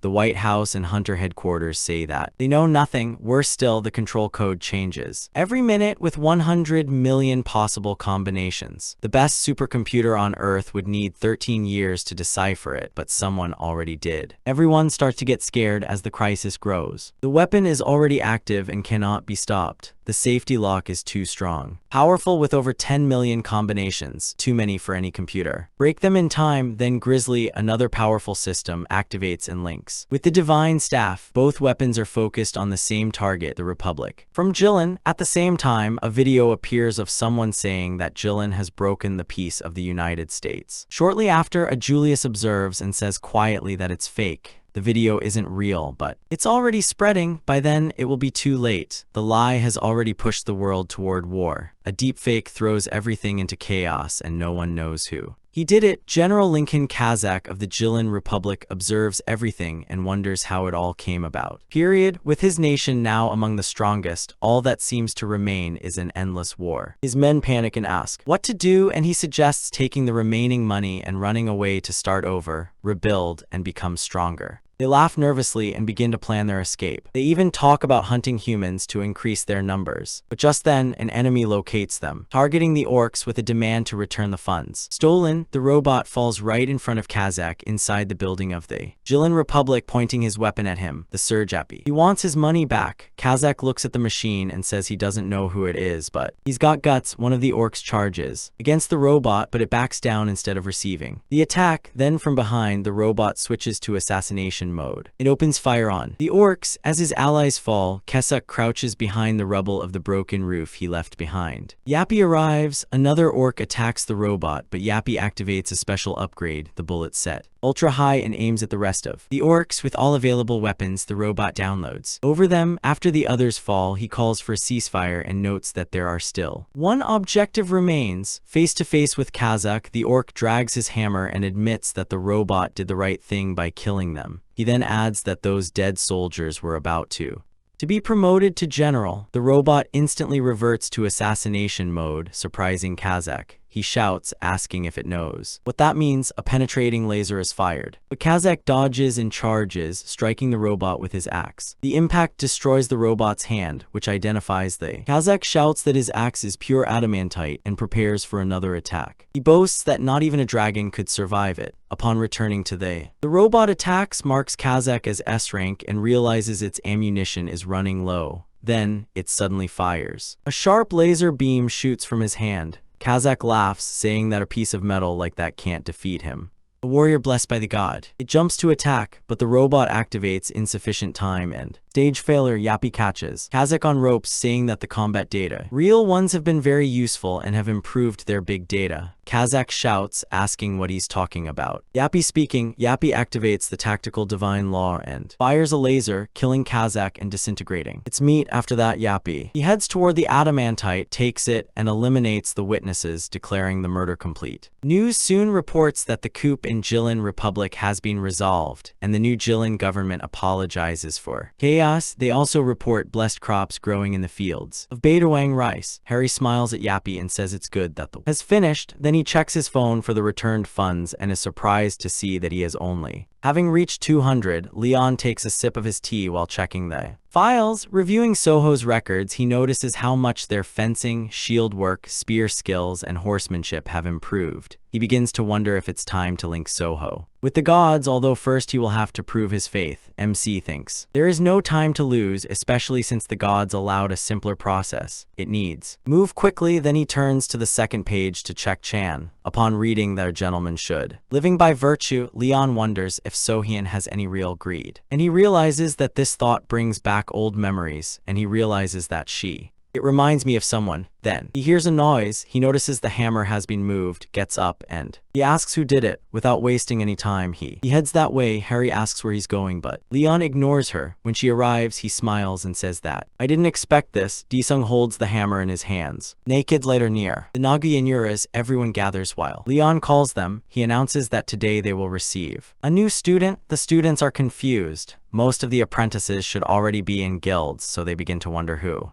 He's the new one. The protagonist adds that the new student will train with them and work to become as a gentleman. Then the newcomer arrives riding, barely controlling the horse. Nervously, he introduces himself as Good Ji-sung, the first weapons student, and greets everyone. In the presidential building, an investigator reports that the East Sea Fleet, 7 American fleets, and the Japan Maritime Self-Defense Force have made there. The president accepts the report and confirms that the Dragon Palace is real. 25 years ago, an ocean door called the Dragon Palace was discovered in Tokyo Bay. At that time, people thought that portals only appeared on land and there were no satellites monitoring the oceans. So the gate was ignored until a dungeon breach destroyed Tokyo. The nearby beaches were corrupted and sea creatures. They became monsters. It became one of the worst disasters in history and forced nations to work together in raids. The researcher says that Hurricane Navi, which was moving toward the Pacific, has changed course and is now heading toward the island. Along, the president remains silent, clearly tense, upon being informed that it could be the strongest hurricane of the year. Looking at the screen, he murmurs about their bad luck. Live, a reporter says the storm is moving at 64.5 meters per second, as fast as Hurricane Mommy in 2003, and Alang Island is already suffering serious damage. The president turns to his assistant and orders him to contact His Majesty Leon of the Pantuan Guild. Half an hour later, he laughs and says that John Juan has changed a lot, especially because he used to ignore recruitment orders. John Juan frowns and asks why his guild is the first to be called when there is stronger guilds. The president smiles weakly and says that few guilds compare to the Phoenix Guild. John Juan turns away, saying that they are still recovering from the Jeju Island disaster, but the president continues smiling and says he is sure that John Wen. That's fine now. John Wen's expression darkens. He begins to think that this old man is using his power for a reason, and Leon must be involved of that, so he asks directly if they really plan to send his guild alone, and then asks when their trump card will appear. The president pretends not to understand and asks, which letter is he referring to? Then he says that Her Majesty is not someone a man like him can judge, which only further enrages John Wen. He approaches his partner and murmurs that this isn't going well, only to receive a curt reply, "You reap what you sow." John Wen remembers that night when he was told to take the horse, that he would obey the king, followed by a prayer that the gods would grant him this wish. Protected, back in the present, John Juan curses under his breath and feels even more uneasy. Then the president's assistant announces that the VIP has arrived. Juan watches the president quickly straighten his shirt and spray on some mouthwash, leaving it. Stunned, the elevator doors open and Leon steps out with Harry and Jin Seo Kim. At his side, the president bows and thanks MC to come. He smiles and warns him that he'd better have a good reason for dragging him along. So far, the president tells him to follow him and promises to explain everything after hearing the whole story. Leon lies back and sums it up simply. A portal appeared in the ocean and the hurricane is making it difficult. The incursion, the president says the United States and Japan will support the operation, while the other alliances will remain on standby in case something goes wrong. He emphasizes that this is an opportunity to elevate the honor of the King of Hearts of Leon and asks the protagonist to show everyone his heroic power. MC smiles, pleased that the president knows how to speak. He replies that the value of a king is no small matter, so the offering must be worthy. The president asks, what does he want? Leon just smiles and says that a king doesn't count coins. Then he tells him to discuss it with Mr. Espinay. The president bows, thinking that the protagonist has made him an empty promise. Outside, MC tells Harry to bring the list of names. He begins naming everyone who will join the raid and asks Harry, write it down. First come the students, then the soldiers. Harry. She stops and asks why none of those chosen are women. Irritated, she thinks that, whatever Leon's opinion, this isn't the time to separate by gender.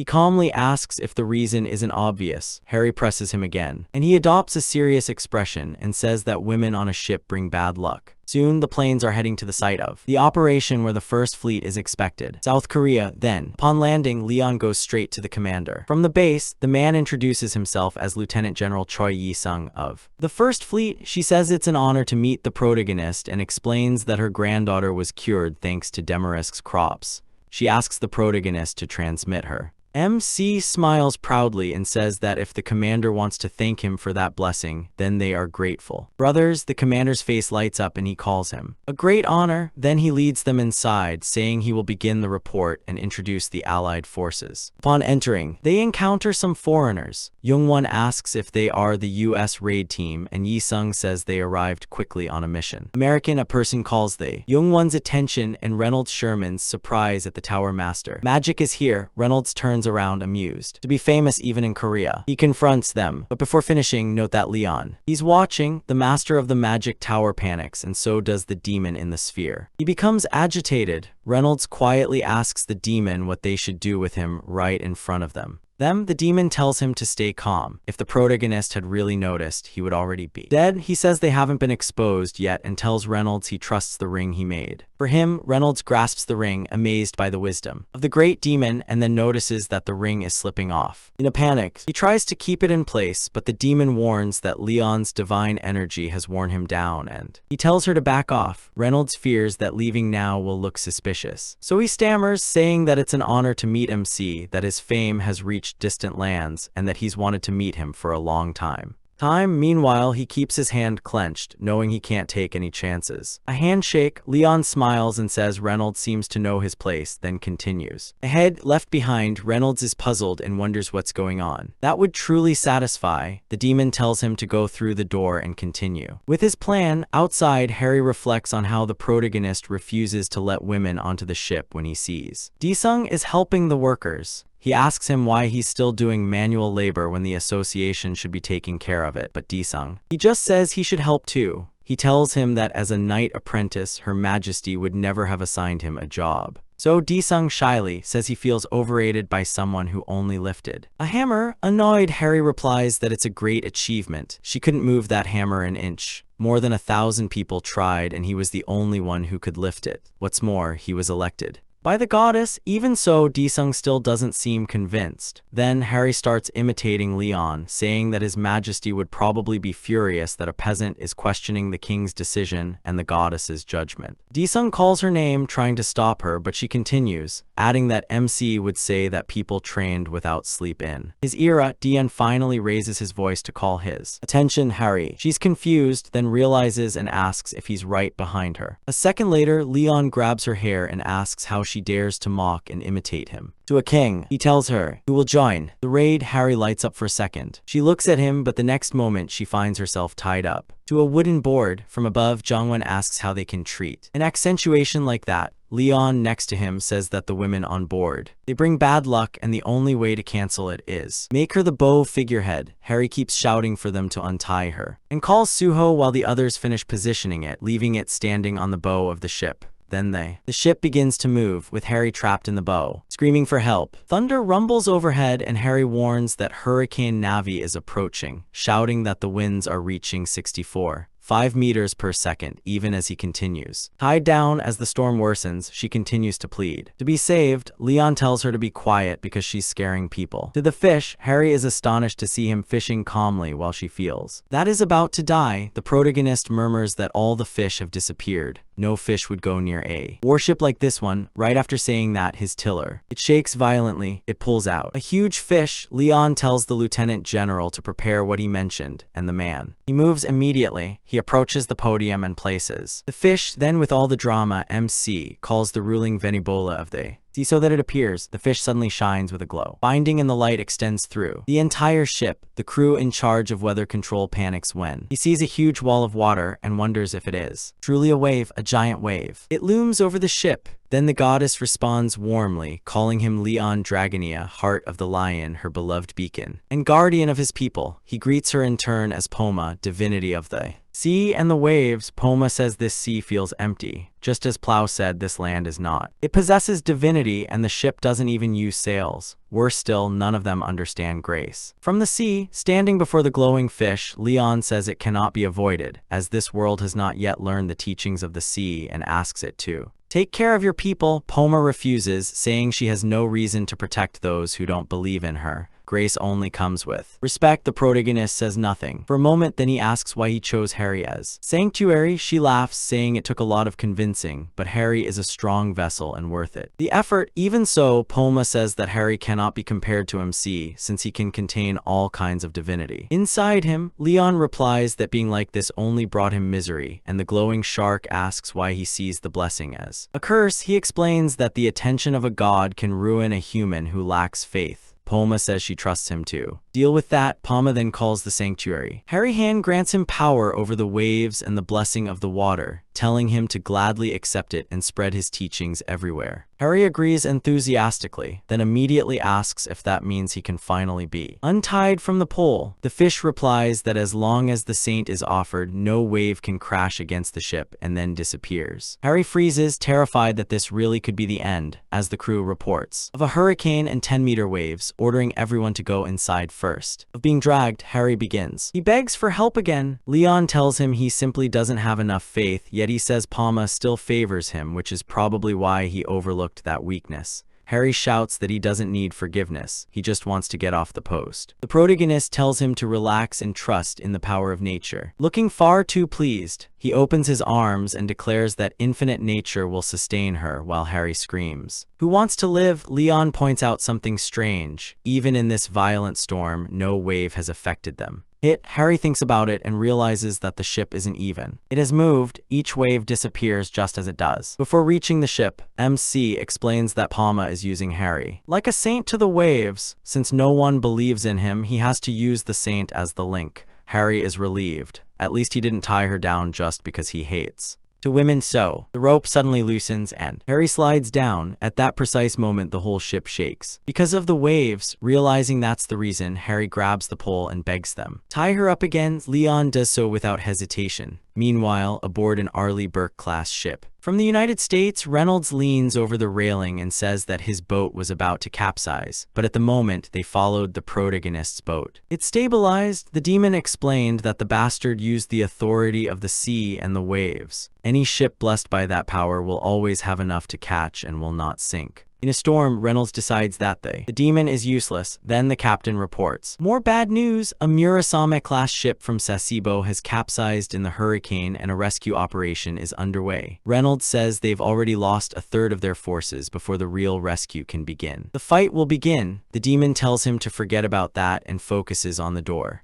That's what matters. The sailors report they're entering the gate now and sending the assault teams. Leon is leading the ship nearby. From the door, then suddenly, a hurricane forms and sweeps away the members of the Pantheon Guild, along with many others. Harry. He wakes up, coughs up water, and quickly looks around for of the others. He realizes that the tornado must have thrown them here and starts searching people. It's scattered nearby, so he shouts to wake them up. Suju groans that his head hurts and Harry checks him over while he asks what happened. Looking around, she wonders where Leon is. And the others, a voice suddenly tells him to calm down. Everyone is safe. Harry looks around in shock and the voice tells him that. Look down. Nervously she does and finds a turtle. She speaks again, calling the saint and saying that the sea sent a messenger to help. Suju also kneels and calls to the little turtle. The turtle replies that he is being rude and quickly asks if she knows what happened, since Poma said that they were safe. Speaking for Poma, the turtle says the waves carried them to safety, although it couldn't keep Harry with the others. So Kafra calls it incredible. Puma then says that this body is horrible to move around in and he asks Harry for his shoulder. Harry kneels down and Puma climbs on to his shoulder. A sudden sound. He interrupts them. The crew takes position as Disung tells everyone to stay alert, monsters are coming. Someone shouts for Harry to raise his shield and she thinks they haven't even had time to recover.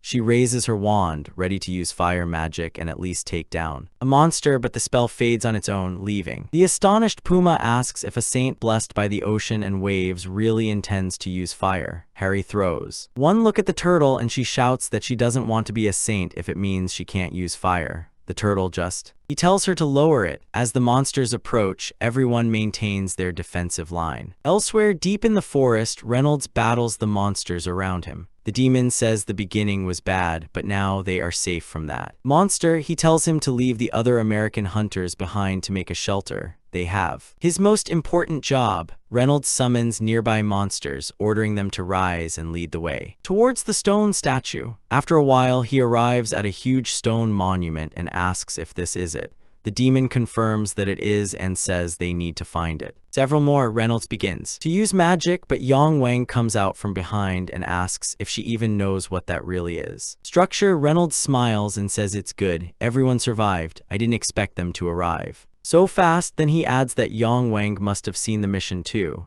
Yang Wang says yes. The mission was to destroy the statue of Rakshar the Great, but remember the gate of Jehu Island, where the red gate seemed to be about bringing down Jofric, although there was more is at stake, so he says they still don't know enough about these door missions, and if the statue is a trap, or perhaps they should first find out what it really is. Rakshar. Reynolds pauses to think, and it makes sense. Then the demon orders him to retreat because he can't fight them all right now.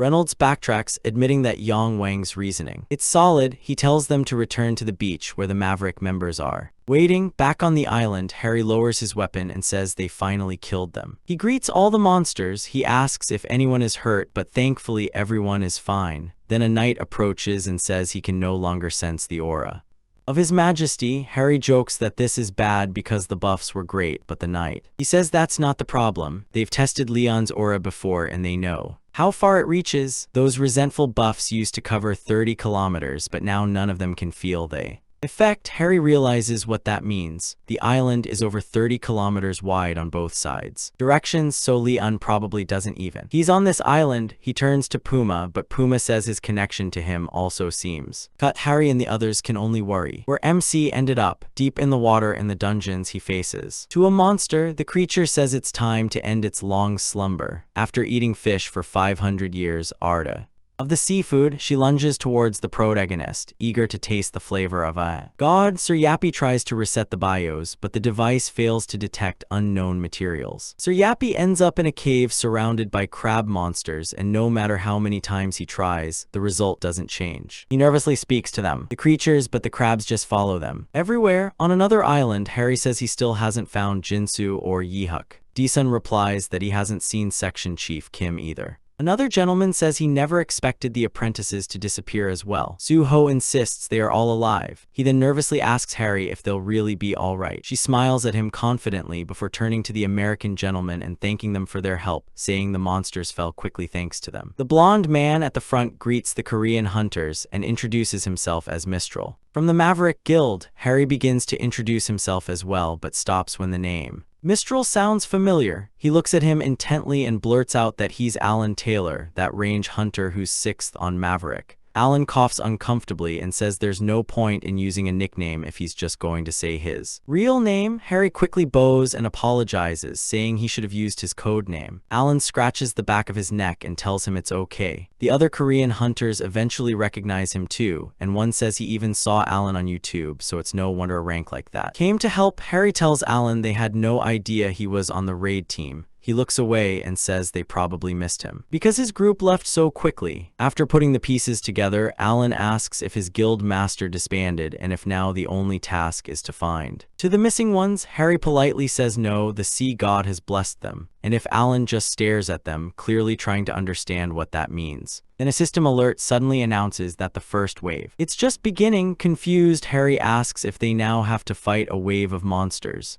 Alan takes off his knuckles and says they can sort this out later. First they must. Dealing with this, monsters are starting to emerge from the land and sea, and the board says there are only a few left. 3 minutes, the knights are surprised that the A-rank field chiefs appear immediately. Alan observes the sea monster and smiles, saying that this could. It will take a while. Harry and Alan take up positions while Disung orders the unit to shields to hold the line. The monster immediately lunges at Disung, but the shields block it. Even so, the impact still reaches them. He realizes how much weaker they are without His Majesty's buff. The monster attacks again and knocks down several gentlemen. Harry calls out to Disung, asking if he's alright. Coughing, he says they're fine and tells him to continue. Harry struggles, he grits his teeth, thinking this would be easy if he could use his abilities. Of fire, it cuts through land monsters as it advances. While fighting, it yells at Puma. If it really is his holiness, shouldn't it have some kind of giant tsunami ability? Or something like that. Puma laughs and says he watches too much anime. Harry replies that he's the one who looks like a character from anime. Suddenly a spark strikes one of the monsters and knocks him down. Harry turns and sees Alan smiling as he tells him not to lose focus.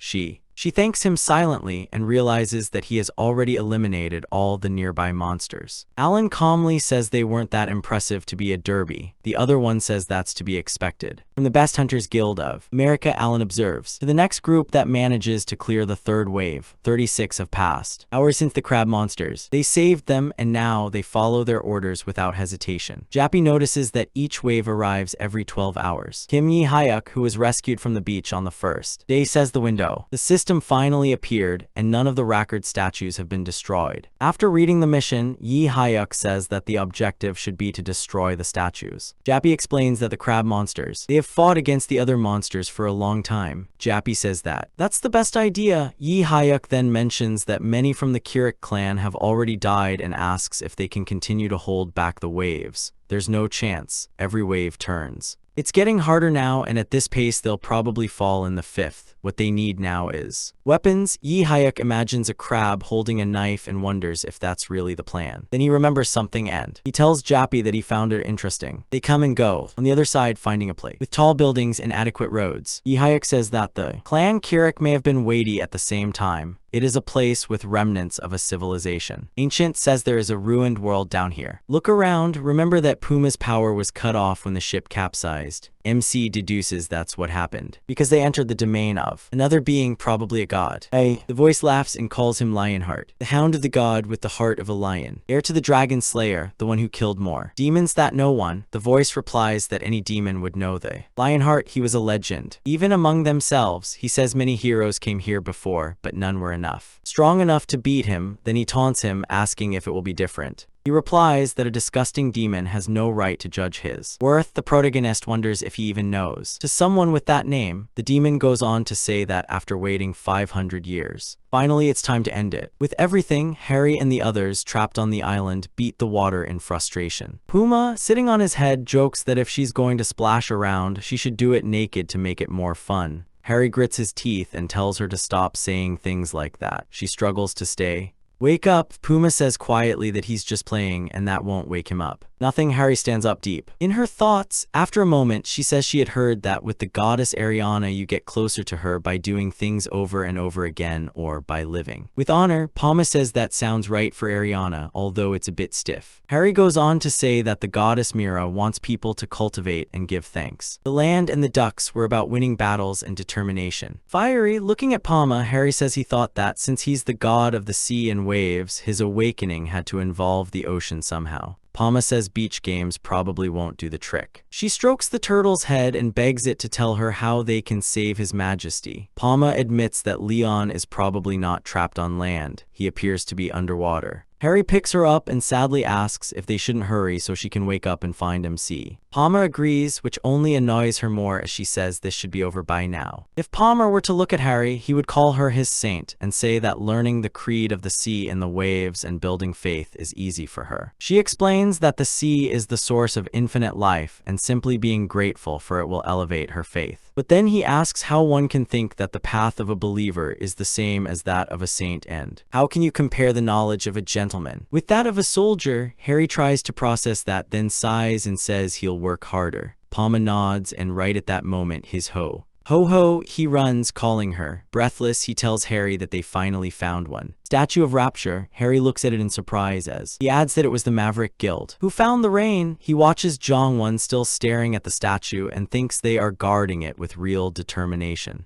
He can't understand why they are doing this. Something no one asked for. Jongwon studies the statue as if it were the most important thing there. The demon responds to Reynold, saying that the Phoenix Guild seems to be having doubts. Reynold asks if they should secretly break it at night. The demon says that would only make people suspicious of Reynold and tells him the reason for destroying it. It will appear soon. A member of the Maverick Guild named Minuteman calls Jongwon asking if they shouldn't destroy the statue already. being careful is fine, but 3 days have passed and this is the only statue they've found, so it has to be the one who seeks the mission, Jongwon. Yuri looks at Minuteman, while Yuri says quietly that she doesn't think they have another option. Jongwon finally agrees and signals to Minuteman. He tells him to destroy the statue. Now, Minuteman charges and destroys the stone statue in one swift motion.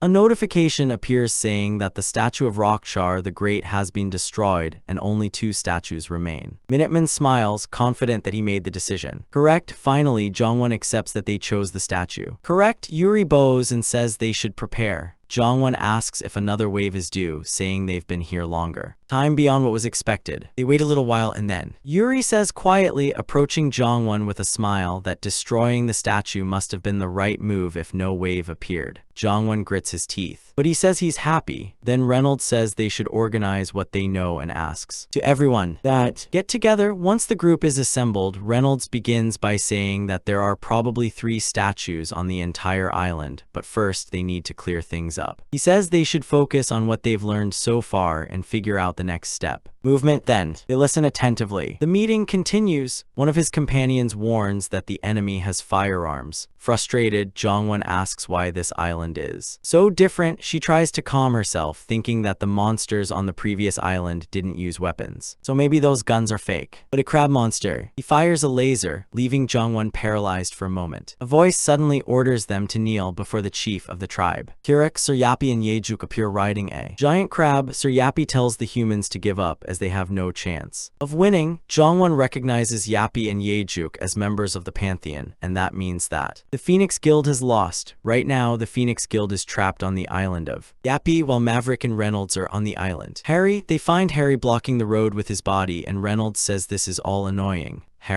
He shouts that they can't destroy it. Alan says they are in a bind because they can't ignore it. His prophecy. Harry begs them to listen and asks if it really isn't true. They can sense the horrible aura emanating from the statue. Then she notices red smoke coming out and realizes that breaking it would be too much. Dangerous. Harry stares in horror, wondering if he really did. Reynolds says they came here to close the door, so he continued the mission and destroyed the statue. That horrible aura disappears and Harry you can look. The ground begins to shake and someone asks, "What was that?" Everyone feels like something evil is approaching. Then a monster emerges from the sea. Ruji orders everyone to submit. Rachar, the demon of chaos, has awakened and his presence overwhelms all living beings. They all stare at Rachar in terror as the guild members begin to fall under his control. His aura of chaos takes over completely, bringing weakness, panic, fear, confusion, and hopelessness. Rachar roars again and says he smells something unpleasant, but it's not time to eat yet. Later, it sinks back into the sea, and the whole area becomes polluted, with chaos returning to each being. I live a normal, crazy life. His eyes turn red, and they begin to attack each other. Harry tries to calm them down and begs them to hold on the normal state, but Alan suddenly attacks Harry, and she barely. He avoids it by yelling at him to wake up. Alan shouts that dying is the right thing to do and that he will help make it happen. Then he lunges at her, but Minuteman hits him first. Harry nervously thanks him, only for him to turn around and hit her so hard that it sends her flying into the water. Harry realizes he couldn't even. He reacts and begins to wonder if he will die here. He remembers Javerick telling him to little Harry, whose parents died, saving the world, which were heroes. He stroked her head and promised her he would grow up to be someone honorable. Harry doesn't understand, but he tells him to listen to the ocean. But before that, now the flow of the sea, the whispers of the coral, the great song from the ocean. Puma kisses his forehead and tells him that if he truly wants immortal power, he cannot attempt to seize it. Of him, infinity is not something that can be grasped. It is something that you must take it with you. She is already within that infinity. A strange light envelops her, and when she finally relaxes and she closes her eyes, then opens them again with sudden clarity, she knows what to do. She looks for His Majesty and finds him.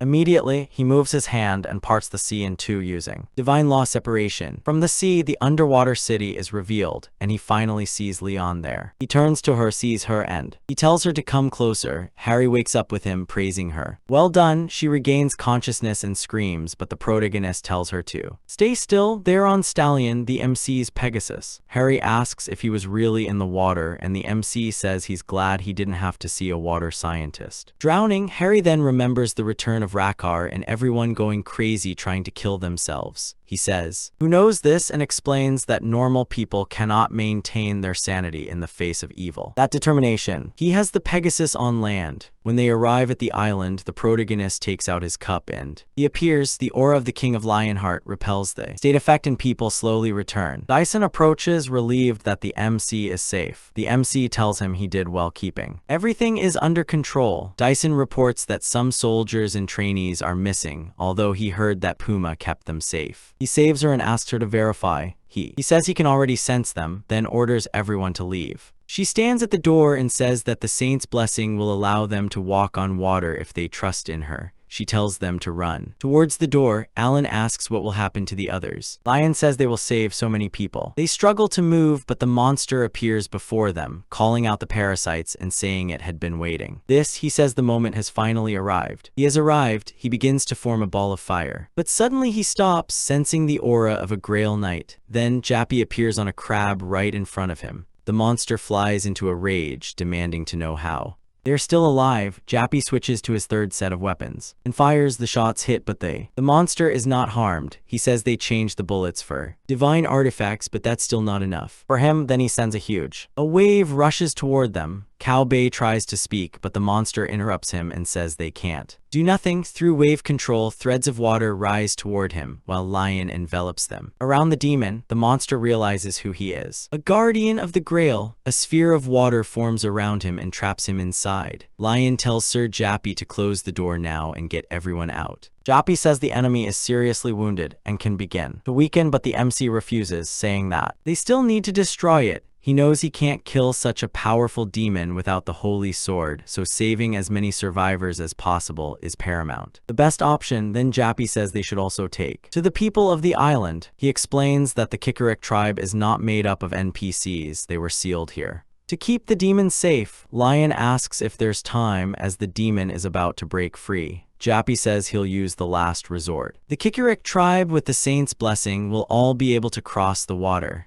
Harry urges himself to move quickly before the great demon be completely free. He looks at the demon escaping from the water prison and swears that he will not. He'll let him go. The protagonist signals to Stallion and charges, with sword in hand, cut off several limbs before retiring. About Stallion, the devil mocks him for fluttering around like a fly. That infuriates the MC, who summons his divine power, launching himself forward while remembering the Lord of Chaos, shouting. While the fire burned him, the demon replies that first it will kill Leon. At that moment, giant crab monsters cling to his limbs. Remaining demon, who struggles to break free, seizes the opportunity and attacks with divine punishment. Flames of war, his eyes change color as he declares, "Glory to Lionheart." Leon unleashes divine punishment. Flames of war, and the demon shouts the protagonist's name. In agony, the knights can hardly believe that a human could have so much power. The MC tells them there's no time and orders them to leave through the door. They obey, and he asks Sir Spiny about the evacuation. Sir Spiny says it's 80% complete and that the supplies and records are safe. Leon realizes they just need a little more time, and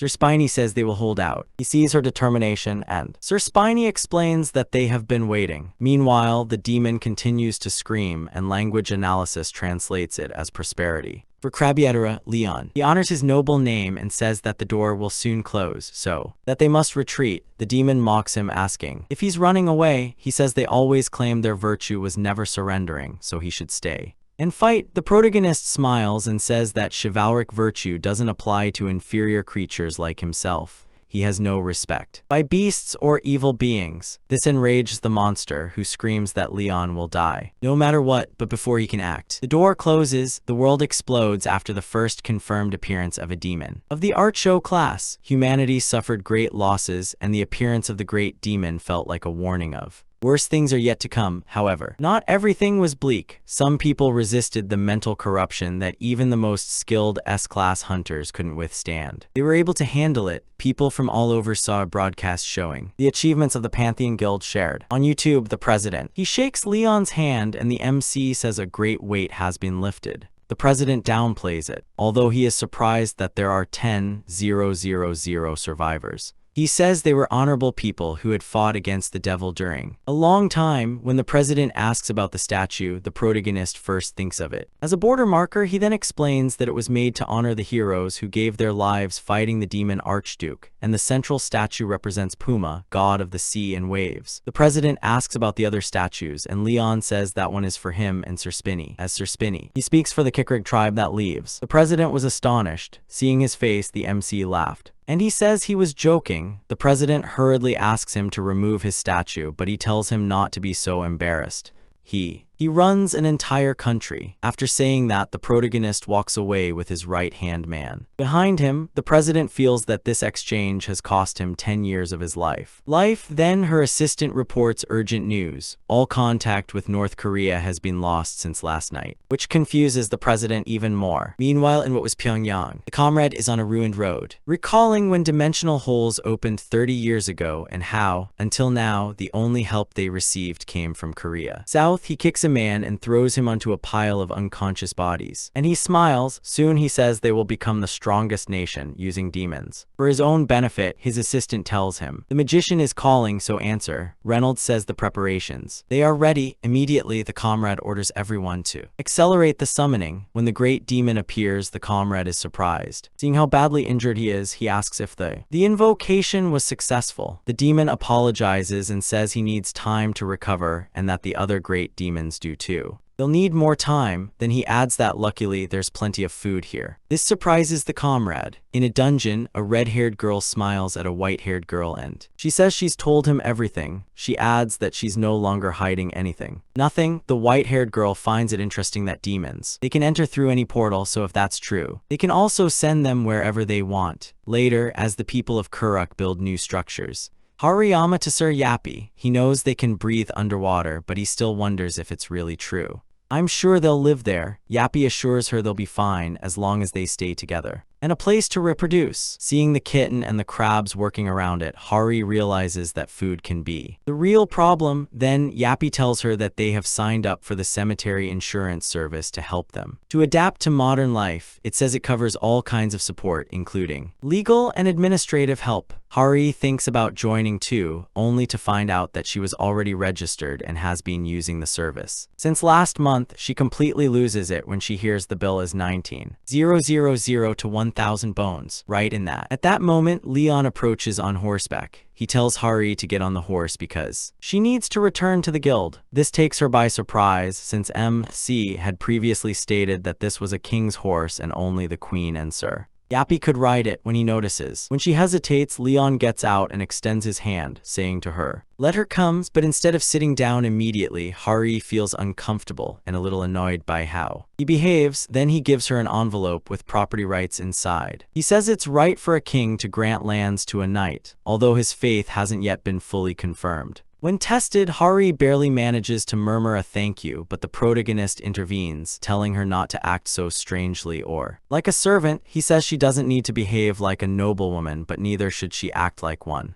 Below the others, blushing, Hari finally mounts the horse. With Leon after riding in silence, she finally asks if that means she is now a noblewoman. MC says yes, and her face lights up. In the order of the pantheon, however, she comes after the queen, Sir Spine and Sir Yappy. Immediately, he calls Sir Yappy, saying that now he should treat her like a noblewoman. Instead, he strikes her with his whip. Lee and Leon glance at them sideways, clearly judging it childish. That are being later in Queen Beatrice's workshop at the Pantheon Guild. He stays by her side as she confirms that the test worked just as he thought. The demons really, they're using portals. The protagonist remembers and realizes he's been suspicious since the portal from Iehu Island. What seemed like a noble mission was actually about saving corrupt barbarians and to kill a righteous knight. That makes it clear to him that the system and his missions don't. They are really good. They are controlled by evil forces that they try to guide the awakened. Leon tells Beatrice that the earth now, it's ruled by mana stones, and people won't stop pursuing quests, even if they know something's wrong, whether it's because money or other reasons. Since the demons are on the move, he asks if Beatrice can control portals. Beatrice explains that she can control collapsed virtual spaces, but she needs to know which portals have survivors and which ones have demons. Then he suggests using one of the reliquaries of of. Leon as a beacon, which will require many mana stones. Alum likes the plan but wonders where to gather so many, even though he already knows there are many places. The news. It spreads quickly and soon everyone gathers to storm every portal. South Korea, shortly after, the Pantheon Guild is active throughout the country, bringing 1,000 warriors, including 4th rank fighters and knight apprentices, along with 2,000 of the Kurkuk clan. They divide into 20 teams and head towards portals. Throughout Korea, the Pantheon Guild moves with incredible speed. Most guilds clean up only 2 portals a month, but this one eliminates more than 20 in just 4 days. Meanwhile, the Beastmen complain to Leon about killing their leader because they believed he would save them. He mocks them, saying that beasts who pretend to imitate human society are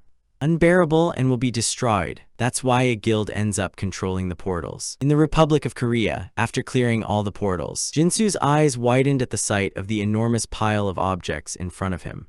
Yappy says the ranking is ready. The total value is 38,300,000,001, and the price of his vast collection should be around 12,700,000,000,000. That money is enough to keep them comfortable. Even after opening a portal, Leon then turns around and says that the next portal mission will be handled by a small team of elite warriors. He also orders that no one report anything. Nothing about this operation. Jinsu and Harry are told to keep this a secret of the association. As long as the protagonist does nothing against the nation, no one objects. Then the protagonist places himself in the center of a circle, magical, and begins to shine brightly. Using the sacred sword, Beatrice recites a spell and it establishes the coordinates. Everyone observes how the flows. Energy sources converge and a portal is created by. The door suddenly opens. The place leaves everyone in disbelief. Lee Yun is impressed while Beatrice scoffs. All the faces were surprised. Once inside, they arrived at a battlefield where the warriors were already. They're fighting. He looks up, helping Kim Jae-Hewlett while he scans the area, confused. The MC quickly realizes the portal has a problem. It separates the warriors again, then a loud roar resounds and a huge army of orcs charges toward them with weapons raised. Before they can attack, a knight named Babel glides in and cuts one down. He tells Kim Jae and Soho to stop standing around and fight. This is a battlefield, not a amusement park. Then, out of respect, Basil kneels before Leon, who quickly recognizes him as the orc crusher of Baltoric, a company commander. Even so, he demands an explanation. Immediately, Basil says they are in the middle of the Rayam Valley and that they are transporting the sacred relic from Sariota. Faced with that, the protagonist understands what has happened. It's already happened. The Knight of the Deathless Dream Grail, Saria of Twilight, had failed. On his final mission while following Babel, Leon is filled with regret, wishing he had learned more in Paradise while still she had the opportunity. Even so, she knows the past is done, so she focuses on understanding the current situation. His gaze is directed at Sarioja, who is deploying her fantasy territory. With sword in hand, Saria gathers immense power. Orcs scream in pain and collapse. Almost immediately, Leon steps forward and tells Saria that the orcs are pressing in. The moment they see him, Saria and her knights bow deeply, saluting the MC as the first knight of the goddess Ariana. Remember that the knights who drink from the Holy Grail awaken in their ultimate form. How did he become such a Grail Knight? Young man, you can see that Saria now seems old in the king's eyes, which means this is the point. At the peak of her current self.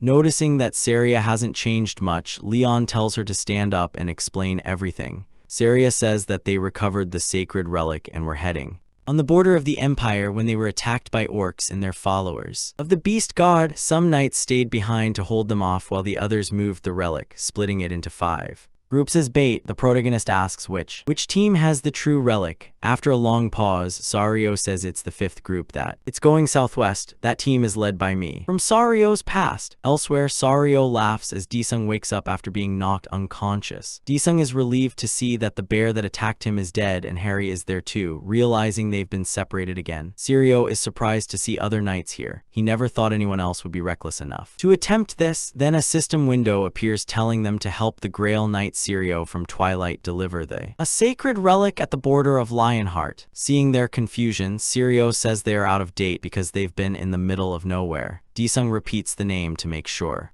He asks if he's Sario from Twilight, but Sario tells him that that honorable title belongs to his future self. Right now, he's just a knight on a mission, fulfilling a task. Sario Birdam had gone a long time without receiving any mission from the gods. he spent 10 years wandering the world as a knight, and then another 15 years waiting for the gods to finally. They gave him a mission. He was a great knight, not the kind with special powers to single-handedly turn a battle around, although many chosen by the gods did have such powers. Those gifts, even when others mocked him, his refusal to give up. He earned her respect. Then one day, a woman appeared but Zayo. He carried on, even with the whole world laughing at him. He never gave up. At 100 years old, he finally became a Grail Knight, the person oldest to achieve it. Back with Leon, Zayo tells the knights, "Raise your shields." A wave of orcs and monsters is launched directly towards them. As the battle erupts, the shield bearers. Orc attacks are avoided, and monsters are brought down. After monster, Leon quickly realizes their teamwork is on another level. Then a rock troll and MC tells Soho and Jai okay to take a closer look. What they see next is the level they need to reach. Leon gives the signal and Sierra, along with the other knights, charges to attack. Soho and Jai OK think it's too risky. Because the path is very narrow, Sierra ignores that and advances with a spear in hand. His horse leaps over the shield line, leaving Soho and Jai OK looking in shock. Using the sacred flame, Sierra throws her sword against the enemy, but Leon tells Soho and Jai OK not to get carried away. The enemy has not yet shown their true strength. At the same time, the system gives them an additional mission to protect the forces of Wax to Wax all the way to the end.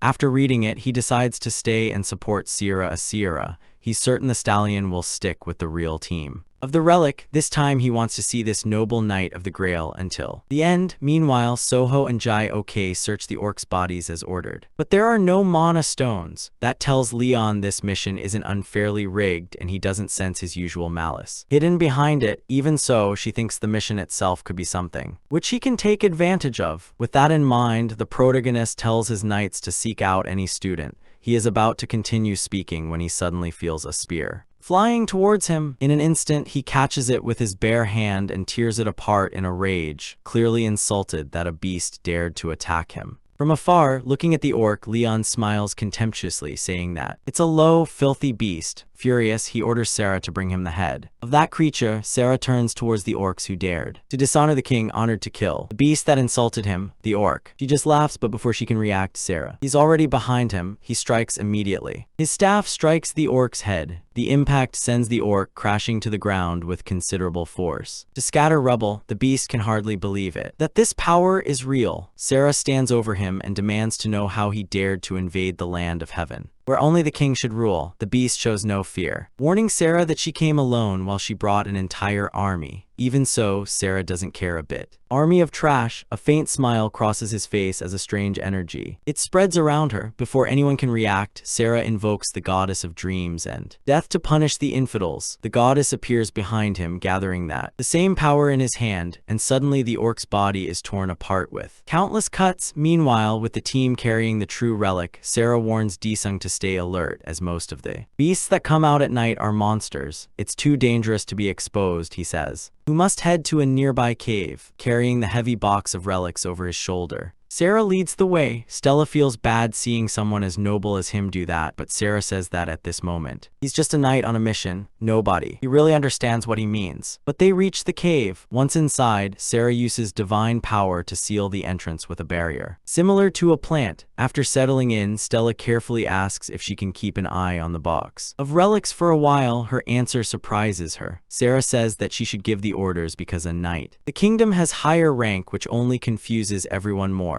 They still don't understand how the past and Sarah's present. Seeing that, Sarah explains that the goddess rewarded him. After all his years of effort, Fledu granted him power when he became a Grail Knight, which allows him to summon a version of himself back to the real world. The Saria who is here now is 85 years old, the age at which he received his mission of the gods. He also warns them not to expect too much strength from he is, because he is much weaker than the true knight of the Grail. Then a terrifying roar resounds in all. They jump into the spotlight. Saria's smile vanishes. She tells them to stay quiet because the threat is very close. Disung and Harry grab their weapons, ready to fight, but the noise about them, it gets stronger. Suddenly, the ceiling collapses. Saria yells for everyone to move, and a demonic servant falls from above. To stop it, Saria plunges her sword into the ceiling. Its open mouth, but the monster, it scratches his back. That's bad because its venom is deadly. Stella tries to help, but Saria orders everyone to retreat and leave quickly.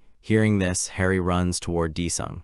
and calls him, then she freezes, seeing a deep poison wound on his arm and realizing he can barely stand. Harry quickly wraps his arm around Disung's and he apologizes for letting her down. She completely ignores it. His only concern is the poison. Blaming himself for not stopping it, he tells Disung. He tells her to wait, then draws his sword and heads towards Saria, who is still fighting the monster. He sees her and shouts for her to stay back, warning that it's too dangerous. But then he is astonished to see her continue walking, her sword overflowing. Powerful energy! Harry recalls a past trip to the gate when Leon told her she had been chosen by the deity of war and fire, and that she shouldn't treat that gift lightly. He had conjured a flame in his hand and explained that the divine foam flows like ocean currents, and moves with his will. Remembering that, Harry swings his sword, pouring so much water like fire on impact. It unleashes a massive slash that injures severely. Saria can only watch the giant monster. With disbelief, after the monster falls, Saria prepares an antidote, but there's only enough to a person because the chimera of the dark wizard of the empire was burned by Harry. As soon as he's ready, Disung. He drinks it, then Saria conceals the entrance more carefully so that nothing can track them down, no matter how sharp his nose is. It isn't long before Saria collapses as the poison from his wound weakens him. Everyone rushes to help him, but he weakly says that even if he dies, his past self, she will still guide them, while Saria, he gives his last breath, telling them to treat that other self as merely a tool to deliver the relic. To the King of the Lionheart, in death see the Lady of Death devouring his soul. At the same time, the second Saria ends with the orcs, and Leon praises how well she did, realizing that Saria tried to lure their leader but failed. Orcs are strangely patient, and since they ignored that provocation, their leader must be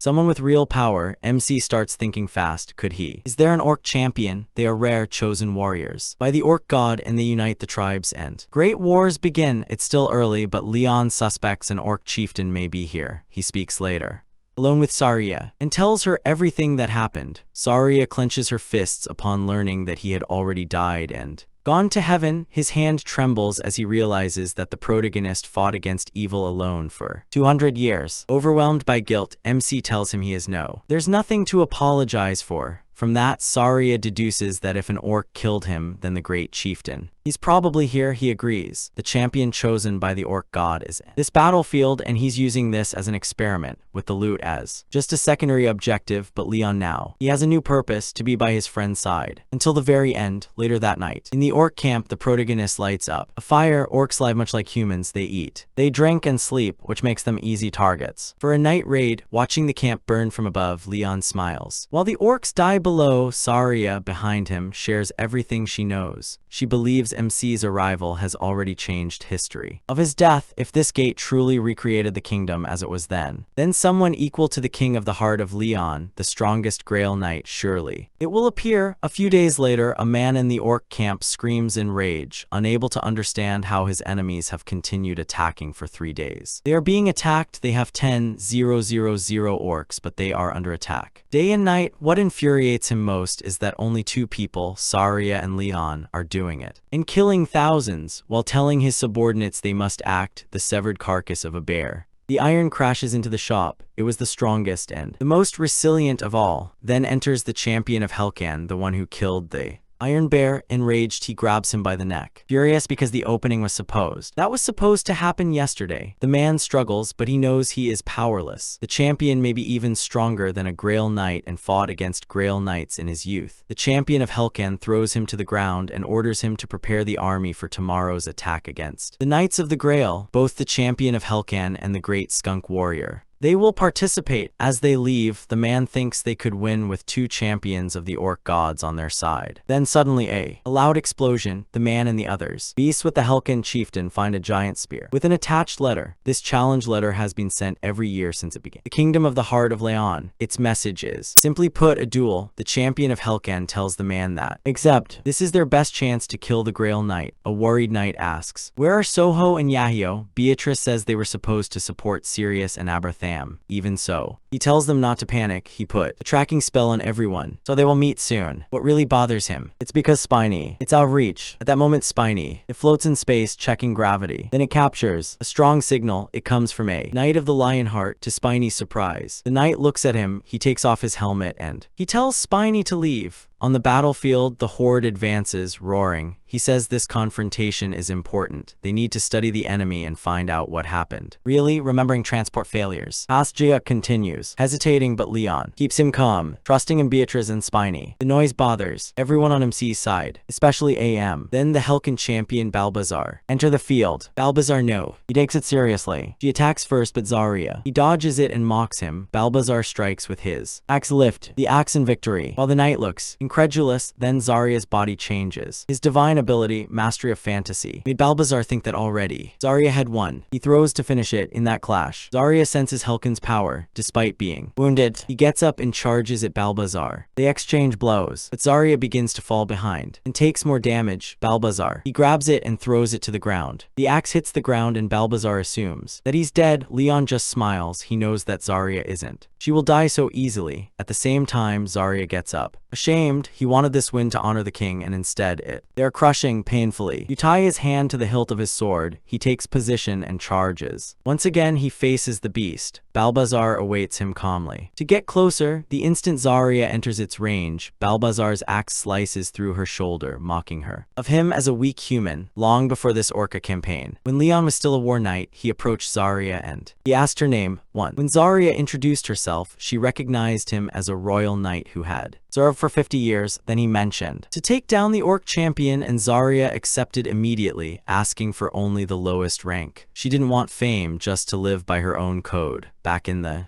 presently, remembering that day, Zarya thinks about how Leon approached him for the first time. He coughed heavily as pain courses through his body. Balbazar. He decides Zarya is finished and raises his axe for the final blow, but stops when he sees Zarya holding her. Memories flash through her mind, Leon reaching out and calling her name. A loyal warrior. Power returns to him, and Zarya attacks while praying to the great lady who rules the end of all things. In an instant, it pierces Balbazar's heart with the death-resistant power of the great divine law. Before Balbazar could understand it, he falls dead. The field is silent for a full minute. Then Zarya draws her sword and she raises it in victory. The side of Leon bursts into cheers, while the orcs can only watch, disappointed bitterly for Balbazar. But the fight is not over yet. Magar, champion of the sorcerer god Gukrok, appears and challenges Zarya. Even after losing so much blood, Zarya keeps trying. He fights for the king. He takes a step and almost falls, but Leon catches him and praises him. To his bravery, the protagonist tells him to rest now, promising to watch over his last moments and see them spoken.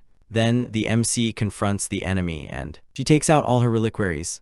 Golden light emanates from her body, and a huge lion spirit rises behind her, of him engulfed in flames. Meanwhile, Spina observes the planet and tracks movements. The Lionheart Empire and Kingdom have formed an unstable alliance. The convoy of sacred relics continues its journey, though 2 teams have already been eliminated. Even so, the members of the Pantheon Guild, they are safe. At the same time, more orcs keep appearing. And pagans, Spina notices something strange and quickly it separates from the shuttle. Moments later, an explosion. He destroys it. Back on the battlefield, Leon is shot down. Everything in front of him. He turns to Zarya and reveals that he has a collies. If necessary, he will stay with Zarya. He collapses and tells her. She tells him not to waste his time, but Leon asks her to accept the rite of ascension. Zarya begs him to keep his divine power, but the protagonist says the orcs and pagans will retreat, so he won't need to fight again except to get rid of the stragglers, too exhausted to resist. Zarya just stares at him. The MC kneels as a fierce energy. He surrounds her and begins the ritual. With all due respect, he asks Zarya to pray the deity who serves Zarya together. He puts his hands to his hands and begins. Before him appears the spirit of the goddess. As her last breaths fade, Zarya prays that her king's land will grow and that all their worries disappear. At the same time, Leon rests a hand on her shoulder and prays that Zarya will drink wine in his banquet hall and that her name she has never forgotten. She promises they will meet again at the banquet of the gods. As she says goodbye, Zarya disappears, leaving. He returns to his old friend.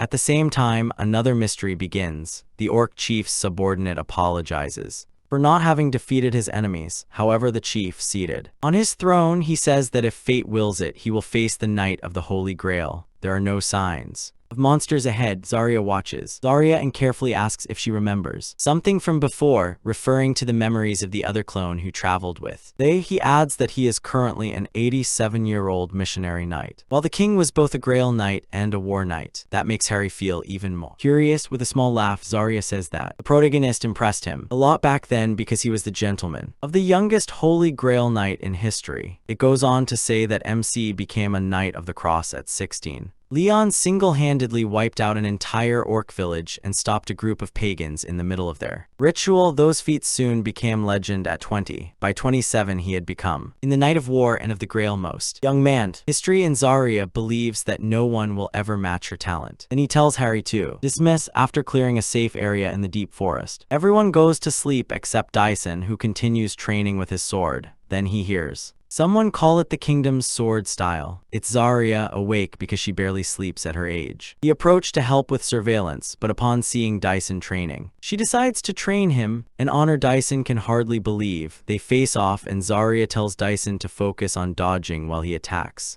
Zarya tells him, have her keep both hands on her navel. 1. Sword, no, it's only good for attacking. It is also the way quicker to defend itself. Disalun is clearly making an effort to defend itself, but Zarya's sword style is so fast and precise, almost mechanical, that it seems impossible to get it right. A hit, then Zarya accelerates even more and with one final blow, he disarms his opponent, stopping his sword in his throat. Dobsel admits that defeat only motivates him more. He says he's learned the basics and praises Zarya's speed, feeling more motivated than ever.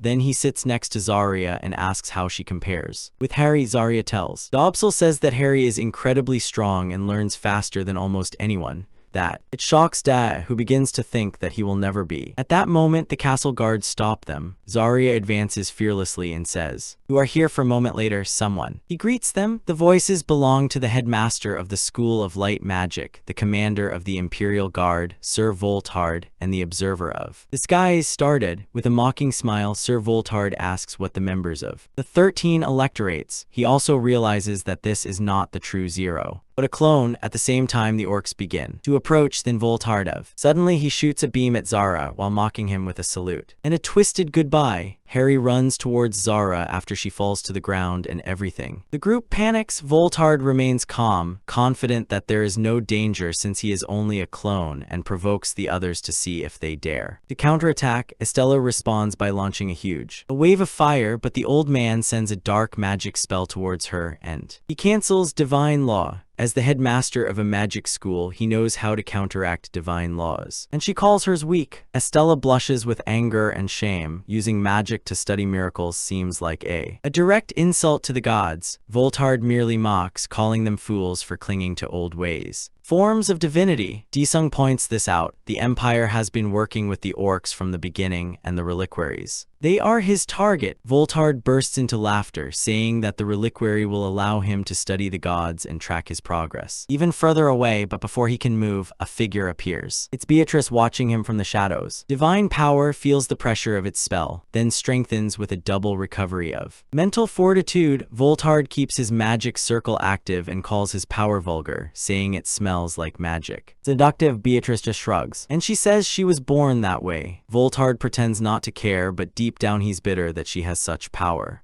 Twisted effortlessly, the old man cannot hide how astonished he was. It's by Beatrice's power. Meanwhile, Disung and Stella are still. They have no idea who she is. Voltard orders her to reveal herself, then gathers multiple spells. Mortals to kill her, but Beatrice, nor without mutating. He raises a hexagonal shield and stops with all the attacks, then he intercepts a hidden attack coming from behind. Voltard had included his technique from the mountain lightning. The old men laugh. They're certain it's over, but Beatrice survives, and the rage in her eyes makes it clear she plans to finish it off. With those monsters, mana begins to gather around him in vast quantities, and in the next instant, it unleashes Eye of Death. The circle transforms into a giant eye that fires endless magical projectiles in all directions, draining the very essence of air itself. Seeing this, Voltard raises a shield To protect himself, Beatrice mocks him, saying he's nothing. Compared to the king's power, you can see that magic works the same way here. That magic exists in their own world, but they still don't understand why they use it so carelessly. While keeping Eye active, Death says they are too busy watching what he does now to understand what it really can do that. Then in an instant it steals the old man's magic at the Empire's guard post. Saria wakes up. She quickly realizes that the Empire, he betrayed them. Hari, Stella, and Daesung suddenly hear his voice in their heads. Through Beatrice's power, Saria tells them to call for backup because she senses something strange in the enemy. If this fight continues, it warns that things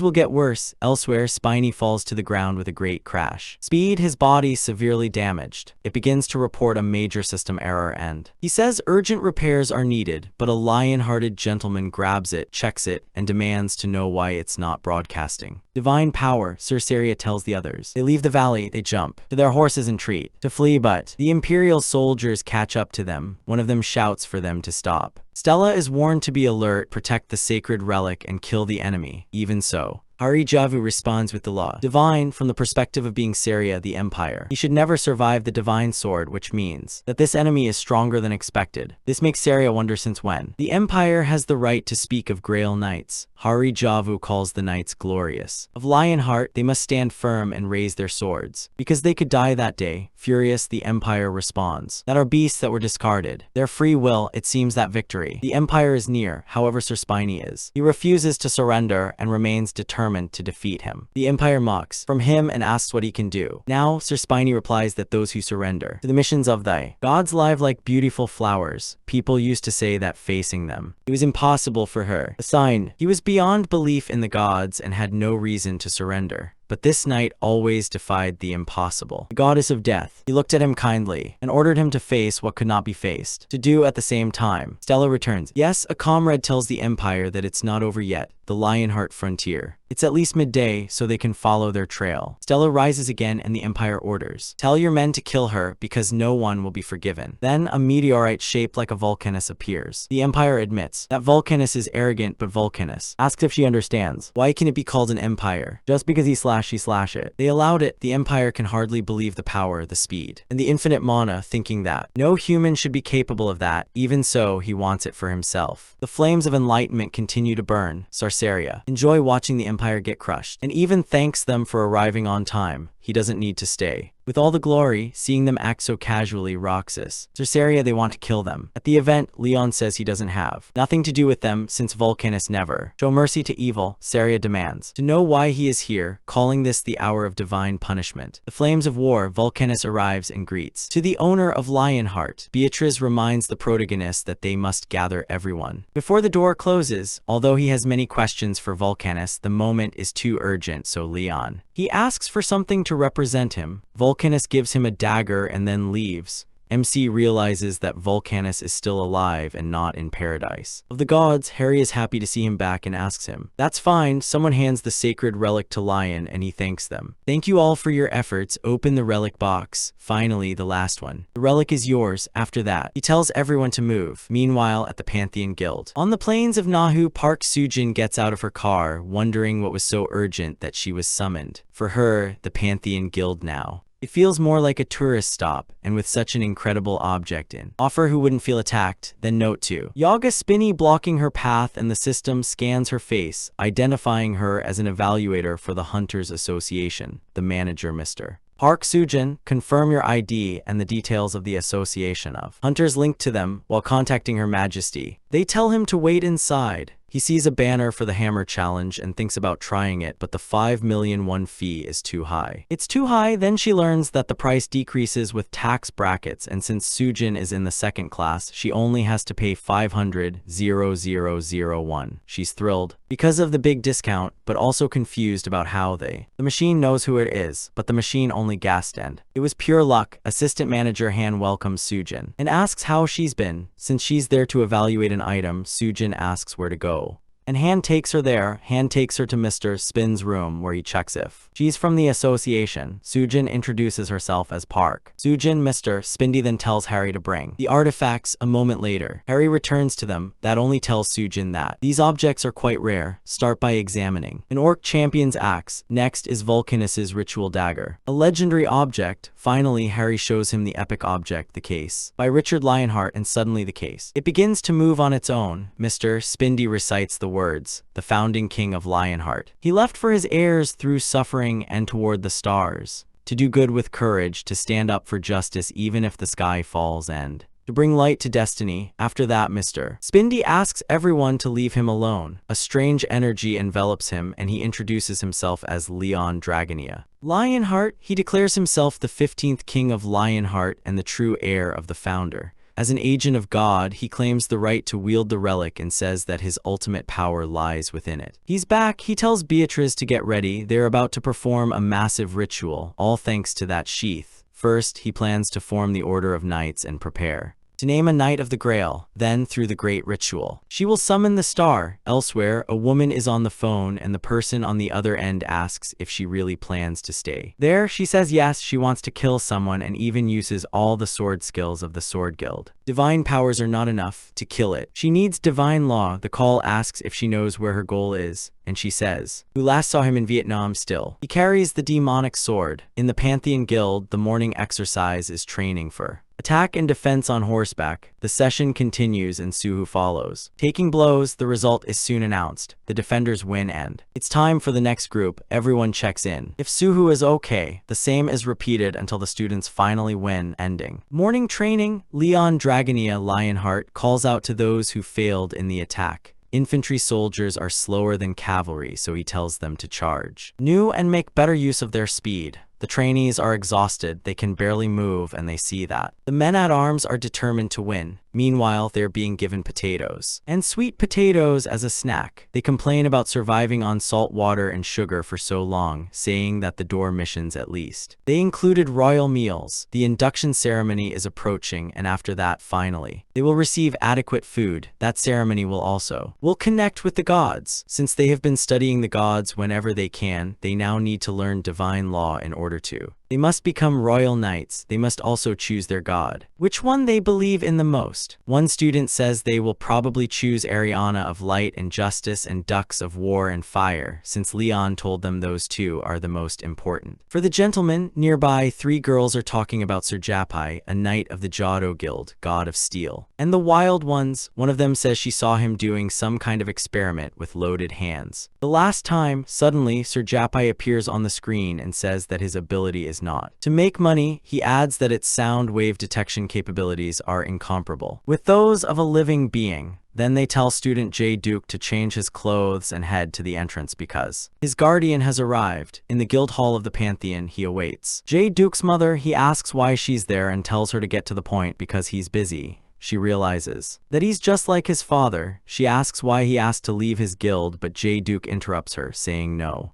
it's their business. While they're talking, a man at the counter says the guild is among the top 10 in Korea and that J. Duke would have a bright future there. Elsewhere, Lee Junshang asks the students what makes the gods of Pantheon different from sex. A student hesitates, wondering if comparing the Pantheon to sex is disrespectful. Beatrice replies that the gods of the Pantheon, they really exist, the protagonist objects, and asks if anyone can prove that the god of a sect doesn't exist. Another student says that as far as he knows, those gods, they don't perform miracles. Lee Junshang asks if a god ceases to be a god simply because miracles don't happen. He reminds them that he only appeared to them once, like a scarecrow. Then he points out that many gods in the Pantheon have yet to appear and asks if that means they don't exist. Anyone, can you guarantee that? Zio Banan raises his hand and says that the gods of the Pantheon are different because they really are. They help people, they answer prayers, and create miracles. That is his test. Leon asks him if, given that he follows the deities of war and fire, as well as justice and light, he has received any answer. Of them, she assumes that her faith simply isn't enough. Still strong, Mesai tells them that everyone has misunderstood something. Imporon, something important. Then a thunderclap. It suddenly rumbles in a clear sky. He knows that some of them will take that as proof of God's existence because they think gods are there to grant wishes. Wishes and answer prayers. Charian Salian believes he asked for rain, only not while he was under it, so perhaps the God keeps her dry. Leon warns her not to negotiate with gods. They are gods. No genie lamps. He says everyone is free to choose which god to believe in, whether from a pantheon or not. And even a god who may not exist can offer valuable lessons. He also warns them about those who promise rewards for faith and says that belief should not be solely about receiving something. In return, then the goddess appears and greets the students who are excited only when they hear her voice, but she quickly tells them to calm down. Letting themselves go like that will only hurt them in war when it matters most. Concentration. Leon thinks they need a few more Grail Knights, as there are only 3 now, including him, and in his opinion, Harry Haywood has the best chance of becoming one. A few days later at the Naju Plains branch from the Pantheon Guild, people from One Brilliance arrive, shouting that only those who trust in the Dragon God can reach heaven and the rest will go to hell. Soon, almost everyone is crying out for mercy of the Dragon God. 2 men watch in disbelief, wondering if they're crazy for shouting like that in front of the Dragon God. To the Pantheon Guild, but the followers of the Dragon God continue shouting, calling others heretics and servants of Satan and telling them to leave. Siriapia appears and asks, what do they think they're doing? They're making too much noise. He tells them to be quiet. They're not allowed to shout. So here, then the machine attacks and commands. They told everyone to leave. Later, the men of One Brilliance returned and stood before the Pantheon Guild, holding apology signs. Sir John Shaowen tells them that they should leave and never return. They refuse to move, so Sir John Shaowen starts hitting them. He asks them if they have a death wish. The leader runs away, cursing Sir John Shaowen, shouting that he doesn't flee because he's afraid. It's because Sir John Shaowen is evil. Others watch them flee. When the man from One Brilliance catches up with his group, they ask him if he's hurt. He dismisses it, annoyed, saying it was nothing and that Sir John Shaowen, there wasn't much he could do. Mr. Shaowen. He asks if the job is done. The man smiles and says they have it all recorded. Then he reveals the camera. Hidden in his tie, the two review the recordings. On their phones, Mr. Shaowen smiles as he watches Sayapia threaten to kill the members of One Brilliance. He says that's enough, and now he'll show the Pantheon Guild just how useful Korean law can be. The next day, Mr. Shaowen opens his laptop expecting the news to be attacking the Pantheon Guild and flooding the internet. Instead, the site is full of articles about his own side. He can't believe it and asks why they are the ones being attacked. In another part of the Pantheon Guild, Soyobai happily announces that the server of One Brilliance is down. Javi walks down the street looking at family photos. Old, he says he came because he was told to, but he's still not sure. He thinks about the God who gave him that miracle, believing he wouldn't be doing nothing now without him, just remembering that God. It makes him tremble with fear. Finally, he returns home and rings the doorbell. Your mother greets him warmly and he says in a low voice that he will only stay for 1 meal, but then the God calls his name, ordering him. She says that God will punish her with judgment. She says this is Yiwook's test. At the same time, her mom tells her she made her favorite kimchi stew and asks if she wants some. Cakes first. Shaejuk ignores the voice, sits down and asks, why isn't she eating with him? She says she already ate, then asks, how does the food taste? As the voice calls his name and orders him to punish the cherry trees, Yiwook stares at the face. Her mother smiles. She tells her the food is good and she smiles and encourages him to eat more. That night, he sits alone in a park. The god of the sky and thunder speaks again, calling out the evil people who follow a false religion. A cult, he orders. Yiwook should punish them. Yiwook weakly says that she is his mother, but the god replies that some things, they matter more than blood. Following a false god is an unforgivable sin, he says, and again he orders, punish the heretic. Shaejuk finally explodes, shouting at the god and asking why he has to do it. If the god is so powerful, how is he supposed to take down a large cult alone, especially when his own? Is his mother part of him? Then Leona appears behind him and asks if this is his hometown. Surprising Yiwook turns around and greets his majesty. The protagonist sits next to him and says he already knows what's going on, leaving. Yiwook asks how. The protagonist says there was no way he wouldn't know after all the chaos Yiwook caused in the guild. Yiwook kneels, and he apologizes. Leon tells him to get up, then asks the god of the sky and thunder how he can place that weight on a child. The god coldly replies that he decides who carries it can endure their servants. He says that if the cult needs punishment, he should take charge, but the god refuses. He wants Yiwook to do it and prove his loyalty. The protagonist. Except that, then the protagonist looks at Yiwook and she asks him why he hadn't told her this. He explains that another group tried destroy his reputation, but Mr. Yappy has already counterattacked.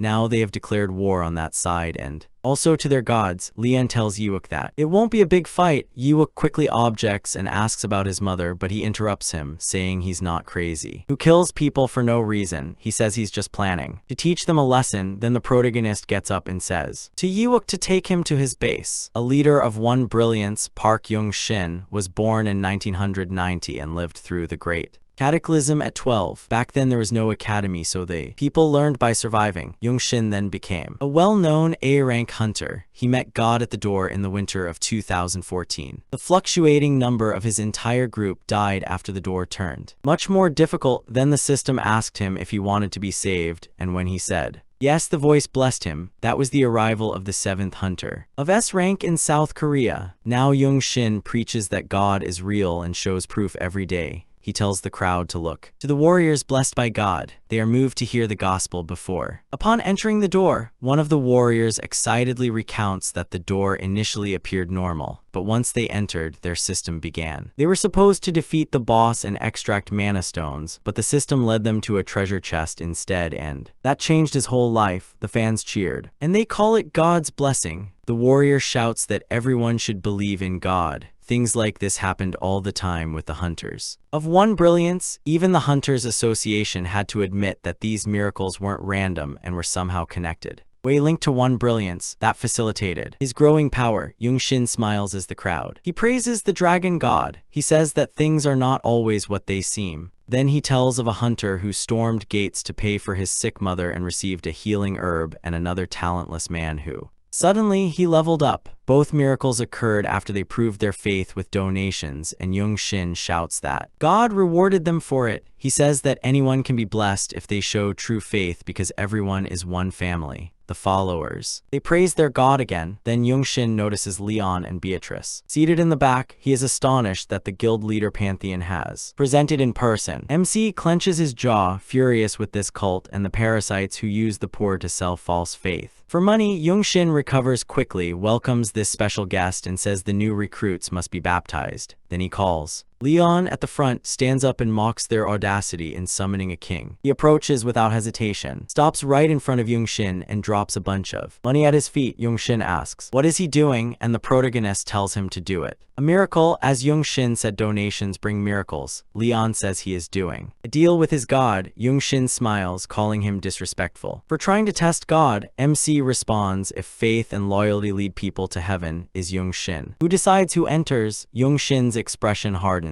He orders her to submit to the pastor and obey the gospel. Leon responds that no true servant of God would stand against their God, and then calls Young-shin's faith filthy and embarrassing. Young-shin mocks, acting as if the protagonist he thought he was above everyone. He points at him and calls him an unbeliever, a servant of demons, and says he must be expelled from the place sacred to the dragon god. The crowd joins in, shouting that he is a demon and must be cast out. Yuek, sitting next to Beatrice, thinks that Her Majesty he can handle it. Young-shin laughs and calls Leon is disgusting when someone else in the background is also shouting that the protagonist is a demon. Huek remains seated while Beatrice can only cover herself, his mouth in shock. MC Dragonia Lionheart can endure much as king, but there are 3 things which he never lets slide. First, insulting someone's parents because that's dishonorable to the whole family. Second, insulting the gods. For Leon, mortals, they have no right to do that. He's furious at the thought that a filthy cult would dare to compare the King of Hearts, Leon, with a demon, and that's the third thing, calling him a demon. He roars that they all deserve punishment, and the entire crowd freezes. He pulls out his medallion, casts a spell, and declares that he will punish each and every one of them for their false faith and vulgar mouths. Young-shin gets pale. The protagonist announces that the divine star will purify them. Everyone at that very moment an astronaut. While eating, he sees a star hurtling towards Earth and thinks that the world has ended. Using his medallion and the reliquary of Saint Anhox, Leon guides the falling star and declares that the demons will be annihilated. Young-shin can't understand what MC is doing, while the hunter from before thinks, who has lost her mind. Beatrice gets up and she signals to Mr. Jappy behind her. She raises her hand, uses her power, and says it will be faster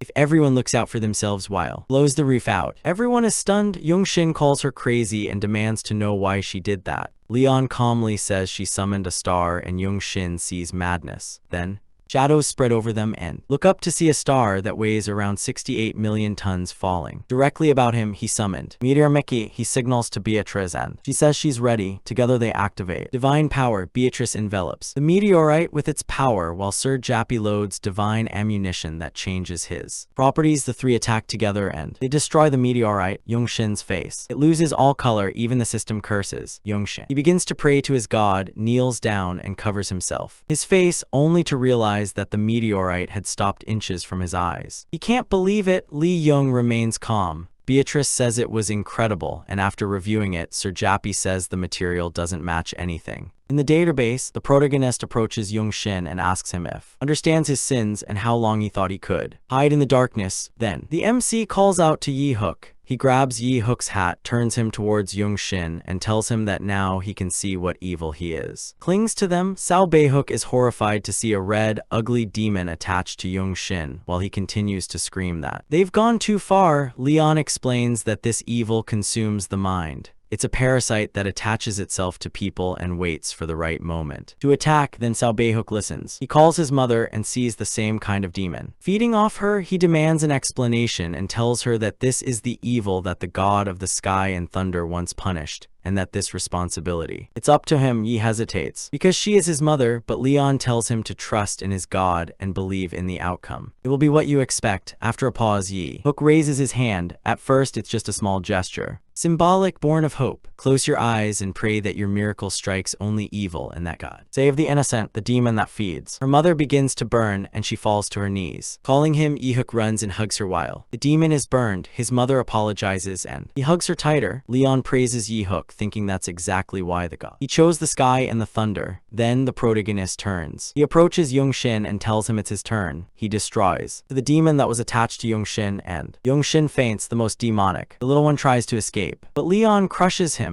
He reflects that these demons infiltrate society like the evils of pleasure, corruption, and curiosity. At least Yongshin was never in direct contact with them, so his soul remained intact. The MC draws his sword and kills the last demon, asking if he could be saved as he promised to save the others. Soon, people gather around the meteorite site as One Brilliance collapses. For 10 years, they had attracted millions and built influence in politics, business, and the world of hunters. Now, the meteorite incident puts One Brilliance in the spotlight. Yongshin holds a press conference and announces that as of today, One Brilliance will merge with the Pantheon Guild, and all its funds will go to the guild master, His Majesty Leon Dragonia Lionheart, the divine human. He also says that his raiding party will now serve as men of weapons from the Pantheon Guild. A reporter asks what their connection is with the Pantheon Guild, and Yongshin replies that he is the true savior and messenger of the gods, so everyone, they must seek the true faith. Leon looks at the noisy crowd, and he says that chaos makes sense, the earth never. He's seen something like this before. He asks Sir Spinny when he can start the work, and the robot says they still need to build the necessary facilities, including the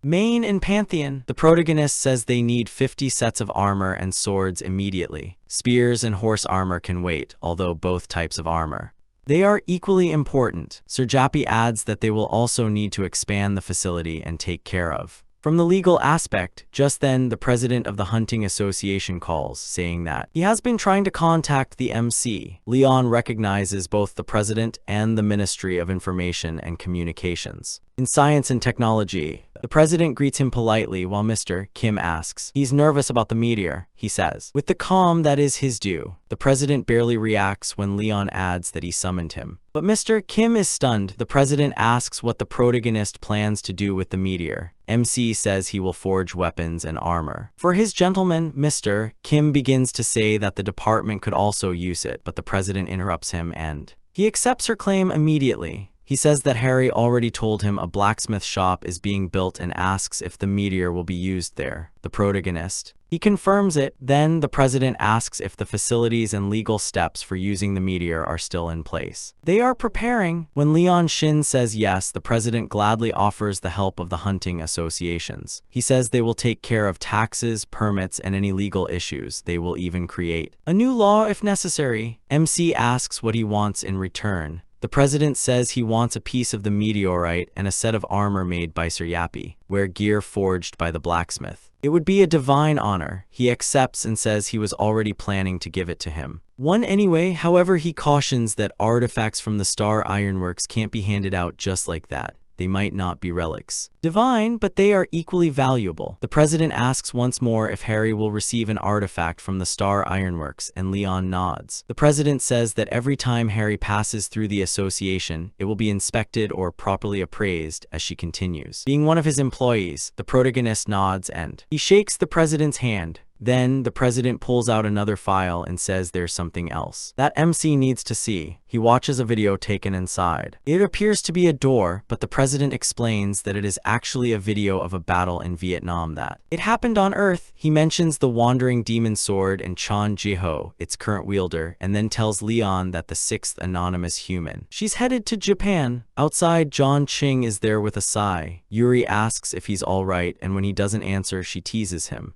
If they are already leading the tax and reform plan, why come to this meeting? John Ching murmurs that everything is. It's the protagonist's fault. He says MC has been slowly changing him, drawing him further into the Pantheon Guild. All of this is causing him stomach ache. Yuri smiles and says that if he wants to be nice, he should stop pretending otherwise. She even suggests merging with the Pantheon Guild like One Brilliance did, but Young Shen rejects the idea. Right at that moment, Soa approaches and greets him. Yuri tells him that nothing has changed. Soa says she knows they rejected her medicine, and Yuri replies that it didn't fit the image of her profession. Then they enter the meeting room. Inside, Jin Soa greets them. Young Hwan notices that Park Young-soo and Kang Jin Seon is also there. Hwang Yeon and Hwang Kian Chul are also present, along with other teachers of the guild. The elderly Jin Soa tells Yuri that she is very badly dressed. Young Hwan quickly. He takes off his jacket and offers it to her. Jin Soa immediately asks, when will they get married? Young Hwan hastily denies, insisting in that they are not together. Jin Soa starts shouting that at her age she already he would have 6 children. The other teachers in the guild silently dismiss him. Like an old school boomer, blowing cigarette smoke, Jin Hwa declares that he himself he will kill Chan Jiho. Someone tells him that he cannot decide that alone, and Jin Hwa responds by asking who would dare to stop him. At that moment, the door opens and Lee Yeon. He enters. He heads straight to Jin Soa at the head of the table, and Young Hwan thinks, who is also a boomer. If Jin Soa is a boomer, then the protagonist. He's the king of the boomers. MC begins by saying to Jin Soa, he should resign his seat. Kaeon Jin Soa is the best swordsman in Korea, a living legend, and the highest-ranking guild master of the Guild of the Divine Sword. With all he's done for the country and the stories surrounding him, nobody in Korea dares to challenge him. That kind of power made him untouchable, and his attitude he got worse with age, but today Lee Yeon walks in and demands. He calmly took his chair, Jin Hwa alone. He may look at him in shock. He asks if he's deaf, and although he's still young, Jin Hwa slams his fist on the table and he starts cursing him. Before this can go any further, the president intervenes and says that Lee Yeon is 300 years old, leaving. Jin Soa was astonished. He explained that the Grail Knights don't age in the normal way, so the protagonist it really has 300. Jin Soa. He asks again if that's true, and MC says so. Look without looking back, that's enough. Jin Soa gives up her seat. Young Hwan thinks for a moment, so the boomer has fallen. Lee Yeon orders tea and Young Shik rushes in, surprising. To the other guild masters, Soa observes him and says the rumors were true. He really is handsome. Then she Young Shik immediately reprimands him for speaking off duty, but the protagonist tells him with, calm down, that's enough. Then he confronts the president and says that his time is worth more than gold, so the president gets straight to the point. 13 years ago, he appeared. A black door in London, it was so difficult, which no one could clear. Fearing another disaster like Shanghai, the European Union assembled an S-rank strike team and he launched a raid. That team had 24 S-rank hunters, plus 1 834 A and B-rank hunters. 32 European guilds, with Cornwall Wung of the Clock Tower leading them. The raid lasted 2 months. It ended successfully, and the people celebrated the first Black Gate cleared. Leon says the real trouble must have started after that. The president nods and explains that an epic object appeared called excessive killing, the most powerful weapon seen in the last 30 years. Since the Great Cataclysm, and with it also, human greed emerged. After a brutal struggle for possession, the British government acquired the object. It was sold for billions more than a modern warship. Then they entrusted the excessive killing to James Spencer, the best swordsman of that time and master of the Knights League. That was the beginning of the disaster. The sword took complete control of his body. Thousands of civilians died along with more than 600 hunters. Leon asks if that made him the 6th human in Monaco and if he was killed. The president says yes, they killed the hostess, Sir James, but Moniaka's sword escaped, flying into the sky and disappearing. Since then, the same cycle has continued to repeat itself. They find the host and kill him. It happened in Mexico, Australia, Cambodia, Spain, and then in Korea 4 years ago, when the sword arrived at Jinshin-jiho, the heir of the Divine Sword Guild. The president tells M.C. that Chuan-jiho is the son of Jinso and the grandfather of Chuan-so-yan, who now belongs to Messi's guild. Then he shows him the list of guilds that will join the raid against the Sword of Moniaka. They are Pantheon, One Brilliance, the Divine Sword Guild, the Golden Lion Guild, and Phoenix Guild. Another guild leader raises his hand, and he says he'll join too, but someone else hesitates, saying that this whole thing feels wrong and he doesn't see them winning. The protagonist replies that they will gain honor and fulfill their duty as knights and nobles. That duty is what gives him. People need something to lean on. Junsheng begins to cry and praise Leon, calling him their savior. Junsheng closes his eyes, wishing not to have nothing to do with this. The president begins to mention Japan's offer of 10 million, but MC interrupts him and says that they will accept it. He adds that Japan must also have a king, so they should contact him first and make a move.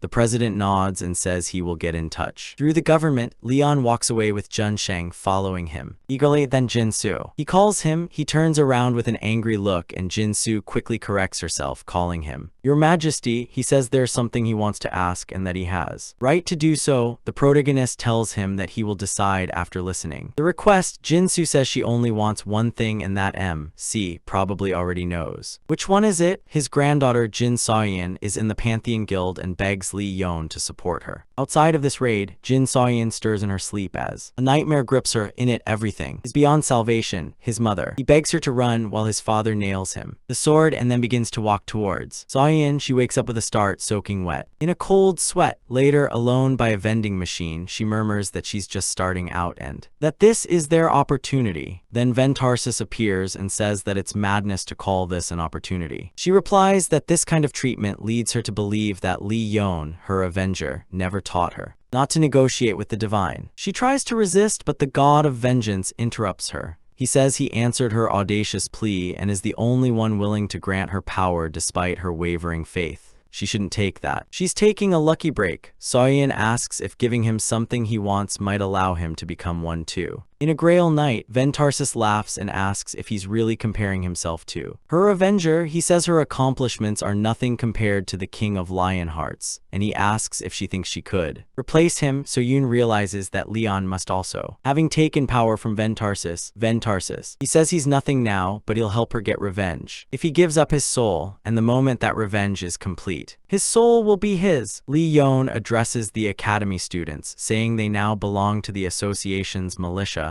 then orders the lion to be summoned, that they receive their supplies. Hasyuk asks Harry if Saoyan will really join the mission since he heard Jinsu objected. Harry says she asked Her Majesty beforehand and he told her it wasn't his place to interfere. Just then he calls them forward. Soho, Yasyuk, Harry, and Saoyan. He says his results so far are as strong as I expected. She then praises Harry, saying that the gods admire the pure. She has proven that both his talent and his innocence deserve that praise. And Harry smiles. Leon presents him with armor, a sword, and a spear, saying they will help him to unleash his true power. Harry admires the armor and the beautiful llama while Dux and Pompano approach behind her and also they praise her. Dux blesses the armor, asking that Harry become the saint who burns her enemies in this war. Puma blesses her, telling her to trust her body and fill her heart with faith. Yoonshik and his followers praise the gods while the armor Harry's reaches a legendary status. The other students whisper that armor like that costs billions, such too much. Then Leon approaches Yashiuk and the god of the sky and thunder calls his name. Surprising Yashiuk, she blesses him, saying that power and light will be with him. He will judge evil alongside the Lionheart King and his justice will protect him. Even against the corrupt and fallen, his resolve will not break. The goddess Ariana then blesses Suhu, wishing him the light of immortality be with him in the darkness. When Yun approaches, Leon tells her that his grandfather asked that he not participate in this mission and asks if that's what she wants. She responds immediately. He wants to go. The protagonist accepts and reveals her armor. Ventursis begins his blessing, saying that he accepts her vengeance and that her gift will banish the darkness of destruction. He adds that he is the only one who considers her wish. Then Leon draws his sword and Ventursis asks, "What is he doing?" MC just smiles, saying he's worried. The future of his disciple. Soyeon looks at him, confused by what he is doing. Leon separates the sword from the armor and Ariana begins her blessing, telling Soyeon that light will be her path, so follow it.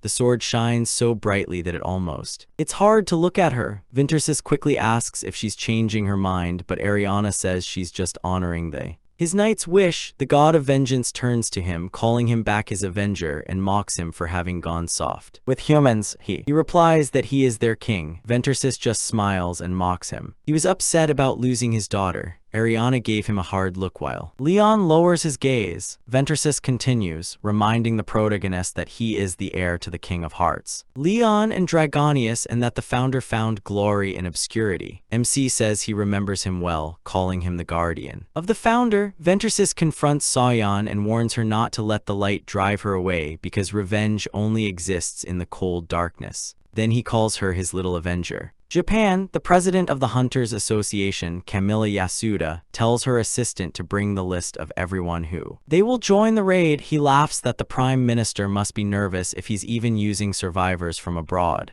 His assistant agrees. The government clearly. It's been failing. Camilla just laughs and says it doesn't matter because this country is basically her kingdom now. You ask if the Pantheon Guild is really that impressive. She admits they're dangerous, but not yet on her level, though there's a problem. Camilla says she's heard that Pantheon's followers are active even here. Their promotion is working well, and curiously, almost no one. He opposes it publicly. He jokes that maybe they've taken control of the whole thing. Internet, then he decides to put the Pantheon Guild in line with he's on the front foot in Phase 1. His assistant says Korea won't like that, but he ignores it. Also, they can share the load. He tells them to inform them that 3 full E-rank raid teams will be deployed. She starts to object, but he interrupts her with a smile, saying that those devices were already bothering him, so it's a good opportunity to get rid of them. He smiles even wider and says his kingdom will be even better.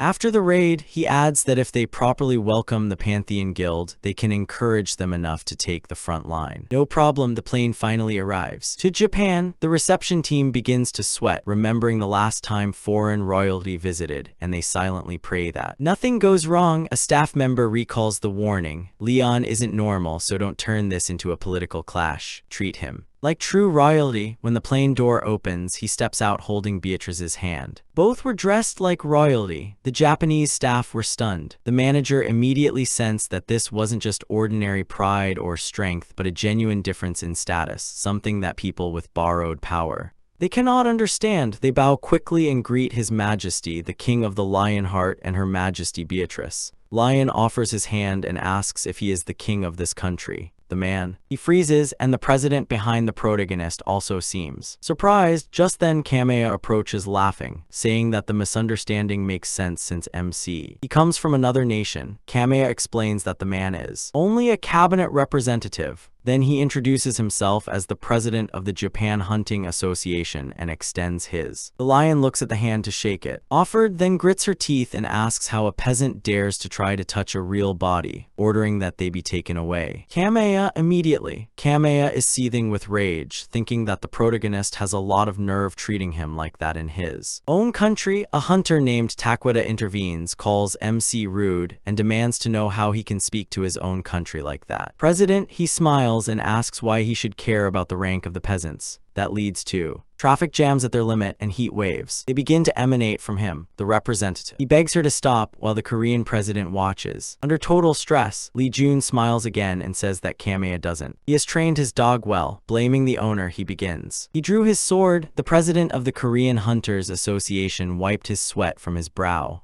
Kari asked what they should do, and he admits he has no idea as they watch the protagonist pull out. The sword tank appears, ready to answer, but a messenger suddenly bursts in. With urgent news, the wandering demonic sword has appeared. Leon immediately asks where. Still trembling, the messenger says that the demonic sword is crossing the ocean. On a sword, meanwhile, Chai-Fun Jai-Ho advances across the sea.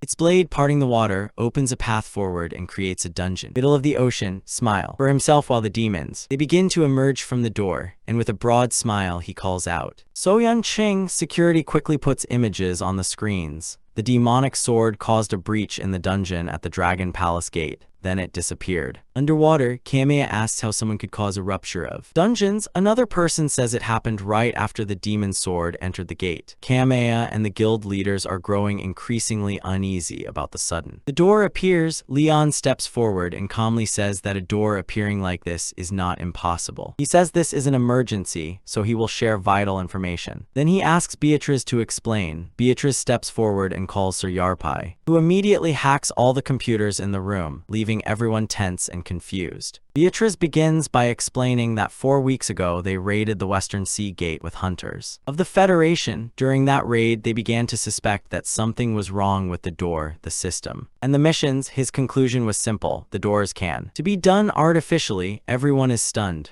One person points out that this destroys everything they thought they knew. Regarding the gate incursions, Leon remains calm and says that even if the truth changes his work, no, he orders everyone to prepare for war. They must face the monster's arrival and hunt for the sword. Demonic, Kamea agrees, saying that the wandering sword is strong and is probably trying to attract the monsters that come. So they form a special unit to respond quickly to the demonic sword in any emergency. MC nods and leaves it to him. With that, the meeting ends and the raid on the demonic sword begins. Officially, they immediately arm. A plan: the Japanese Hunting Association will go to Wakayama, the Korean Hunting Association. The guild will move to Kochi and the Pantheon Guild will go to Miyazaki. All 3 teams. They emerge at the same time. Later, security informs Kamea that the monsters in Tokushima, Miyazaki, and Wakayama were repelled. Kamea praises the speed, saying the Koreans moved quickly. It only took 30 minutes. Then security reports that a giant cannon has fallen from the sky. Kamea reviews the report and he calls Taqueda asking for an update on Team 4. Taqueda says he will investigate it and wonders if the detector is malfunctioning. When he arrives at the site and finds Team 4 completely dead. He wonders if the demonic sword was here and how it got here. It moved undetected. Taqueda reports that Team 4 has been annihilated. They find a huge hole inside of a dead monster and Taqueda suspects that the demonic sword was hidden inside to avoid to be detected. Suddenly, security warns her that Team 2 has also been wiped out, leaving him stunned. At the same time, a messenger rushes to the Korean Hunters Association with the news that the sword of the demon has reappeared. When asked where, the messenger says Wakayama and that 3 Japanese hunters. They're already dead. Meanwhile, Taqueda gathers all the teams he can except for the Pantheon Guild. Yang Wang asks, why don't they call the Pantheon Guild? And the messenger explains that when they tried, the monster shot down his plane. Then he redirects his own plane towards the target area. Once they arrive in Wakayama, Taqueda thanks them to come. The Korean hunters quickly assess the area and Jin asks if they should only delay the demon blade. Taqueda says the demon blade is much stronger than expected, and since 2 teams are already dead, it would have come for them anyway. The guild master points out that they still have 100 A-rank hunters and 9 S-rank, but before Yang Wang can finish, the demonic sword appears. It enters with crushing pressure and heralds the cruel massacre and merciless destruction. They have arrived, proudly calling themselves the Assassin Akasha. All S-rank personnel, draw your weapons. Mayman has Chobert. In the lower ranks, as Jiho approaches, they wonder if they have ever faced with someone stronger than the king. Then a voice orders everyone to attack and the Japanese hunters immediately rush at him. Takada tells them not to panic, certain that no one could survive such force, while Yang Wang try to stop the reckless charge. Jiho, he just lets out a quiet laugh. The moment Yang Wang sees that smile, shout to get everyone moving. But it's too late. Jiho disappears and cuts down the hunters. Ranka is Sonata, Jiang Wang is. She stares in shock. Takada realizes there are other dead as well, and Jiang Wang wouldn't have noticed. He starts to back away as Jiho. He approaches and raises his sword again. A flash catches Jiho's attention, and Jiang Wang instantly tells him to the Korean hunters who attack, a guild master. He tries to catch Jiho from behind, but Jiho easily escapes, leaving the attacker frozen. Jinso. He laughs and calls them weak, then a storm of swords. Suddenly he lunges at them, the Korean guild master. He responds with limitless swords, using 1,000 blades like falling petals to repel Jiho leaps into the air to attack again, but another shower of blades falls, more hunters. They fall into chaos. Jinso asks if it's the same enemy who fought before. The guild master says he fought against Jiho and Ulsan, but now it's clearly much stronger. A healer runs towards the Taqueda. She panics and tries to heal him, but he screams that his healing won't work. Something is wrong, and he's never seen this before. Jongwon checks his status and finds several accumulated debuffs. He lets out a long sigh, realizing that this isn't even the worst part.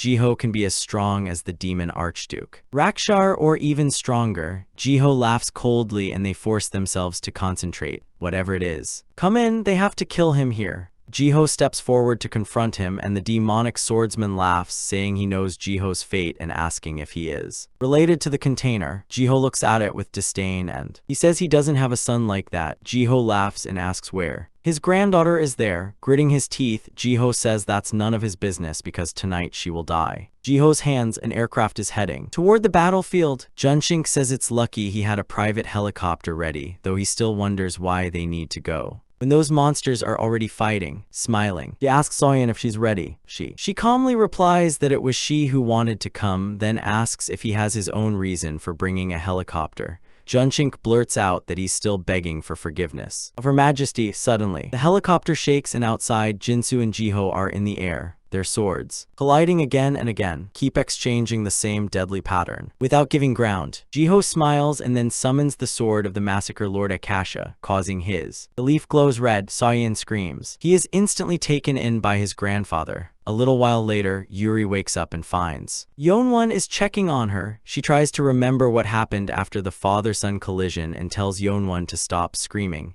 Then she looks up and sees Jinsu hanging from Jiho's grip while the other trunks cough, and they can barely stand. Jiho laughs, saying that Jinsu did better than expected for an old man, but I still thought that last blow should have killed him. It almost seems like someone is getting in the way. At that moment, Soyeon leaps, her sword glowing with blessings from Ventarsis and Ariana in short, the hand holding Jinsu. Instantly, the system announces that she has taken her revenge and a new power surges within her. Facing Jiho head-on, Soyeon believes she is strong enough to defeat him. Now, Jiho just laughs. She calls out to Matur and attacks. Soyeon doesn't move and blocks the blow. Jiho admits that her divine power is strong, saying that many Venter's followers have died after confronting him, but she is neither a knight nor an orc, and with a single blow, he throws the spear into the air. Looking down at her, he says it's nothing. Young-sik leaps forward and orders everyone to protect Soyeon for Lionheart's sake. They charge together against Jiho, but he turns around and unleashes a wave of blood that throws Young-sik, his allies, and Soyeon away. Far away, Jiho scoffs, saying that even a dog hides from a tiger. And yet these fools dare to fight against an immortal. Young-sik suddenly explodes. Laughing in his face, he says that's the funny part. Next to the real one, everyone else is just a fake mortals. Then he points to the sky and Jiho sees him arriving on his Pegasus, shining brightly like the sun. Long ago, there was a world protected by gods with blessed kingdoms. By nights, those nights were a nightmare for the immortal demons who hid there. They used divine law, they broke the limits of nature, and they eliminated evil. The demons decided to destroy them. 4 of the 7 lords came with 6 archdukes, 87 great demons, and 10 million troops invading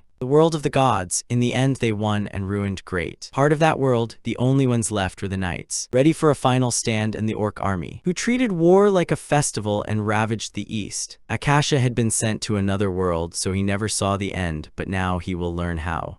He was lucky. He glares at him furiously, indignant that I dare to pronounce his name. Then he charges towards him and he throws a punch at his face, sending him. They were on the ground. The guild masters could only watch, while Taqueda wondered how Leon had taken down a demon archduke. With a single blow, Soyeon runs towards. Jin helps him up. Iho smiles, saying that the protagonist remains only immortal, and he begins to accumulate debuffs on himself. Jin watches nervously, thinking that even his majesty might not to win with so many curses. Li Zhong keeps advancing, each step heavy with history, and responds by accumulating even more buffs upon himself. Jinsu stares at him in shock. realizing that the MC has achieved something that no human or the demon should be able to play, an incomparable legend. They face off while Yiho shouts that he is the end of all life, but he calmly says that it is only the end. Yiho's then they both go all out. Elsewhere, the blocked roads in Japan are full. Cars and people start screaming, asking when the traffic will move. The control team keeps telling them, let them wait a little longer. Impatient man complains that even the news has updates. He turns to his wife and says that they should perhaps walk, but a loud explosion interrupts them. The parents instantly shield their child and ask,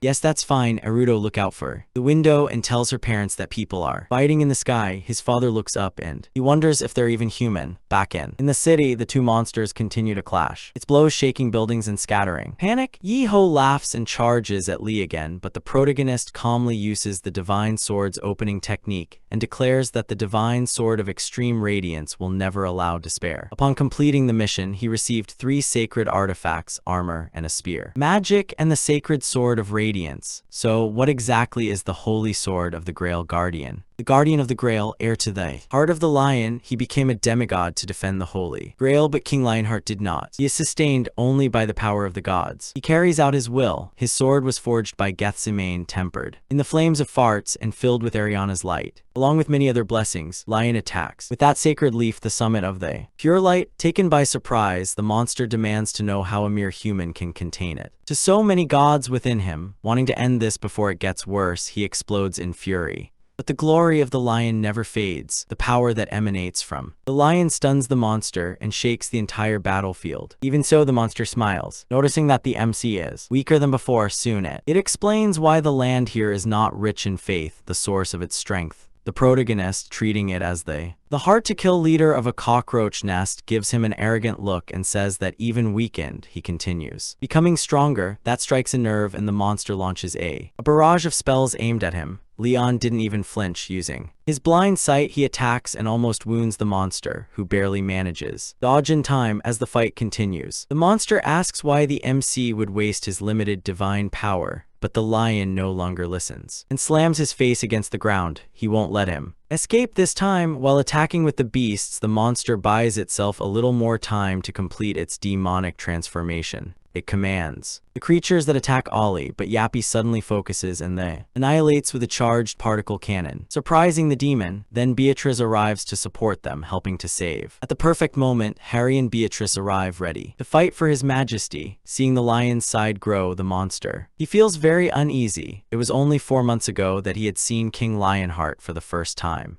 Now everything has changed. He can't believe he's raised an army almost from scratch. The protagonist, Lionheart, wastes no time and orders everyone to attack the enemy. With all her might, Beatrice admits that her worst fear it came true. Looking at the piles of demonic corpses, he couldn't hide his frustration. The sword. The demonic one still managed to escape. The recruits fought fiercely and eliminated every monster that the demonic sword summoned. Even so, no, they managed to stop their escape. Then she catches the dark, lion-like grin and quickly asks if he planned for Akasha to escape. MC says yes, she still has her arm from the Lord of the Massacre, Akasha. You ask if that's enough for Beatrice to open a portal, and she smiles and says, which is more than enough. That means the demon is about to learn that his home is no longer safe. The two royals laugh like villains, sending a chill down your spine. Across the battlefield, everyone around him is stunned by the situation. Never. They've seen something like this. Harry is especially. He was excited that day. Sohu and Yeok think it's because his fight went so well that he's probably getting a lot of interview offers. Instead, Harry asks if they've seen to His Majesty in Soyanal, elsewhere Soya. He doesn't know this isn't over yet, but Plycrider, he doubts he can handle what's coming. Even so, Plycride says he has the talent to defeat her pursuer because her son once absorbed the power of the demon Archduke of Sloth. He can now transfer that power to her. Soyan has already paid with her soul, so she has nothing more to offer. However, Plycrider wants nothing in return if she helps destroy those vile demons. Just then, Leon Lionheart intervenes and warns Soyan not to cross a line of the one who can't return. She asks if he's telling her to surrender or seek revenge, but he says neither. He reminds her that he is the Avenger, blessed by the deity of vengeance, and has spent nearly 200 years fighting alone and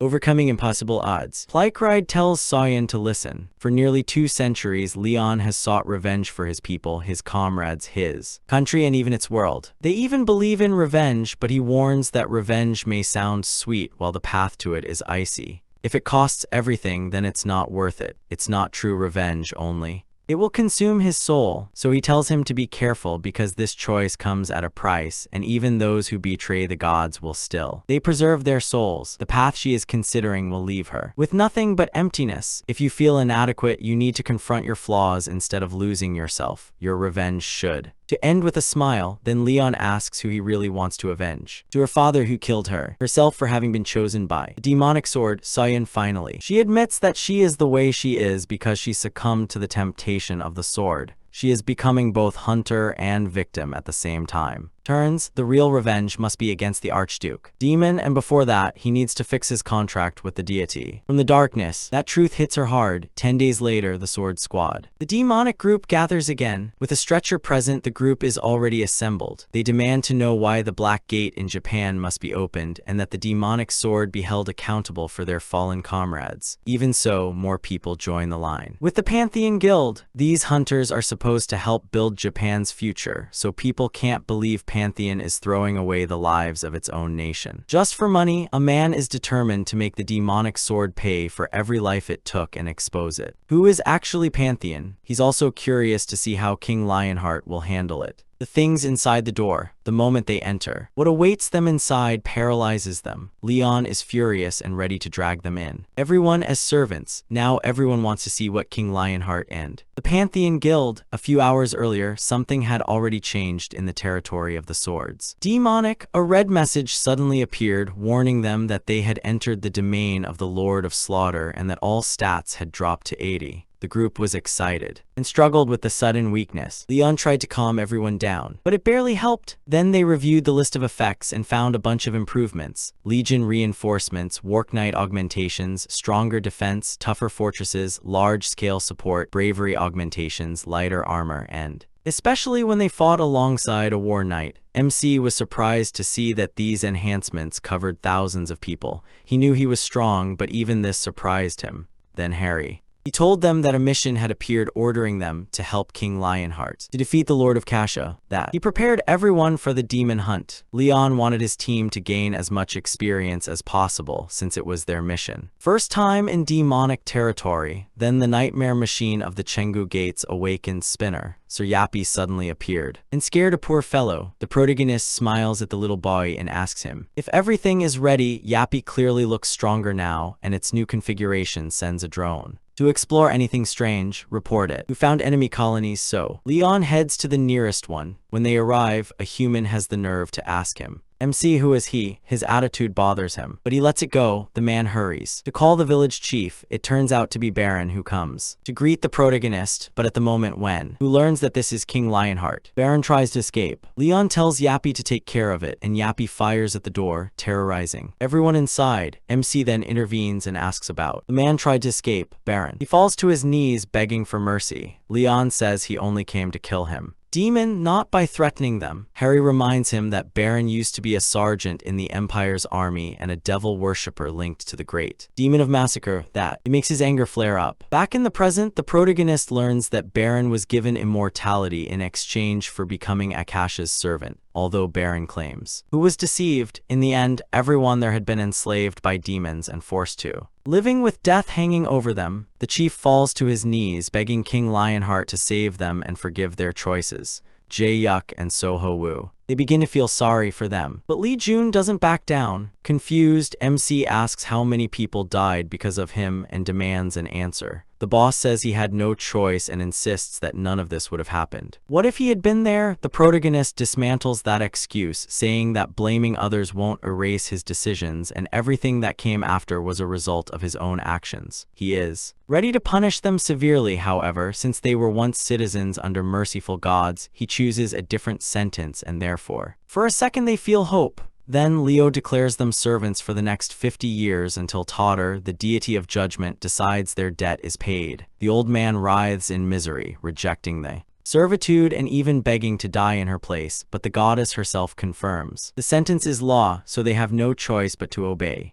After that, he and his team continue to move forward, raiding colony after colony with 534 workers. Now following them, the group gets excited, they're finally having a fight. Real to test their improvements. However, Leon has another idea. He decides to send it first to the servants at the front. The new servants are horrified to hear that the protagonist plans to throw them out. To the front line, he tells them that even if they lose limbs or spill their entrails, they must still kill the enemy ahead. That's all they're worth. On this battlefield, the servants protest, asking, how can it be fair? Never. They accepted being sent to die. Leon replies that they have already accepted their punishment. Until it ends, they obey every order so they can forget freedom. Then the demonic army arrives and is confused to see the villagers there, shouting at them to return where they belong. MC cheerfully orders the army of servants to advance, and they march towards the demons anyway. At first, the demons think it's a mistake, and they prepare to massacre them, but once the fight begins, they realize that these servants, they're too strong. They're no longer defenseless villagers, they're assault troops of King Lionheart. While the front line launches, everything descends into chaos. Leon leads his squad, and he attacks the demons from behind. Together they are completely wiped out. Baron can't believe he actually survived that battle. Sergepi reports that 300 of these 43 enemies were killed and 300 were taken hostage. They were captured. Leon nods to Beatrice, knowing her help was crucial to the victory. Never one to miss an opportunity, Beatrice suggests taking 30 demons of each rank. The higher the rank, the better the reward, and she prefers to catch the best before anyone else. But he says that all the demons, they must be eliminated once and for all. Beatrice hints that keeping some demons alive might help her later, giving her more opportunities to open demonic doors. That reaches the protagonist. After a brief pause, he decides they could marry even more demons. Then the black-haired man intervenes and makes a request. He says they should also get some demons since they paid a price in this fight. Leon initially refuses and asks if they can promise not to be deceived. Because of a demon's tricks, the man cannot give a clear answer. Even so, MC allows them to take 3 demons, which he had personally repaired. He inspects the cage and chooses the best. A weak demon begins to. He threatens, but Lionheart silences him with a blow. He also warns them that demons are good at harming people, although their repair should weaken that a little. Leon delivers 1 demon for now and says the other 2 will be ready when they return in 2 days. Speaking of attacking the fortress, the black-haired man asks if he plans to use the servants as the first line again. He says they've already lost about 20 men. Then he mentions the actual number. In the final battle, actually, they lost 900.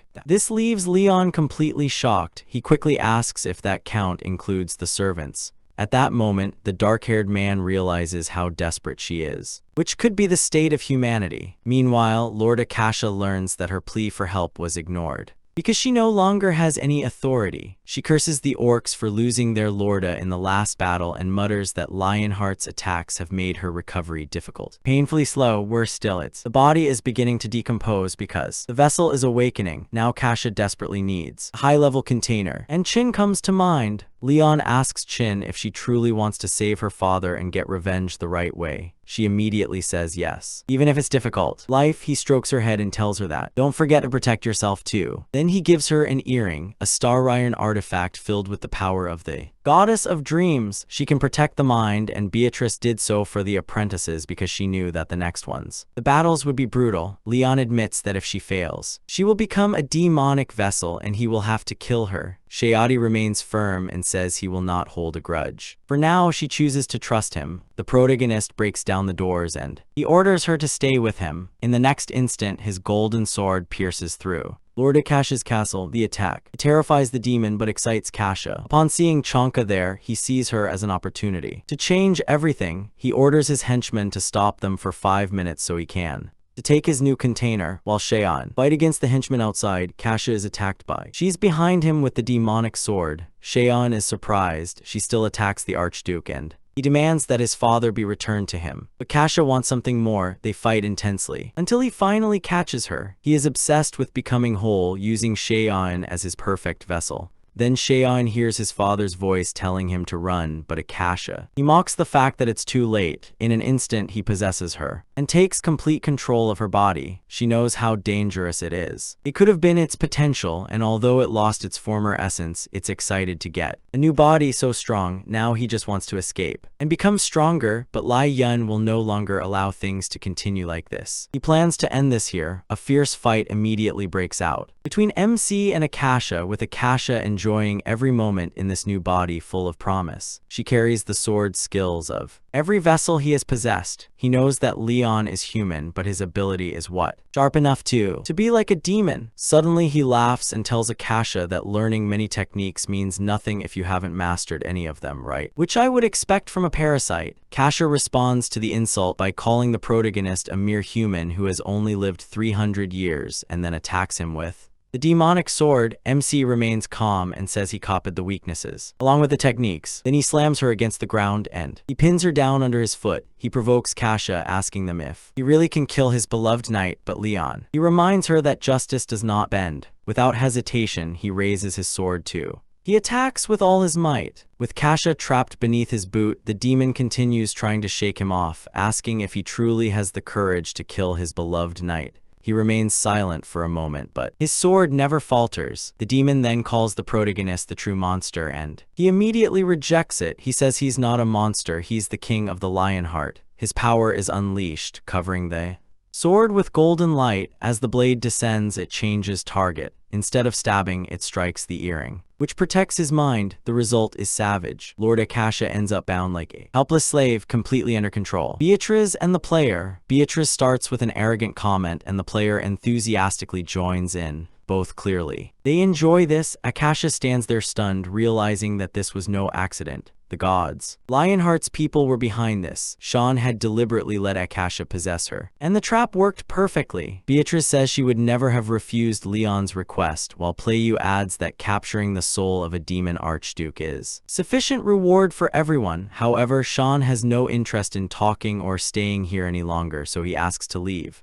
Seeing how fed up the temple's saint is, Beatrice, she lets go immediately. Bluky watches his saint leave and thinks she's very strange, especially because to use dreams in that way. Akasha, on the other hand, is furious at being ignored. She screams at Sean as a last resort, demanding he accept her, promising him the power to destroy anything. Whatever she wants. Sean barely reacts. She throws a cold look before approaching and punches him in the face. The blow leaves a large dent. Beatrice seems pleased, and Playu even praises Sean for finally putting more effort into it. Strengthen her legs and back. Akasha continues, seeing Sean as useless, so he responds with a brutal kick to his head. Later, Sean sits beside his father's bed and falls asleep in the chair until he wakes up with her soft hand caressing him. Her head the tears. Her eyes immediately fill with joy, and she throws herself into his arms, embracing him with force. After that, she asks what he wants to do now. He says he wants to make up for what happened. Although it wasn't entirely his fault, the memories, they still haunt him. First, he plans to visit the Pantheon Guild and find a way to heal. Sean isn't happy with that idea, but timidly reveals that a deity chose her. She was allowed to use divine authority in exchange for surrendering the soul of the demon archduke. Now she wants her father to return to the guild as guild master while she helps to the Pantheon Guild. Her father looks at her and asks if that's all she wants to say. Sean. She blushes again, and he realizes that his daughter has grown more than he knew. Outside, Li Zhang quietly enjoys a cup of tea until Grandpa Kayan approaches and he interrupts him. When MC asks, the old man says he's been coming to the hospital for days. Then he asks about MC is here. He says he came to check if Kayan's father still bears soul marks or traces of the ancient demon swordsman's techniques. If so, purifying his soul will be difficult, and he needs to know if even he can handle it. The old man fears there may be other demon swordsman souls inside, but Leon says there are no more apostles in this world to guide lost souls. After hearing that, the old man bows and thanks the protagonist for saving his Shun, my son. Then he promises to do anything his majesty asks.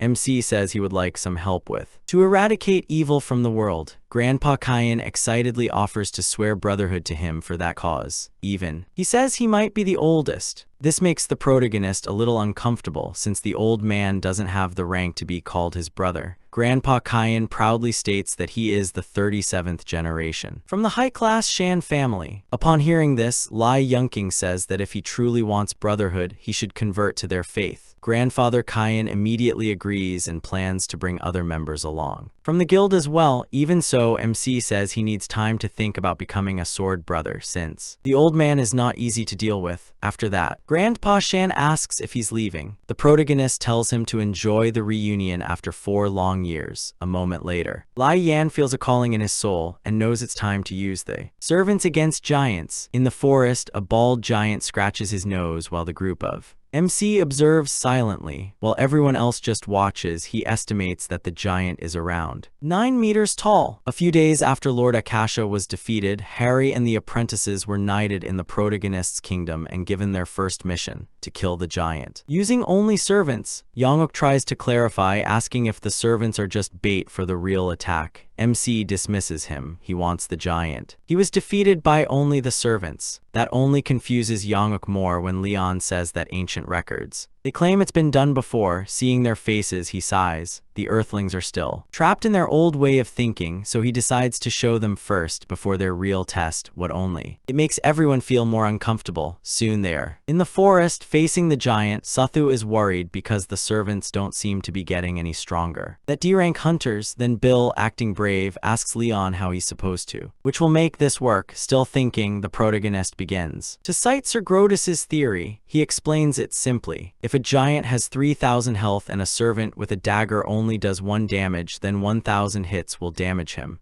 2,000 will make him bleed a lot, and 3,000. They should kill him. MC can't help but smile, seen the right way. The plan actually makes sense. If each servant manages at least 6 stabs, the giant should fall. Bill is so stunned he doesn't even react. Leon keeps calculating how 500 people could inflict 3,000 stab wounds in total. If they miss, they're dead. The others remain silent, beginning to think that they're king. He's leading them to a massacre. Bill at least feels this is fate catching up with him during his 50 years of regret. Then suddenly, he charges straight at the giant. He refuses to be his plaything. And at that moment, Jung Yuk notices that all the servants have received a 20% raise. Bill's reckless charge means nothing. The giant moves faster, unexpectedly, and instantly crushes him. The protagonist and the others are stunned, and the protagonist can't believe that that idiot hadn't not even managed a stab wound. Then Jung Kut blurts out that the raise has just changed from 20% to 20,001%, leaving everyone was confused. It was then that MC realized that the 20% increase in the Bible indicated that the giant had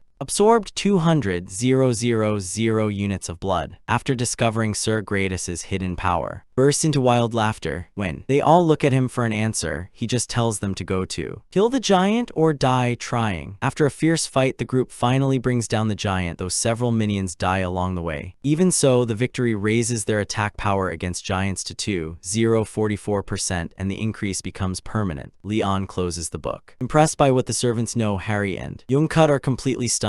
Harry, knowing that the servants must spend 50 years in penance, he asks quietly if it's okay to lead them to their deaths like that. Leon says that God must love their innocence, which takes her by surprise. Then she bluntly explains that Lionheart servants don't. They're just like normal people. To prove it, the protagonist grabs an old servant and forces him to confess what he did when he was human. The old man admits that he killed someone, raped the wife and daughter of the man, ate his flesh, and he offered it to demons. Leon even asked him which one he enjoyed the crime the most. The old monster says he sacrificed children to massacre demons. It was his favorite. The moment he says it was exciting, the protagonist has heard enough and sends him flying with a brutal kick. That confession, that's enough to wake everyone up. Janguk and his crew are ready to drag the crazy old man straight to hell. Leon explains that even people who can do good turn evil and choose evil, and that makes them unworthy of living. The only reason they have a chance to repent is because they haven't yet. They have completely turned into demons. Then he promises each night 500 servants, and it presents them with a challenge. Whoever kills the giant with the fewest losses will become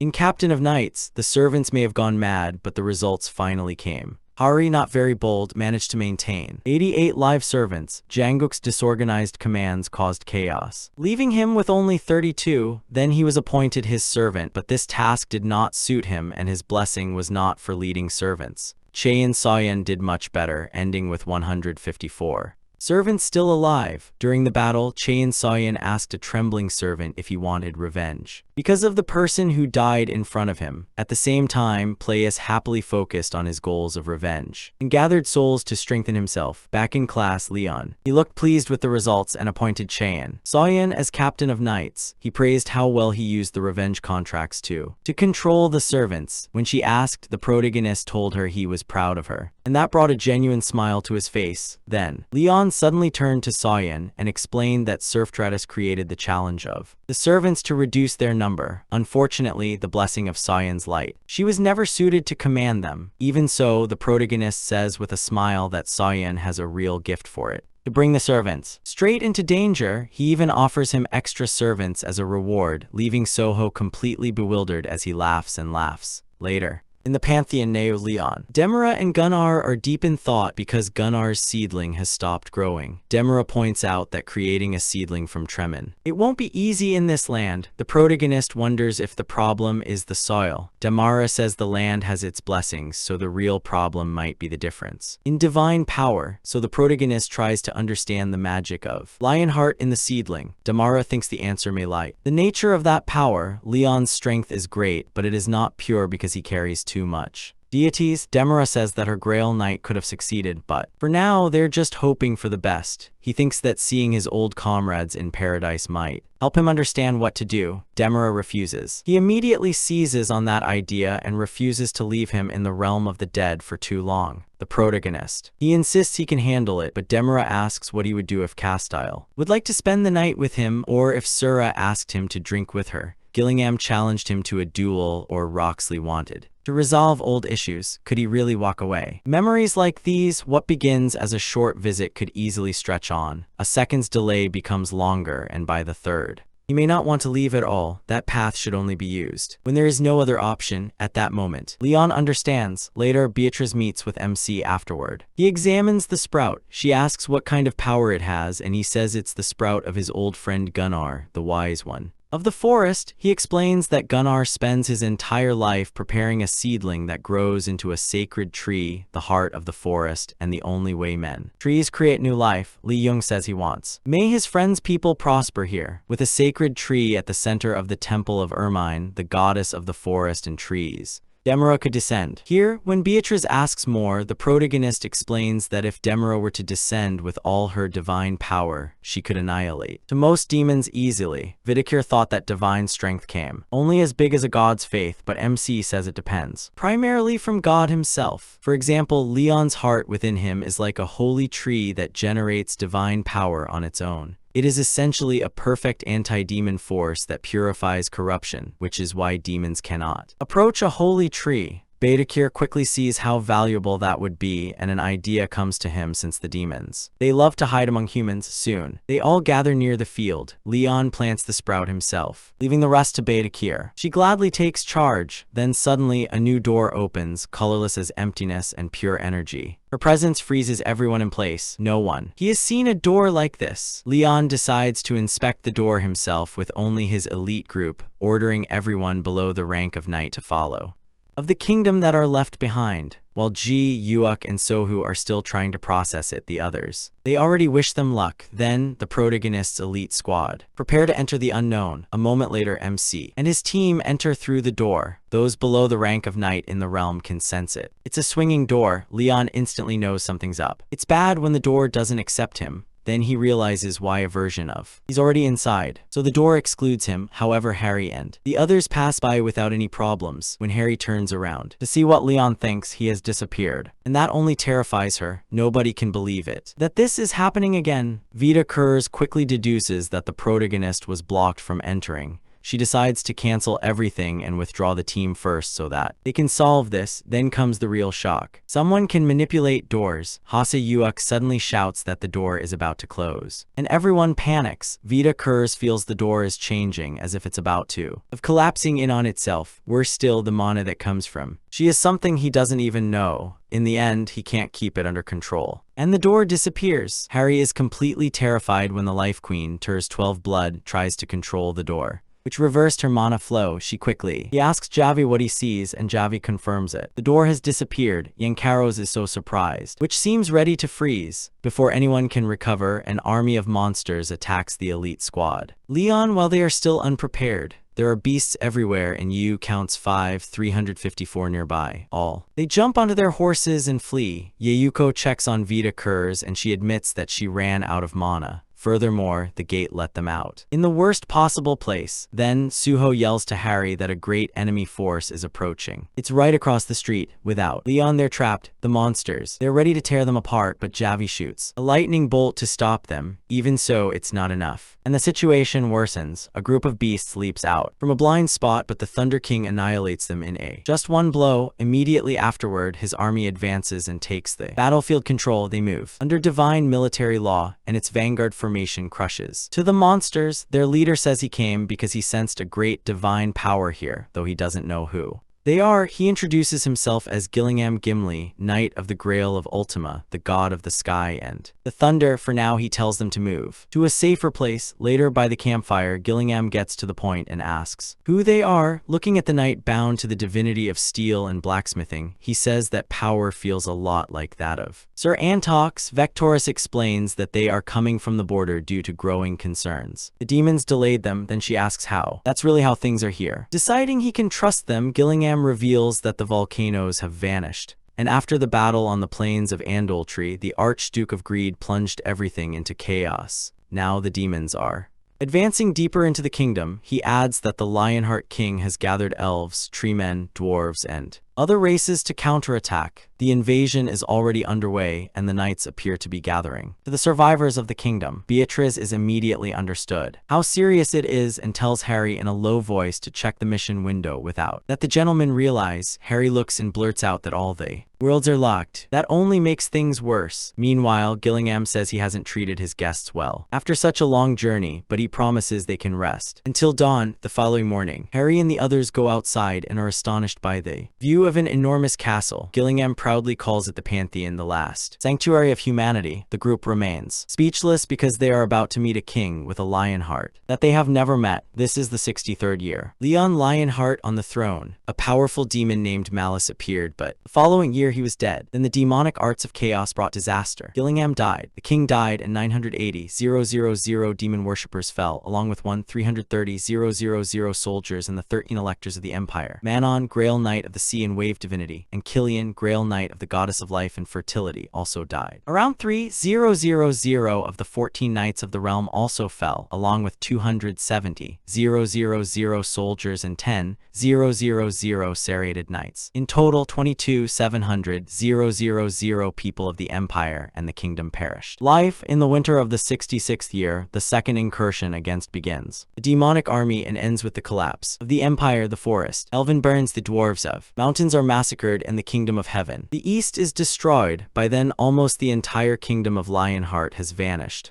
Only one in every 10 regions still stand. In the 85th year of King Leon Lionheart's reign, the kingdom is in decline, and this divine knight finally he returns to the cemetery. Meanwhile, Solly Yuck and Suho helps the other soldiers. Beatrice and Harry begin. They begin to wonder what they should do next. Beatrice remembers that Gillingham said MC would return after the battle, so she sticks to the plan. First, she wants to visit the wise men of the forest and learn the Gunnar's seedling secret. At the same time, Jappy goes out on patrol to gather information. Harry wonders if he should too, to help like his brother, a little. Then they take her off her shift. She never expected that the saint had such a high rank, so keep walking. Perhaps towards the temple. Seeing the endless stairs, he thinks about taking a horse, but remembers they would probably scold her. Exactly. At that moment, a Cardinal girl sees Harry walking alone. Harry has no idea who she is, but the girl possesses the same kind of godlike power as the lion. She apologizes for scaring Harry and he offers her a ride. Still confused, Harry gets in, unaware that the carriage they can go up the hill. The caramel-haired girl explains that newcomers to the cemetery generally don't know about the carts at the bottom of the hill, and Harry awkwardly thanks her. A moment later, the girl introduces herself as Anjak Prathesia, Ariana's lady. Harry replies that she's the standing saint. Everyone in Palm, Anjak is surprised and says that serving two gods at once must. It's a lot to bear, that kindness. It almost made Harry cry. A few minutes later they arrive, safe and sound, to the cemetery, and Harry thanks Anjak for the ride. But Anjak insists on going in with her. Then the soldiers. They greet Anjak as the great saint, and Harry is completely stunned. She immediately leans forward, surprising Anjak and the guards. Anjak quickly tells everyone that before the gods they are equal. That reminds Harry of Leon, who always taught him that everyone else was beneath him. When Anjak asks what's going on, Harry explains that he strictly maintained the social order. Once Anjak hears that Harry knows him personally, she assumes that Harry must coming from an important temple. You can clearly feel the strong divine power within Harry, while Harry is still trying to process how important it is. It's really Anjak, then Anjak. He suddenly asks for Isabel. A maid says that Isabel is in her room, absorbing lunar energy. Anjak tells them to prepare the ritual and stop panicking. That excites the maids, who begin to wonder if their king has returned victorious. Anjak simply tells them to hurry and take care of the weary king who has been killing evil beings. This makes Harry think it must be Leon from the past created by the door, and he begins to wonder what he'll be like while Anjak follows. Then someone announces that the protagonist Lionheart has entered the castle grounds. The Bloody Night King has returned from killing evil beings. The moment he enters, Harry shudders to his very core. He finally faces his king, but this lion is not. He feels nothing like the one he knew. This isn't his MC, it's fear and terror in human form, like death itself. The whole room, it becomes bloodthirsty. Suddenly a hand lands on Harry's shoulder, startling her. A honey-eyed girl named Isabel. She tells him to stop scaring everyone. A maid quickly. She reminds Isabel that she is speaking before the king, but Isabel replies that she is the king's sister-in-law and Dina's first huntress, which leaves Harry stunned. Then Isabel tells Leon to stop, to act and join the ritual. The golden bath is prepared and Anjak invites the protagonist in. MC. She starts taking off her clothes, and when she takes them off, Harry is shocked to see the shirt. Black bruises cover his body. When asked about them, Leon casually says they are from tearing apart the demons of pursuit. Their screams stuck to his skin like a curse. Although they can't really hurt him, Isabel says he still looks hurt, but he ignores it. For him, the real problem is that he has sinned deeply against the goddess of purity. As the ritual progresses, a girl named Karina Dragonia suddenly bursts in, the commander of the Northern Army and Duchess of Dragonia. She is also the protagonist's daughter and quickly becomes his daughter. Congratulations on winning the battle. Their arrival is surprising to everyone. Then the Duchess of Dragonia calmly announces that the Northern Army has officially withdrawn from the alliance with immediate effect. Leon refuses to allow it, but Karina argues that the North is an important part of the alliance, so withdrawing is unacceptable. It will weaken all the force. MC. He sees no reason to stay here, while Karina tells him that the continent is already. It is ruined now that the capital has fallen. Even if they gather all the survivors, they will not have 30,000 men left. The enemy still has more than 10 million troops, and that number grows every day, so Karina dares to ask the War Knight, who leads all the knights and is the agent of the Pantheon, if it really is true. Do they have any chance of winning? Leon demands to know. What does this really suggest? Karina says the duchy was destroyed after the fall of the empire. 30,000 people lost their homes and families. She also reveals that she is pregnant and says that everyone who remains in the north is still suffering. That's why she's determined to get revenge, and she says everyone should be. Even if she can't kill every demon herself, she'll massacre all those who mocked her.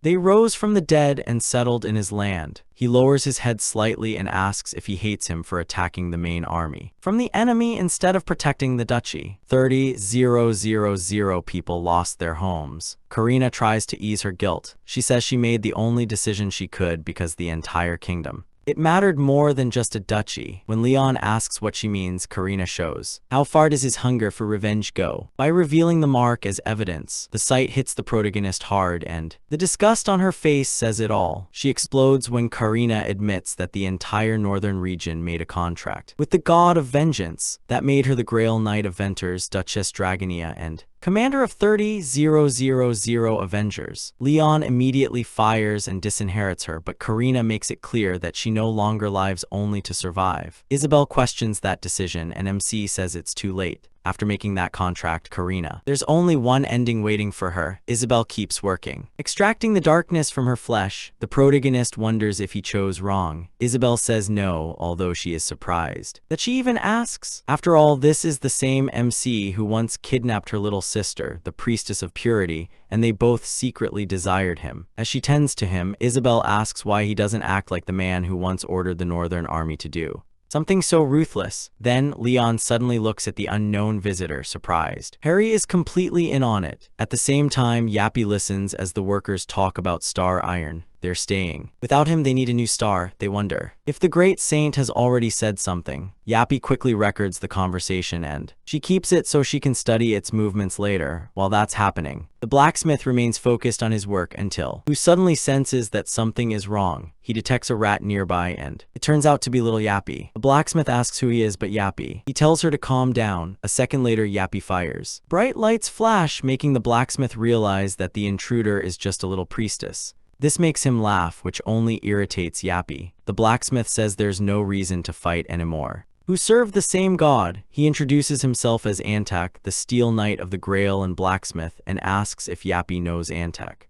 Mine guard later temporary shelters are set up for the apprentices on the outskirts of the city. Hanhari returns to check on his group with food, and Suthu is thrilled to see her. She lifts the basket and says the temple gave her what she needed for her work. When asked, she admits that she also met to the Lion King. Everyone is astonished, but Hari explains that it's the one from the portal, not theirs. Then ask if they've learned anything. Yeok says the capital and other regions have already fallen, leaving this city as the last. But Hari heard about the final battle of Ventarsis, so he thinks this portal might be there. Be related to that war. Yeok says that. I wish they could read the mission. Samachil asks if anyone can still connect with your deities. Divine laws still apply, but the connection feels weak. Everyone does. They test it and Samachil is right. Then Samachil points out how strange everything has become. And now there is no sound. Just then Yeok sees wooden legs, and he gets scared, but most importantly, a tree man. Suddenly they snatch the tank as soldiers surround them. Then Roxley arrives, the Grail Knight of the Sun divinity in judgment, Tadar. He also calls himself the Judge of the Lionheart Kingdom. He is ready to force sinners to their knees with his aura, and Hari's group was completely confused. That same day, they are taken prisoner and loaded into a van. Nobody knows what to do next, and Yeok is sure they're finished. A man with a mustache suddenly says to Yeok, "Tell her to be quiet." Surprised, Hari thinks they might be going to an execution site. Yeok says that at least they could have the option of becoming servants first, since they aren't demon worshippers. Then Yeok says that death sounds better, and he agrees. Then Hari notices the cart is going uphill, which means they're going to the cemetery. This makes Yeok panic and start crying. He is certain they are about to die. The doors open and they are ordered to let the prisoners out, but she continues to make a scene. Soon they find themselves facing Jack, Isabel, Leon, Roxley, and Gillingham, and the room. An awkward silence falls between them. A bowl of holy water is between them, and the protagonist orders. Roxley orders them to throw them out. Roxley draws his sword and commands the sinners to enter the holy water. Trembling, Yeok wonders if they will be subdued to drowning or something. Roxley's furious screams make Yeok jump in first with Suhu and the others right behind them. Leon confirms that they are not demons since their bodies they didn't melt. Not only that, and Jack says they all carry divine power, so they can't be demons. Yeok is from.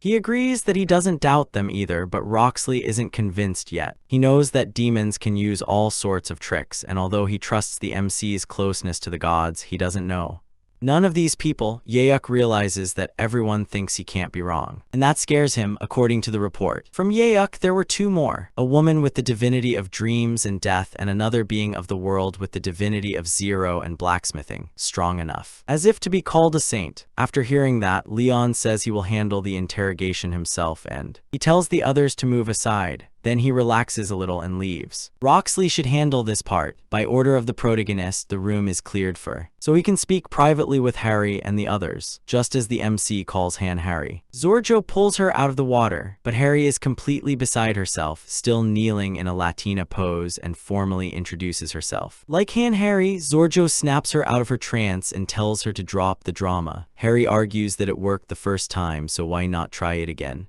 The new one couldn't do any harm. He asks them to introduce themselves and say "Where are they from?" The group hesitates and Leon notices immediately, so they blurt out that they are from Seoul, South Korea, pretending it's a nation. Distant, using the divine form of dissension. Divine the gods. They appear, saying they don't know any of them and asking, "Why do they carry their blessings?" Hida says angrily that he remembers everyone he knows, and he won't let imposters get away with it. He's ready to tear them apart. Seoul's Harry can hardly believe it. How overwhelming it is at full strength. Then he explains. He arrested them because not even the gods know anything. Of them, Harry remembers the day he met the protagonist, and resumes the story of the time she spent with him. Elsewhere, Beatrice searches. The tree immediately recognizes Beatrice as the lady of the future. Distant and says that the seedling came from the realm of the dead, even if they are only copies of the past, if she can. Taking it will help her because it feels right. Beatrice says she wants to give it to King Lionheart. However, it demands a sacrifice to a god, and that god was holy. Meanwhile, Sir Yappy displays his abilities, leaving Antok and the others behind. In shock, the others are confident that Yappy is giving, all while continuing to polish and process tirelessly. With the number 157, Yappy makes a shell. Basic Sir Antok cannot help praise him, calling Yappy an amazing rookie. Antok admits that it reminds him of when he saw him training. Young Antok begins to remember his own adventures with the king in 1101, recalling the pilgrimage they made together when he was 30 years old. That was when she met Gunnar during her spiritual journey. The fight dragged on more than they expected, facing waves of orcs. I called him the best fighter he'd ever seen, so strong that Antok couldn't believe he was only half the protagonist's age. Later, Lionheart was surrounded by pieces of orc meat. Disgusted that some of their dirt would have splashed his face, it turns out that Yappy, he still looks down on mortals. Antok asks him if he knows who he is.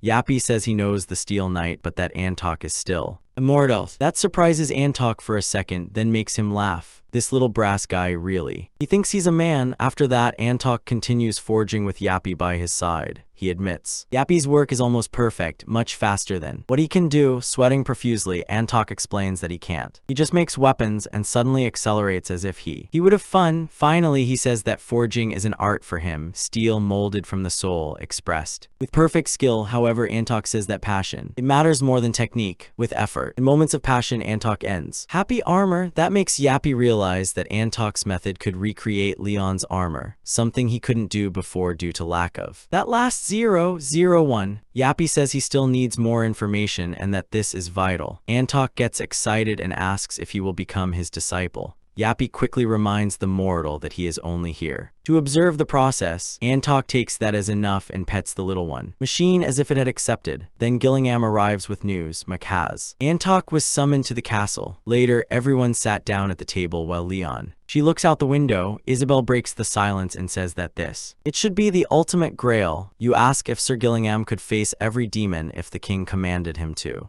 And he answers yes without hesitation. Feeling the same, Isabel tells the protagonist that his sacrifice will pave the way to future. He accepts while the others remain silent. Overwhelmed by everything, Isabel says she will bear the sin for now until the final grail where it will be offered. Then Isabel moves forward, admitting that she never thought she would commit such a sin. Leon feels. He feels guilty for asking, but Isabel tells him it's all right. Even the man who stole her sister's innocence is still a king worth serving. Since demons have taken over their land, they can't perform the ritual necessary for the final grail, so this is the only way of obtaining the star iron. Raising her crossbow to the sky, Isabel feels that she is no longer the heroine of this story. Apparently, the goddess of the moon and purity never. She was destined for battle. For her followers, Isabel had given strength to those forced to live in solitude. With that, she opened everything up, ready to show her best shot, the kind of true. The archer never misses, but in his heart, he apologizes to the moon for what he is doing. About to do it, it's unthinkable that a saint of the moon would shoot at the moon, the greatest sin that their goddess might allow. The lightning bolt soars into the sky as the city watches. A moment later, it passes through the moon and it creates the Milky Way. Gillingham can only watch, too amazed to believe it's real. At that moment, Leo calls out to the great saint and Jack, who casts divine magic into the sky. Gillingham watches as the plan unfolds while Antok guides the fragments. The moon gazed at them. Then Isabel suddenly collapsed in their arms. MZ coughed up blood and said she was in a lot of pain. Even so, she explained that Dina's kindness reduced the. He retreats halfway. Leon grits his teeth, praises their sacrifice, and promises to carry their burden from here on out. Then Gillingham warns him that the moon fragments are changing course. Antok barely keeps them. Ongoing, apparently a massive source of mana is drawing the fragments away, and Antok can't to control them completely. And just then, Beatrice realizes that it is the same mana that she closed the door earlier. The moon fragments are being dragged even further away from her side, supporting Isabel, who had sacrificed so much for this. Leon is furious. He immediately orders a squad to retrieve the fragments, refusing to waste the opportunity that Isabel bought it with her life. Later, after the pieces of the moon falls to the ground, and Jack says that coming here immediately was the right decision. The squad of recovery has reached the site. At Beatrice's signal, Yappy sends reconnaissance drones. Flying drones make Anne Jack question her disciples' tricks, which annoys Yappy, who says Anne Jack is just a technology provider, not smart enough to call himself a teacher. That makes Anne Jack laugh, impressed by how sharp he is. The small device, Anne Jack says Beatrice must have. I've noticed how quiet he is. It's hard to believe the demons would let this go.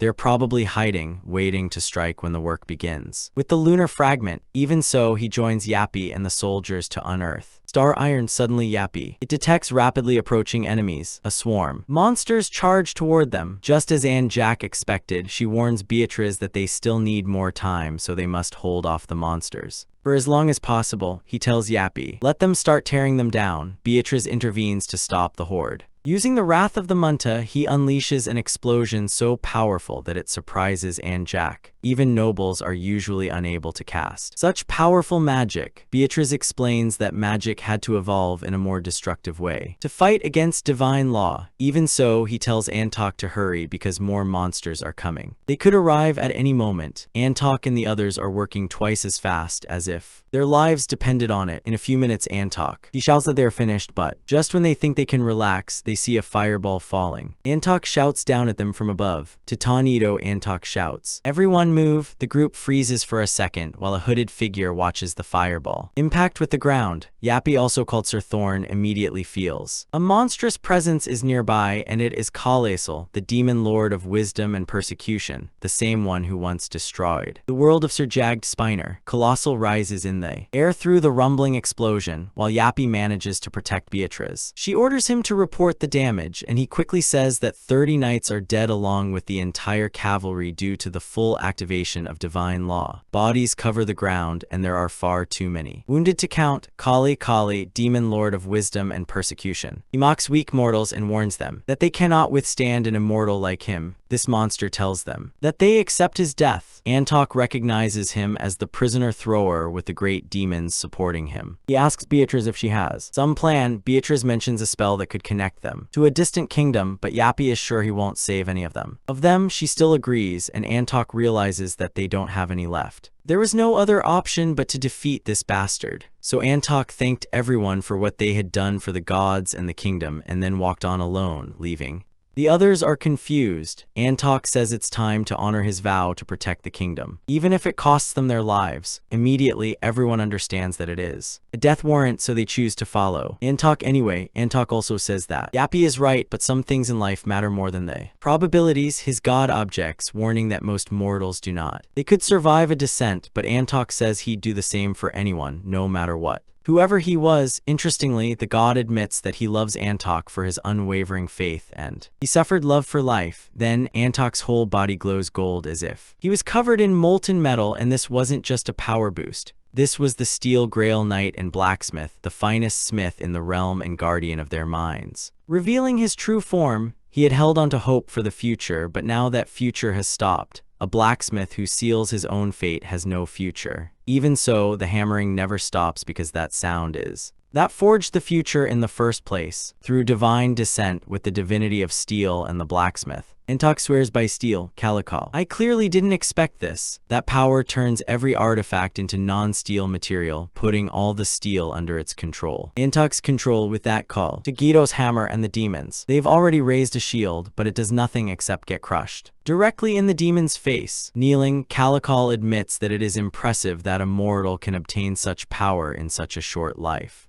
Meanwhile, Antok is equally surprised that the demon blocked his a blow without a scratch. Thus, Calico says he is ready to start the war. It hasn't started yet. Meanwhile, Beatrice asks Yappy for a report, and the answer is 86. For Yappy, this is nothing new. He has. I've seen worse. Beatrice asks if he has any ideas for buying more time, knowing that the demons. They'll find out sooner or later. Yappy says he has a plan, but the success rate is only 7%. Beatrice decides that's enough. She says that a magician usually trust in reason, but tonight bet on a miracle. Meanwhile, Calico praises Antok's brute strength for breaking spells with just a hammer. Looking at the so-called lower-ranking knight, Calico, the question is, how terrifying must man be? At the top, in the end, he admits that his strongest knight could to kill a demon lord, but Antok has not yet reached that level. Antok responds that the lack of faith of the devil is what has corrupted them, which hurts Calico, and this infuriates him, but Yappy suddenly intervenes. Yappy activates the self-destruct sequence, preparing the core of the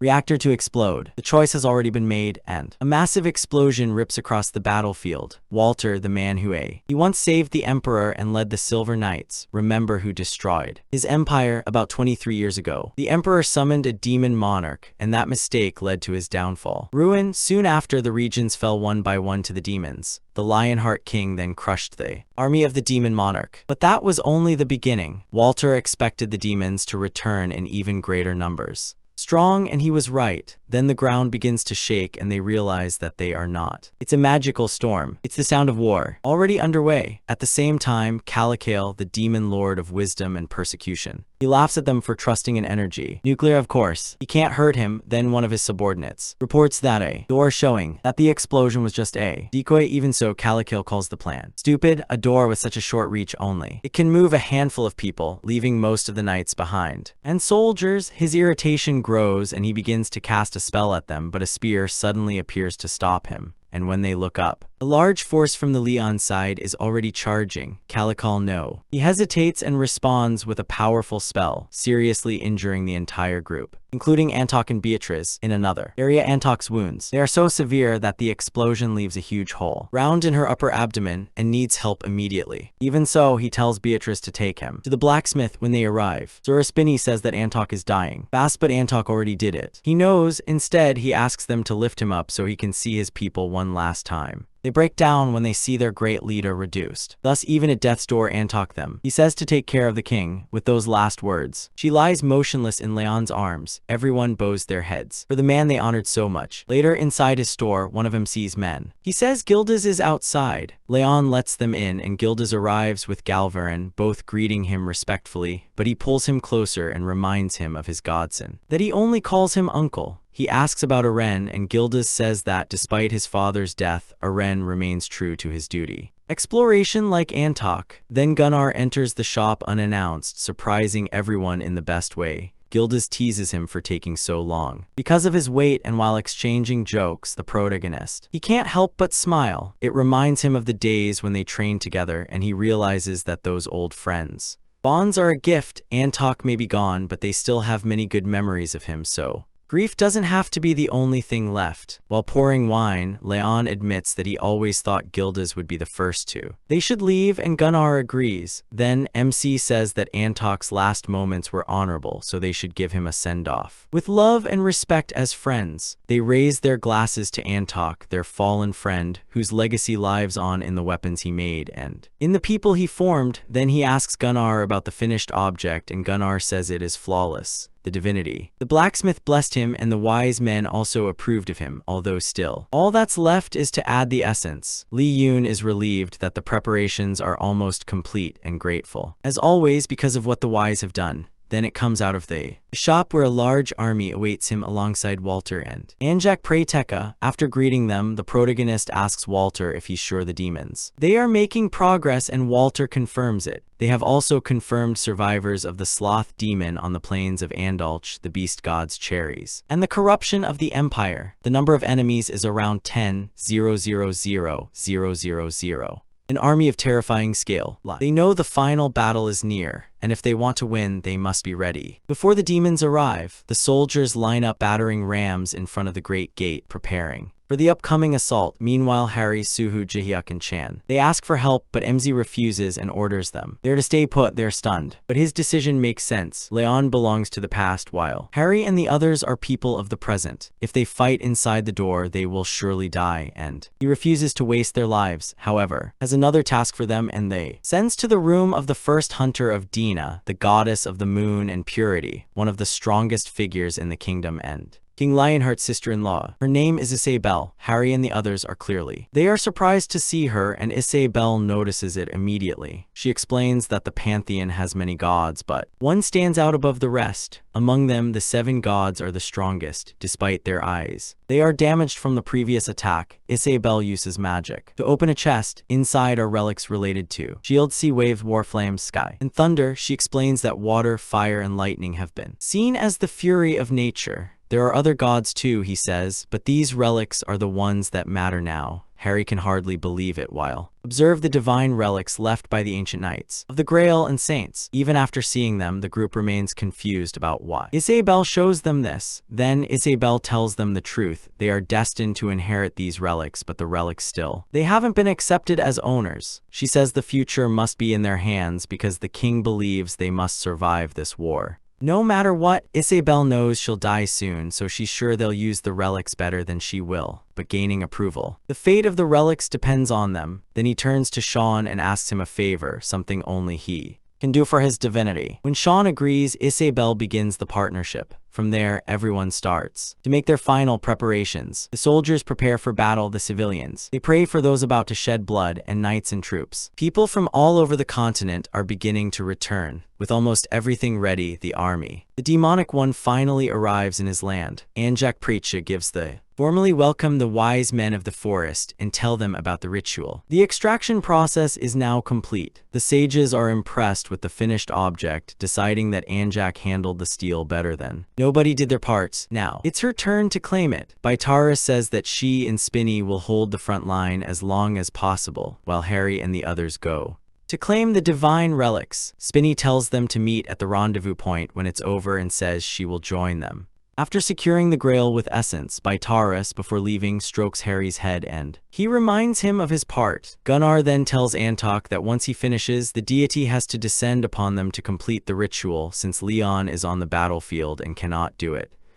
This means she must bear that burden. Anjak responds that it is right as the great saint of light and justice. The sacrifice. It is part of his duty for a better future. Anjak spent most of his life in the temple, reading and teaching the doctrines. He continued living this way even after the Great War with the demons began. The only difference now is that he now works for the dead, not the living. As he comforts lost souls, he feels sorrow at not being able to help to people as knights do. Even so, the little saint of light and justice gladly offers their prayers for the king. The castle is ready for war, but the enemy keeps coming. Their forces extend beyond what the eye can see, and the demons have even built a temple built upon the ashes like a cruel joke. Now even the Lionheart Kingdom, land of the Guardians, it is reduced to its last stronghold. The demons think that the weapons of long-range weapons can't hurt them immediately, but suddenly one explodes and kills some of Leon's men. The energy that which comes from bodies is poison, so the soldiers quickly cover their mouths. More attacks are coming, and the troops form up as the priests rush to their aid. To purify the poison in the northeast first, Leon. She's at the top of the castle with Iren and unleashes flame. About the demons, he tells Iren to be proud of his father, who bravely gave his life, and he returned to the banquet of the gods. Then, looking at the field. After the battle, the protagonist thinks that the final chapter of the kingdom will only resemble the same tragic ending as his descendants. They were always afraid. Moved by the grimness of the situation, MC prays. They prayed to the goddess for help, hoping that the soldiers fighting amidst fear and pain could continue. The legacy of Leon's heart. Mothers hold their weeping children, young men keep fighting, and knights clash to leave behind a glimmer of hope. Throughout the massacre, Leon crushed by the pain of his. The villagers call upon the goddess by force. She answers, sensing his presence behind her, promising to be with him until the end, giving him the power to move as he wishes. Then, a strange new horse pierces his body, driven by pain and fury. He continues to plunge his sword into the ground. As he does, he calls out the names of those who were with him from the beginning. Arin, son of Antok, the great knight of the Steel Grail, Gildas, the hero who slew the Horned Giant, Galbaron, guardian of Oakwood, and the rest, all warriors, who never stopped fighting. Leon declares that men like them would never accept the insult of the demons, so they must rise up against an enemy who already acts as if the war is over because he isn't, not yet. He strikes his sword again, overflowing with anger and pain, trying to ignite that same fire in others. Then he demands to know who he is, and the entire battlefield responds as one. He is the demigod, the representative of the pantheon, the guardian of the Grail and the king of Lionheart, who defeated Molly's, the Lord of Chaos. Now stand firm, Leon says. Victory is near, and he tells his soldiers not to fear or retreat.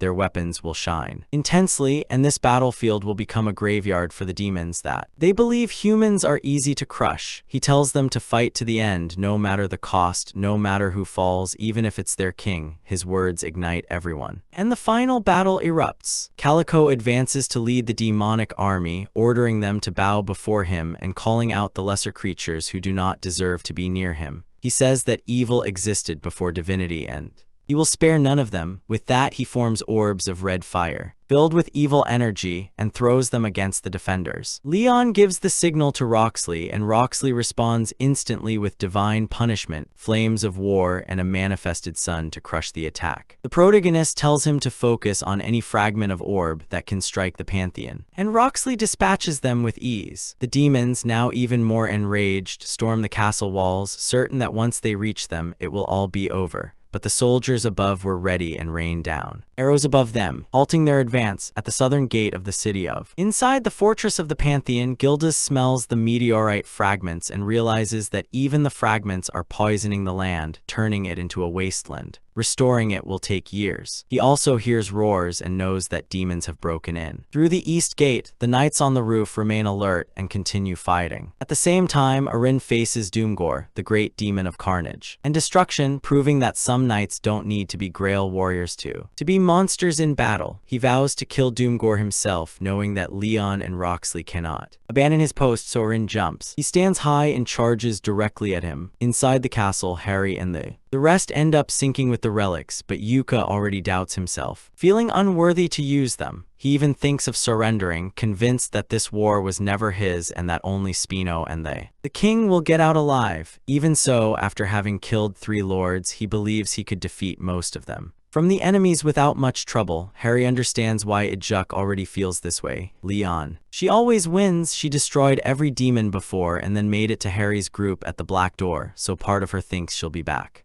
to win, but then the thought strikes her suddenly. She remembers that the final plan of the Grail had been abandoned. They only came to the gate to ask the king for help. Now, with 3 people of Grail Knight rank absent from the fight, he begins to wonder if victory is not even possible. Harry turns towards the hooded figures and she orders them to remove their hoods. The moment they do, a strange woman appears. Energy spills out, and one of them laughs at Harry for to realize so quickly. Ijuk senses the danger and uses full expansion of his divine power, but the hooded enemies immediately counterattack and they turn off their magic. Harry and Ijuk know they are in real trouble as the group approaches. One of them introduces himself as Ki, the archdemon of pleasure, and with a malicious smile attacks the throat of Harry to kill her. Ijuk lunges and he pushes her out of the way, ready to die if necessary, but Gillingham appears just in time and blocks the blow, saving them both. Isabel is with him too. Leon had already planned an attack like this. Qui is stunned as he thought Gillingham and Isabel were still at the front. The two just smile and tell him that trash like him doesn't. She welcomes comments about them. Deep down, Isabel knows that facing 3 greats, demons and an archduke won't be easy. But she's a saint and she won't give up. Gillingham, on the other hand, tells Isabel wants to throw her life aside. She immediately accepts and takes action. The magic of divine dissension. That line about throwing his restless life to Harry and Yi Ijuk, but Isabel cuts her off and orders them to help Suhu and Chan because the demons have probably entered, endangering them. The Holy Grail. The 2 of them run away. What is Isabel's mockery and doubt about whether she can continue fighting? But she calmly replies that she shouldn't worry, she can squash them. With one finger, Kui's face hardens, he wants you to. They will be punished for that arrogance. He gathers a strange power around himself, making the ground tremble. Elsewhere, Suhu, Chan and Chan can barely stand surrounded by demons and are pushed further and further. Chan is now panting at his limit, loses focus and a demon. He lunges towards her, but Harry and Yi Ijuk arrive just in time and Harry unleashes a twist, burning the group. All at once, they think it's over, but more demons enter and now a great demon appears with his followers. He orders. He wants Harry's group to move aside, but Yi Yuk knows he must hold him back. Until Spiny and the Queen arrive. Before she can cast her spell, some vines uproot all 4 of them. At first they panic, but then they relax, upon realizing that the wise tree. She saved them on Anjak's orders. She thanks them for protecting the camera and says the extraction. It has ended. Then he explains that this holy grail contains the essence created from wisdom and knowledge of the forest sages. Harry can sense their immense power immediately. It seems more sacred than any relic I've ever seen. Meanwhile, the demon keeps trying to break down the door, making it clear they don't have much time. Worried, Harry asks what will happen to them after that. The grail is complete. Anjak smiles gently and says that this grail was once a failed plan, but Leon changed his mind and brought them here. This holy grail proves that he hasn't given up on the future yet. Harry starts to cry. He doesn't want these kind people to die, but he still is. It is happening. Anjak comforts her and says that the king entrusted her with the future, so she must fulfill it with his duty. Then he prays to the goddess of light for absolute justice. Her magic flows towards the grail and a huge beam bursts from it and spreads through the battlefield once the holy grail is completed. Under the goddess's blessing, Anjak bestows it upon Harry. This power was originally intended for the king of Lionheart, but when he saw with the slightest hope for the future, he changed course and decided to pass it on to someone who could, to move that future forward. At that very moment, the door opens and Spine and Beatrice come out. Beatrice says to him. He quickly tells Harry to leave, while Spine warns that the support structure has disappeared and all the place will collapse soon, so he must come now. Harry's eyes fill with tears and he finally understands that he really has to go. Holding back sobs, he promises Anjak that he will never forget their sacrifice. As Harry's group leaves Beatrice and Spine, Anjak loses his balance and falls into Gunrar's lap. In response, Gunrar turns in a tree so that Anjak may finally rest in peace. Then the building, it begins to crumble. Outside, Isabel and Gillingham, having defeated the demons and protected the Grail, are panting in the main grounds. They gave it their all, and even as the building collapses, they are satisfied, having fulfilled their duty. The battle is on. The battle between the Lord of Wisdom and the Guardian of the Holy Grail was nearing its end. For a moment, the battlefield quieted, but the demons, they've already breached the walls. Walter asks the king if he truly intends to continue fighting a battle they cannot win, and Erin rages alone. Upon hearing that, however, Leon, he remains completely calm. He tells Walter that there are still people fighting behind these doors. The knights have not surrendered. Walter responds angrily, unable to understand why this must continue when only more people are dying. Even so, MZ begs him to let them fight for their honor, for the citizens Walter wanted to protect, and for everyone in this world who still carries honor until their last flame is extinguished. The world may be destined to end as the prophecy foretold, and this battle may be history repeating itself, but that doesn't make it so. Useless Leon. He made different decisions for the people of the land and for the being they became. Although they cannot escape their destiny, they can still leave a seed of hope, so they decide to open the front door. Leon wants the world to remember this last stand, fighting for honor, for glory, and for Lionheart. Then they charge on horseback, cutting down every demon. On its way, Calico, he observes from a distance and forms magic circles in the air, desperately trying to restore the Age of Evil, but his eyes are drawn to the army. From the north, the Dragonia, the cavalry charge led by Karina, fighting for their father, and for Lionheart, they throw themselves directly against the demonic army. Calico grows even angrier and decides that Karina must die first, so who casts a spell on him. Before it reaches him, Leon appears in divine form. With 9 wings extending from its back, it attacks from. He immediately attacks and kills Calico. After that, he falls to the ground and strikes to his weapon. He is crushed by grief, wondering what life means if only it ends by the will of the goddess. Then the goddess speaks to him. She tells him that he carries the loyalty and faith of all who died with honor and glory. He is the knight chosen to carry out their will, so he must follow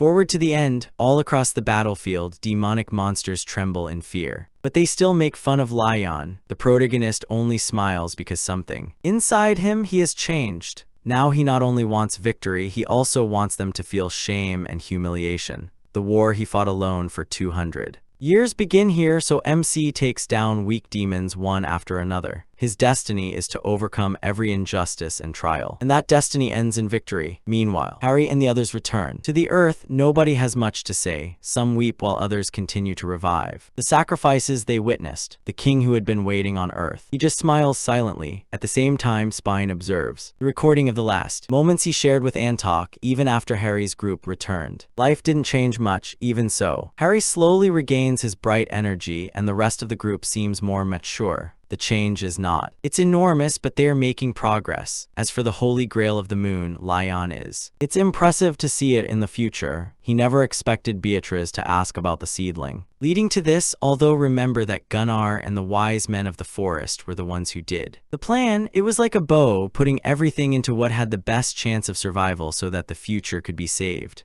Once the world was beyond repair and close to collapse, the goal was to protect what he could still be saved. That's the priority. The Pantheon was paramount. It was not only a symbol of faith, but also linked to the world itself. If it fell, the deities would lose their power and paradise would disappear. That is why Lion explains that the gods moved to his heart in Lion. They survived there because Lion's heart could produce divine power in and of itself. When the founding king received the Holy Grail, Ariana had created it by gathering the light of the world together with the power of the sun and lightning. That grail became the foundation of the kingdom and was necessary to choose a grail knight. Now Lion combines the Holy Grails, making them the ultimate grail. The Holy Grail of the Moon was made to correct the flaws of others and helps in choosing the final grail according to what is needed. The final grail was created for. It can store species and knowledge. It can build a new kingdom, but only if Gunnar's seed grows. After a while he asks, Beatrice asks me a favor. She wants me to find people she believes are still alive. One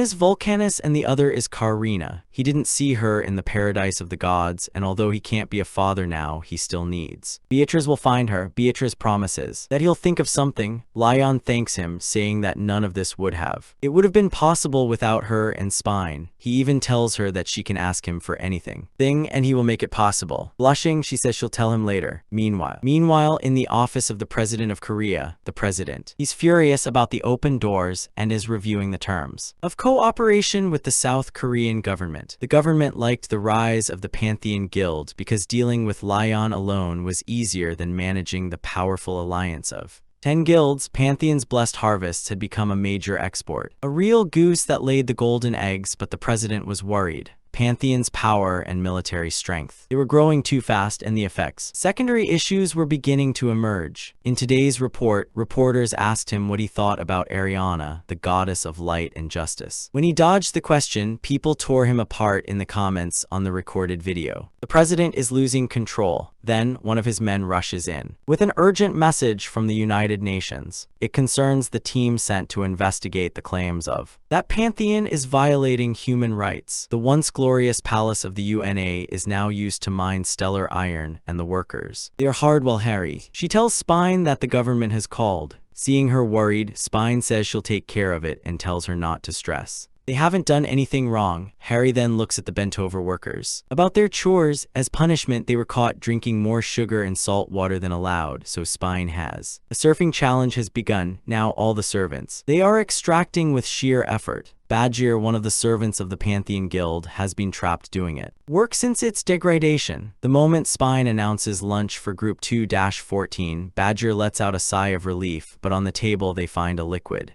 It's strange, and Spine explains that it's just salt and sugar. Mixed up, Badger panics, wondering how he's supposed to go on extracting that after drinking it. When I used to offer young human flesh to demons, getting meat was easy. Not anymore as Lionheart's servant. He still has human rights. After the meal, Spine orders them to extract 20 kilograms. And Badger almost broke, then she injured herself. He pulls his hand and stops because of the pain, but what hurts the most is the whip that Spine. He hits him in the back for stopping. He starts to extract from the bottom. again through the pain, regretting having let herself be trapped a few days ago and now having to endure all this while she continues to extract furiously. The wall suddenly collapsed. The accident became big news and was even featured in the newspapers. 20 days later, Harry's group is gathered around a table, unsure how to deal with the survivors' human rights committee. One member says that serving people salt water and sugar is too much, and even second-generation apprentices are shocked. Still, Hajime says it was just part of the training, so the real problem is the serfsu who worship. To hell with it, Harry agrees, but the Human Rights Committee, one of the survivors, will never accept that now that the servants are clearly being mistreated. Meanwhile, the Human Rights Committee of Survivors arrives at Incheon International Airport of the United Nations, and Kang Hyuk, head of the Korean Hunters Association, welcomes Lewis, the deputy director of the committee, but Lewis suspects that the Korean government may be working with Pantheon, so she refuses to let him influence her. She has defended the rights of survivors before powerful countries and dictators, so she's not easy to intimidate. Harry arrives to guide them, and they first head to the district self-employed cross-shop owner. From there they continue towards the planned inspection site. Upon arrival, Lewis quickly notices that the people here have already integrated well with humans. Then he sees a statue of Leon and wonders if it's part of their culture. Afterward, he asks Harry if the Cruciferians have problems with fishermen since he heard they live near the coast. Harry explains that Mob Cop isn't just about fishing. They focus more on shipbuilding and heavy industry, and even the fishermen work alongside the Cruciferians. Lewis continues to push for better jobs, making it clear that all of this is supposed to help those under his protection survive. Even so, Harry remains calm and explains that people work on cleaning the ocean, collecting trash. She fishes and farms. Lewis seems a little calmer, and another question begins, suddenly she hears a sound that terrifies her. She demands to find out what it was. Harry calmly replies that it could have been Cruciatus Core training. Lewis, he doesn't understand, so Harry explains that over 3,000 crucifers are warriors, and the king ordered them to train in the water. After investigating, the team realizes that the people here they have adapted very well. They understand their strengths and weaknesses and use them to coexist peacefully with the locals. Everything seems fine, but Lewis still can't reconcile that with the rumors that someone so helpful is mistreating him. To his captives, in the end, he decides that those rumors must be false.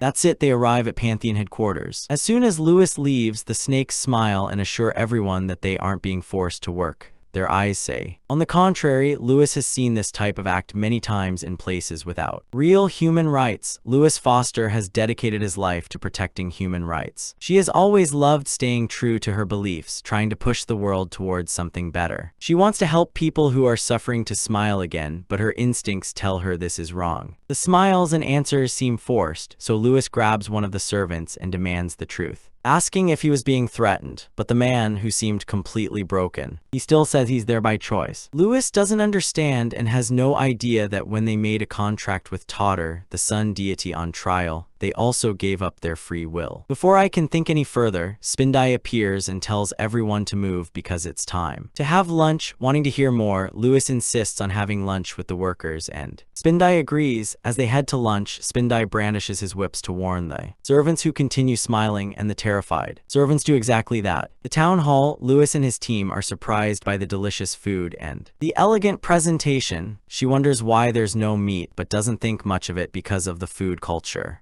of the country. He shows them how to eat it, and when Lewis takes a bite, he instantly feels better. Naju's famous crops really do. They fill it with life. These crops can cure all kinds of diseases, so Lewis is surprised that they serve such a valuable purpose. To the employees, some workers refuse the food, but in general, the food is going well. Later, Harry and Lewis, they keep walking and talking. That food was so good that the Human Rights Committee never realized that those blessed crops act like poison in anyone with evil in their heart. Elsewhere, Dennis from the United Nations gives a report on the committee's dispatch from human rights to the Pantheon. As he speaks, he addresses the listener as a great being. By then, the devil's followers had already infiltrated the earth, not only as ordinary citizens, but also within governments and even the association. World of Hunters, his true plan is to bring down the earth, and the first move is to grant each more rights for orcs. If orcs become the dominant species, Dennis believes that chaos will erupt, so he tells the Great Being that he doesn't believe the government can stop this. The Great Being agrees and then tells him to influence the media and put pressure on them, even more so to Leon. To do so, he shows him. Dennis received a video of the wall of the Star Iron Mine giving way and killing countless people. Dennis also sees a video of Leon telling his men, "Let the servants load their crossbows." Then, Dennis trembles with pain and rage at that. Now he wants to punish the protagonist, King Lionheart of Dragonia, but he hesitates, worried that they be exposed. The Great Being calms him and says that the artifacts he gave him will protect him during the inspection, but everything changes in an instant. 1 second, Dennis is ready to go after King Leon Dragonia Lionheart. The next, the entire Human Rights Survivors Committee hangs up of pillars while civilians shout for them to be burned alive. Spina orders the knights to begin the trial, and without waiting, they enter with fire. Even in 21st century South Korea, the stakes are high.